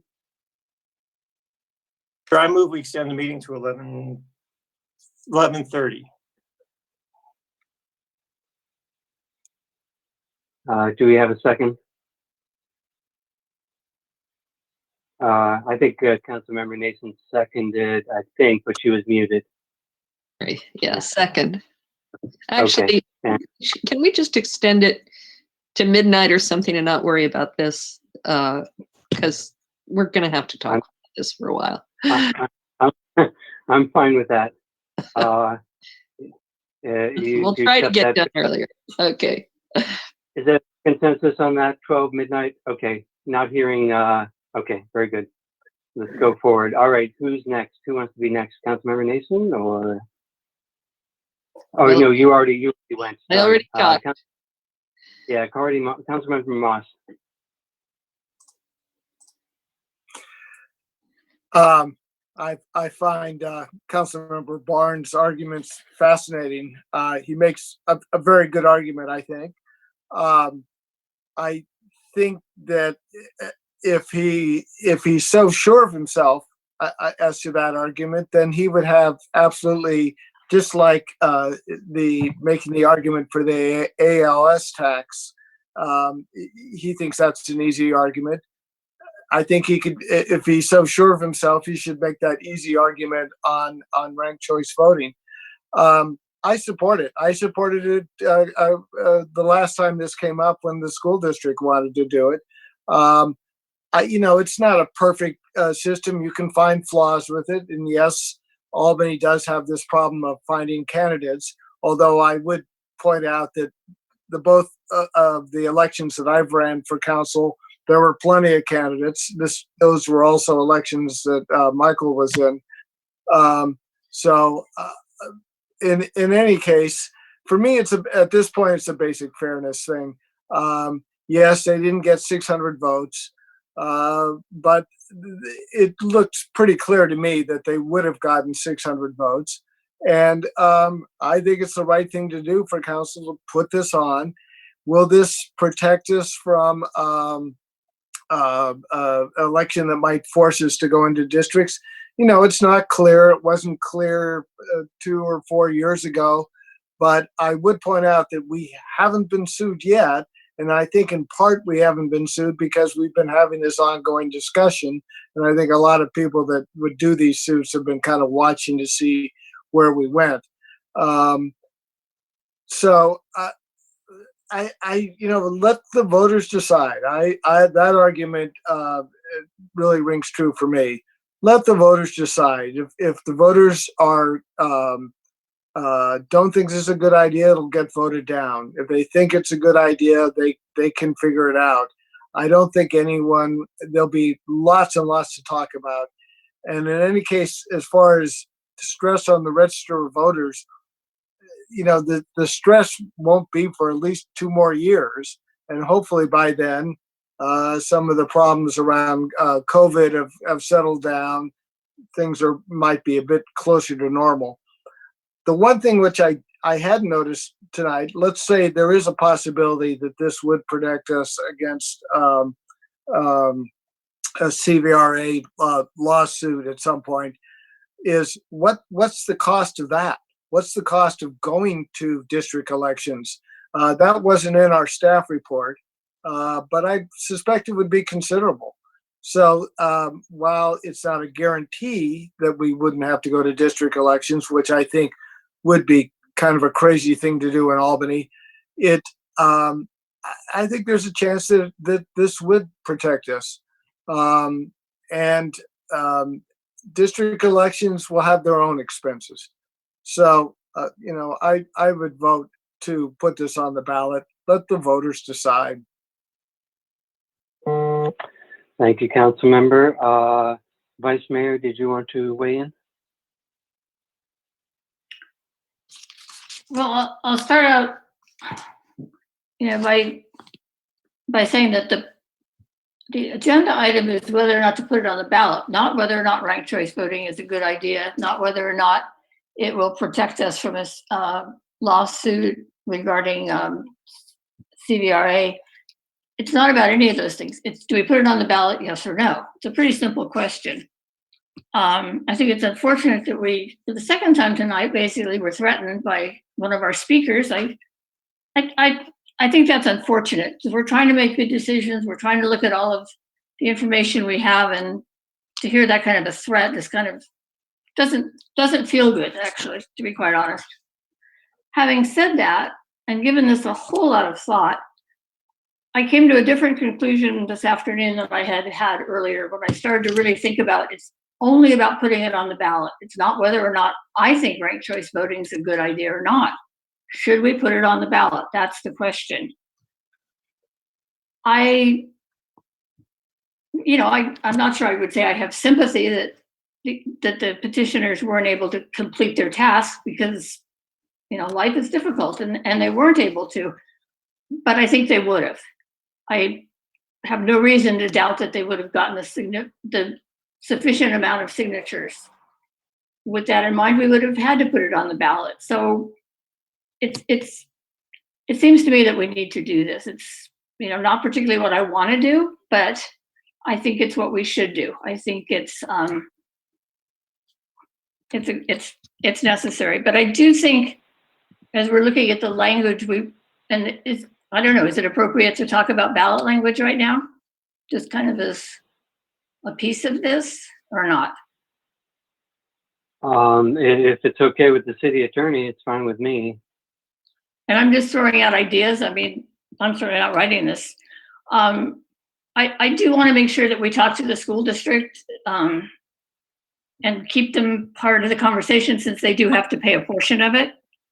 And I want to be sure that in the ballot language that there's specific information about cost, what this actually means, not hypothetically this might do this or it might not do that, but very clearly what it is, and that there is an escape clause if it doesn't work, if the register voters can't do it or whatever, that there is an escape clause that we can get out of it so that we're not stuck in a situation that they can't meet our needs, and then what do we do? So having said all that, I'm surprising myself even by saying I think we probably ought to go ahead and do this. Okay, thank you. And Councilmember Nason, follow up. Yeah, how would you feel about, and how would other people in general feel about consulting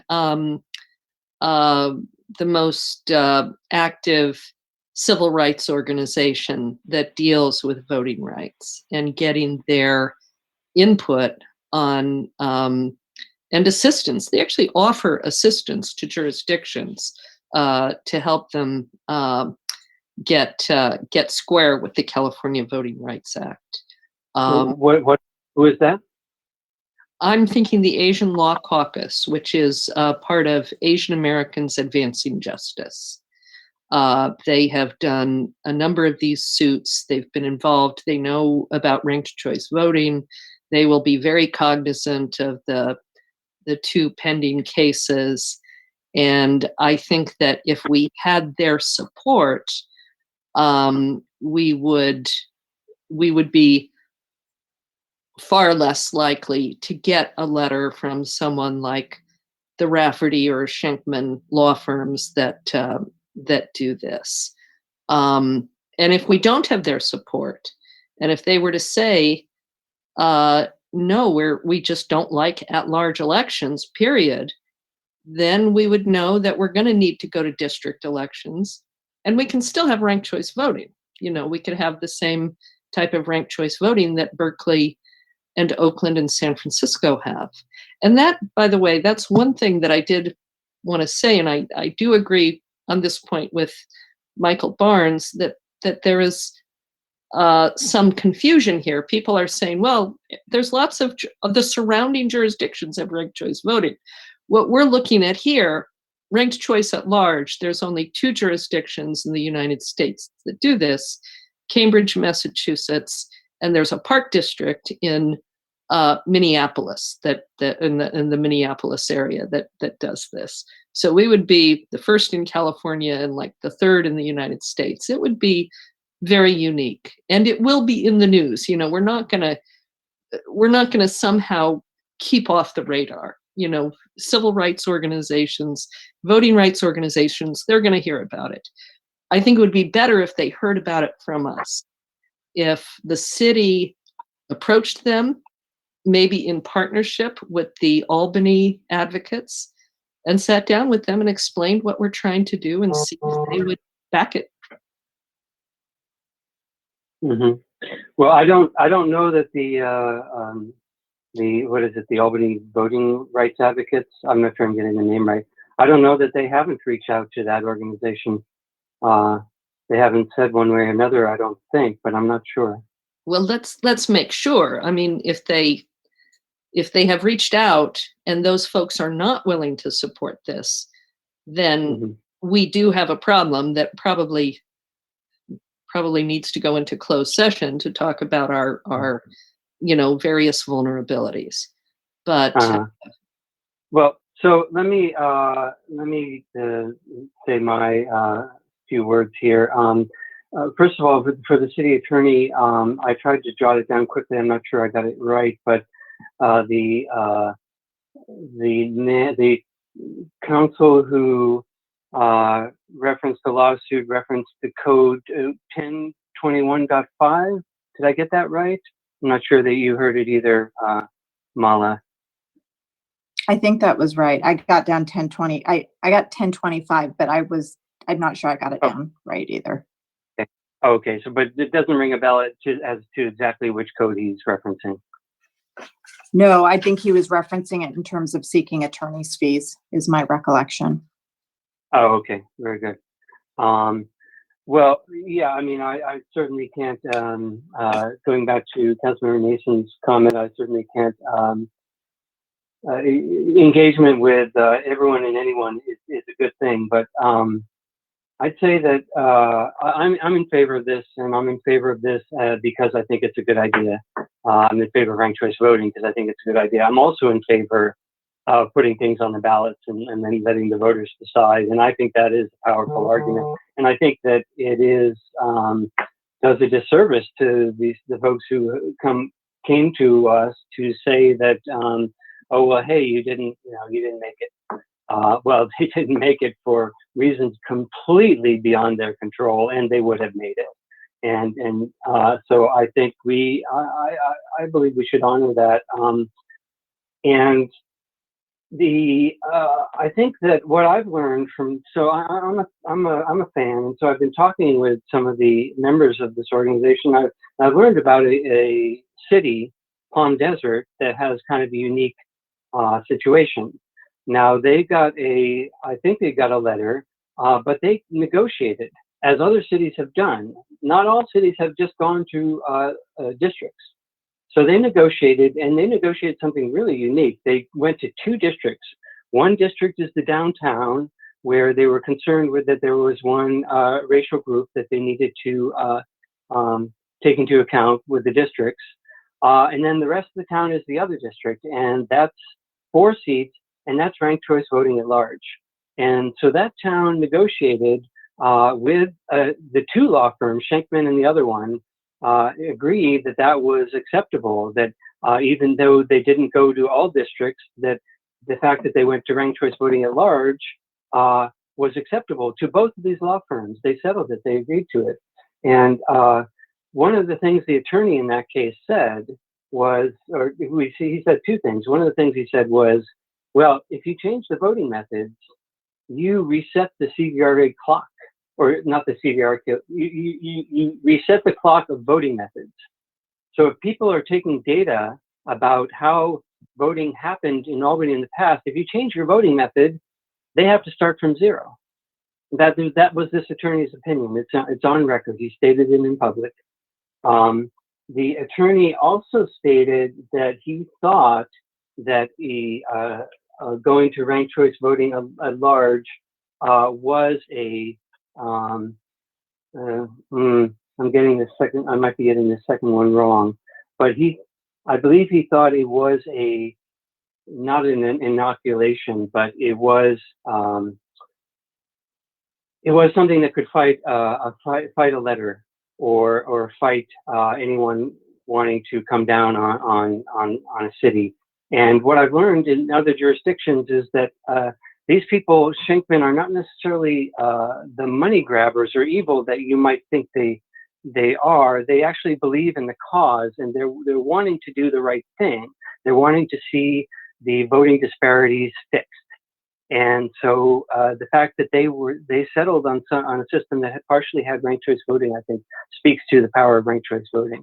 So I don't think this inoculates us. I don't think this is a remedy. As our city attorney said, this is not going to prevent ranked choice voting, not going to prevent a letter or lawsuit. But I think the fact that we are going to something that has been acceptable to these firms and that we are willing to talk about it, I think will mean a lot to these firms. And I think, I feel like they'll leave us alone. I feel like they'll think, hey, they're doing something. They won't even go there. They don't even care to go there because we actually are taking a stand. But anyway, I wasn't even going to say all that, but Councilmember Nason had some points that I wanted to address. I think Vice Mayor McQuaid's argument and Councilmember Moss's argument about let the voter decide is a very powerful one, especially when there's so many people in town that put in so much effort and believe in this cause. I want to honor that too. I'll stop there. Any other comments?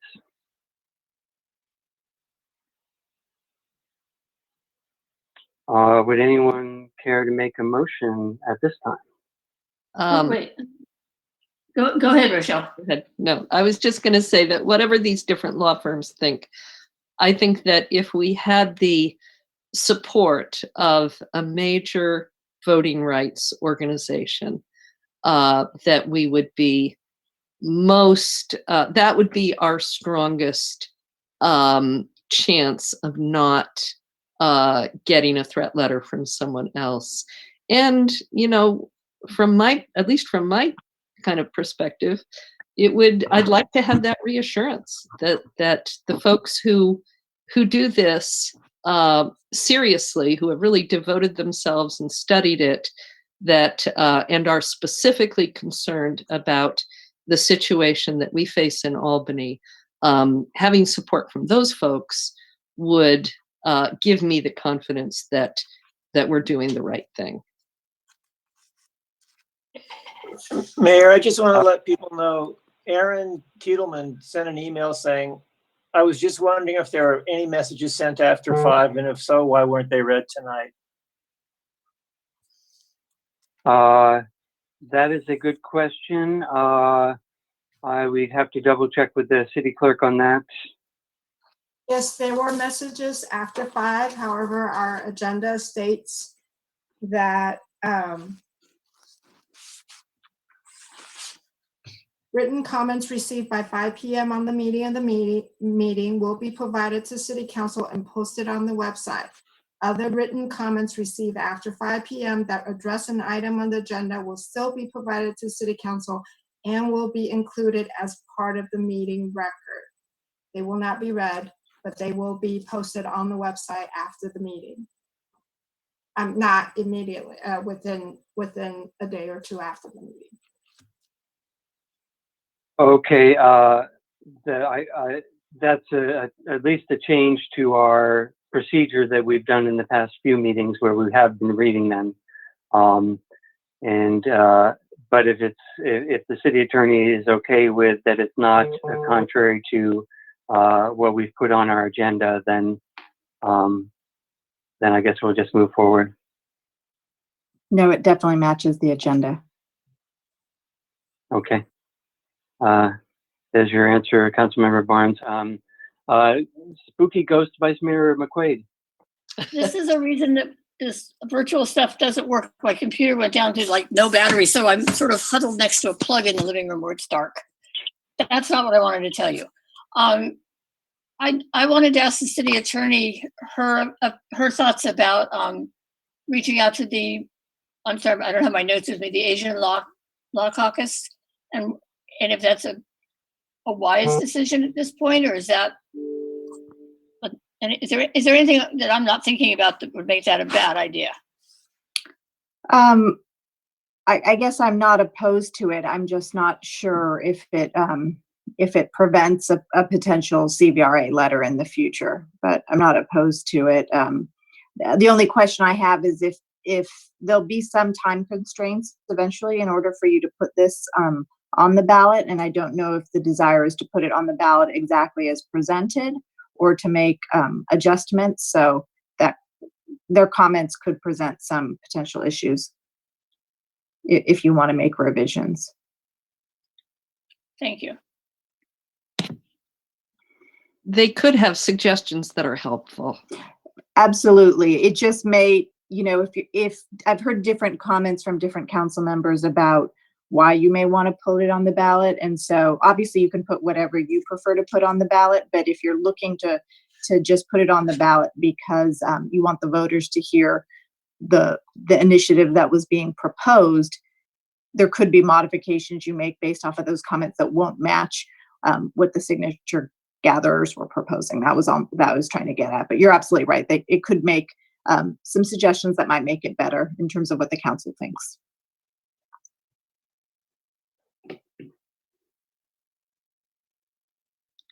Well, I'm ready to make a motion if it works for others. Please go ahead. And that would be that the council form a subcommittee to reach out first to the Albany. I'm thinking Albany voting advocates, the group that has presented this, and ask them, invite them to join in a meeting request with the Asian Law Caucus of Asian Americans Advancing Justice to discuss the situation facing Albany and our interest in placing a measure on the ballot to address our voting system. Which, by the way, I personally do think there is something wrong with our voting system. I do think these first those systems are problematical. But I've become much less resistant to the idea of districts than I was at first. So I'm kind of open to different solutions. But since the advocates feel so strongly about this, let's present this as the issue that we're considering putting on the ballot, ranked choice at voting at large. Okay, we have a motion. Do we have a second? Could I hear the motion again, please? Sure. The motion is that we form a subcommittee to approach both the Albany voting rights advocacy group that presented the petition and approach the Asian American, the Asian Law Caucus of Asian Americans Advancing Justice, and try to set up a meeting to ask for comment from that organization on their perspective on whether placing this measure on the ballot or something similar to it is something that they would support. No. All right, I'll second that. Okay, we have a motion. Mala has a comment. And it's not on the motion, so I apologize. I just wanted to step in before you voted. I did double check the agenda, and I did miss this sentence on public comment. It says written comments received between 5 p.m. and the close of public comment period will be read or summarized as part of the meeting. And so I don't know if Anne received any comments that actually said meeting comments. There's a specification of what it needs to say on the title of the email regarding meeting comments. And if she did receive any between 5 and the close of public hearing that presumably weren't from someone who already spoke, because if they spoke, they had their 3 minutes. But if there was some comments that were not from individuals who didn't speak tonight between that 5 period and the public hearing process, we probably should summarize those. Okay, let's pause in our voting to hear from the city clerk on that. Looks like she's looking over the record.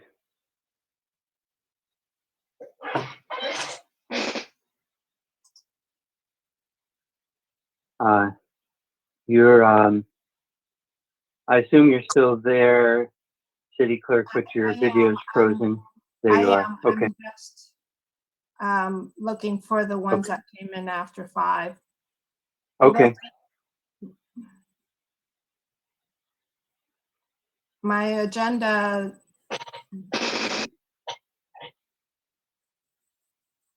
Does your agenda say something different, Anne? I just pulled the one from the website up. Are you looking at from Granicus or? Not from, yeah, it's albanyca.granicus.com. Because I'm looking at it and it says written comments received between 5 p.m. and the close of the public comment period will be read or summarized as part of the meeting. Okay. That's what I saw, which is why I missed that sentence earlier, but I read that. That's why I wanted to just double check if we had any. Okay, so do you want me to go ahead and read them out now? There are several. You can read or summarize as part of the meeting. Okay, the one from Voter Choice Albany came in support of the, this came in from Aaron Tiedemann, who spoke already.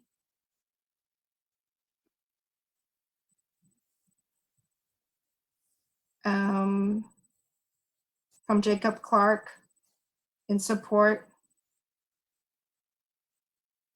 I'm simply asking that the council let our voter decide.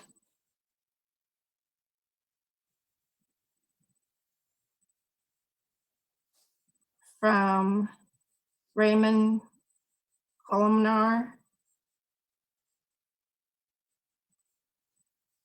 Sorry, it's not downloading on my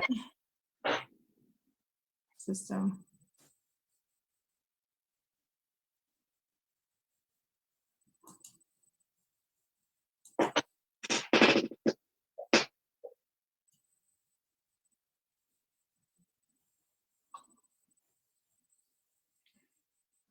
David Danby in support to put ranked choice.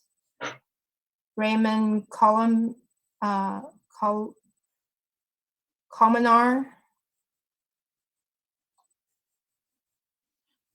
in support.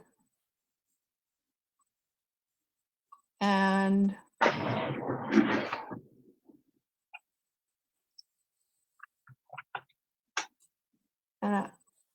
Sabrina Chin in support.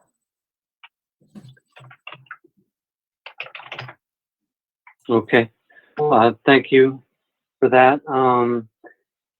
And so we have a motion on the table. The motion was from Councilmember Nason, seconded by Councilmember Barnes to form a subcommittee, reach out to Asian American or Asian Law Caucus and request a meeting. And that is the motion on the table. Any further discussion?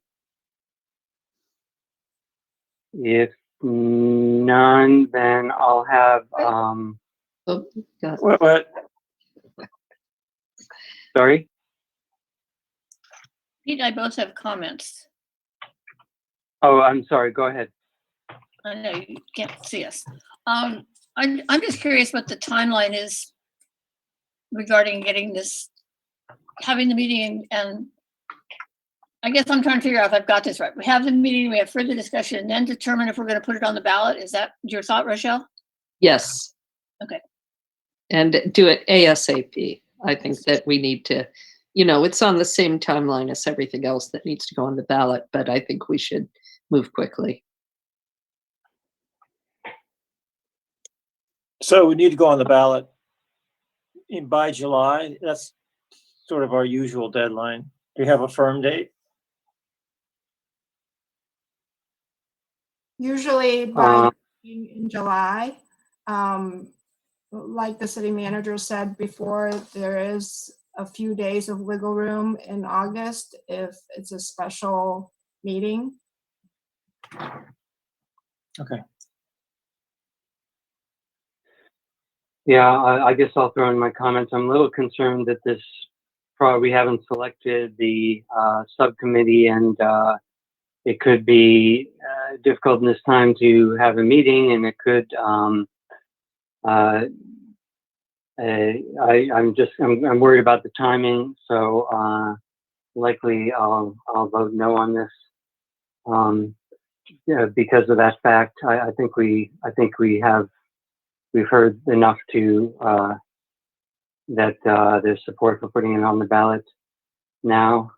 Not to say that we shouldn't confer with this organization. Absolutely, it would be a great idea, but I'm not sure how it would one organization's opinion would change things in this case. Anyway, further discussion, or should we call for the vote? I guess I will call for the vote. I don't know why, for some reason, people all seem to get frozen now. Maybe it's late at night. Maybe just, anyway. City Clerk, would you please call for the vote?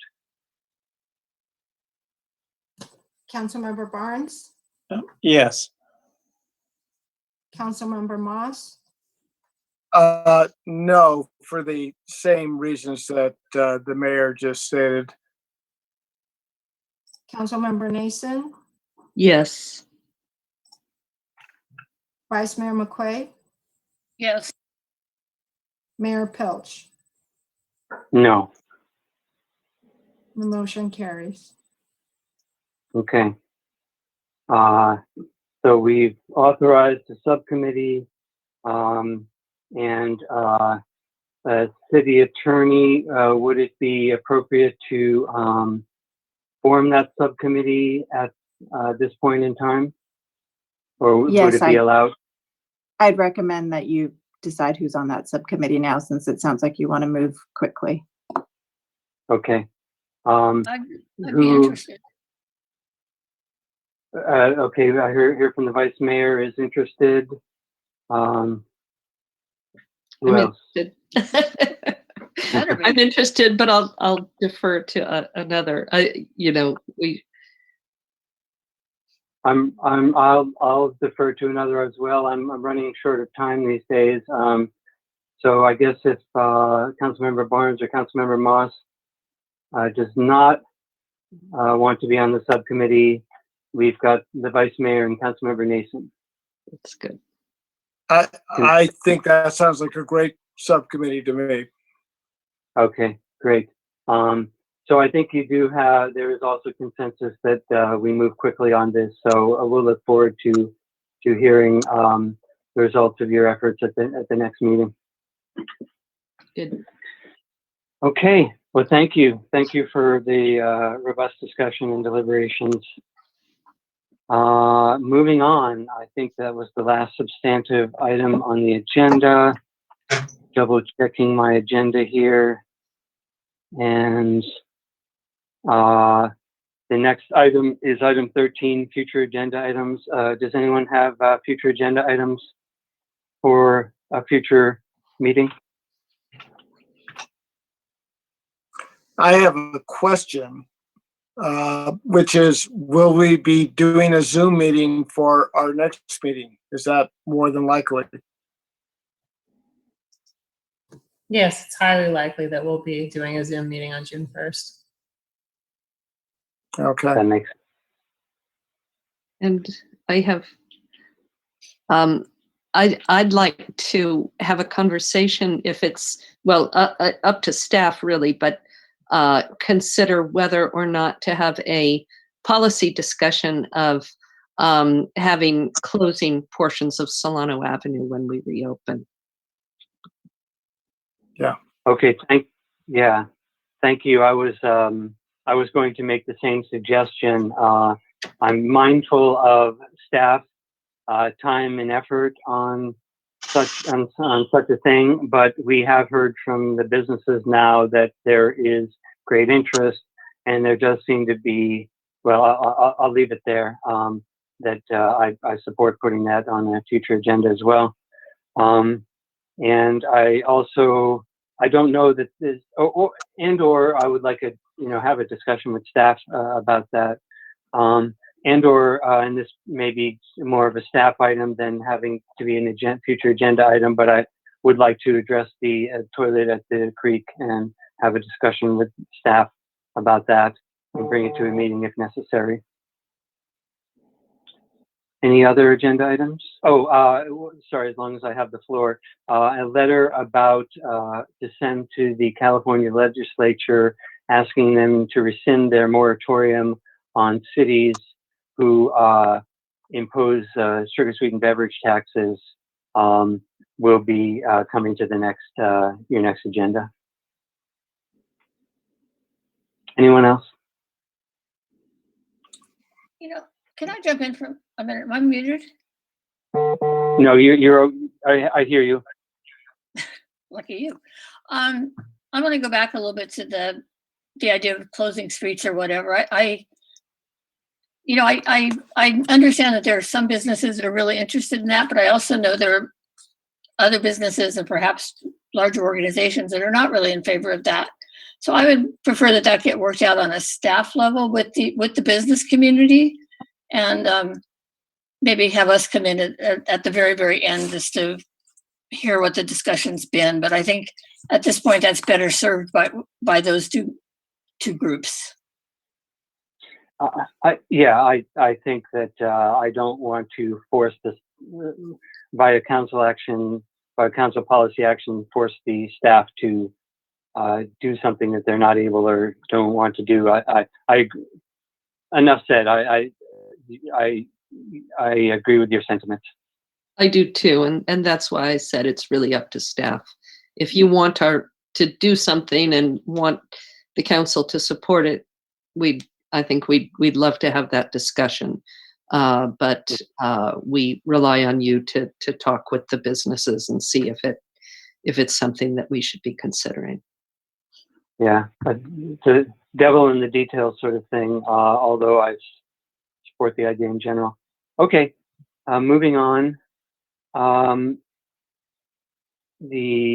was the last. If there's no further future agenda items, then the agenda lists the number of upcoming city meetings and events: library board, climate action, transportation, planning and zoning, and city council meeting will next meet on June 1st. And and that's it. There are no further items, so I will call the meeting adjourned. Good night. Okay.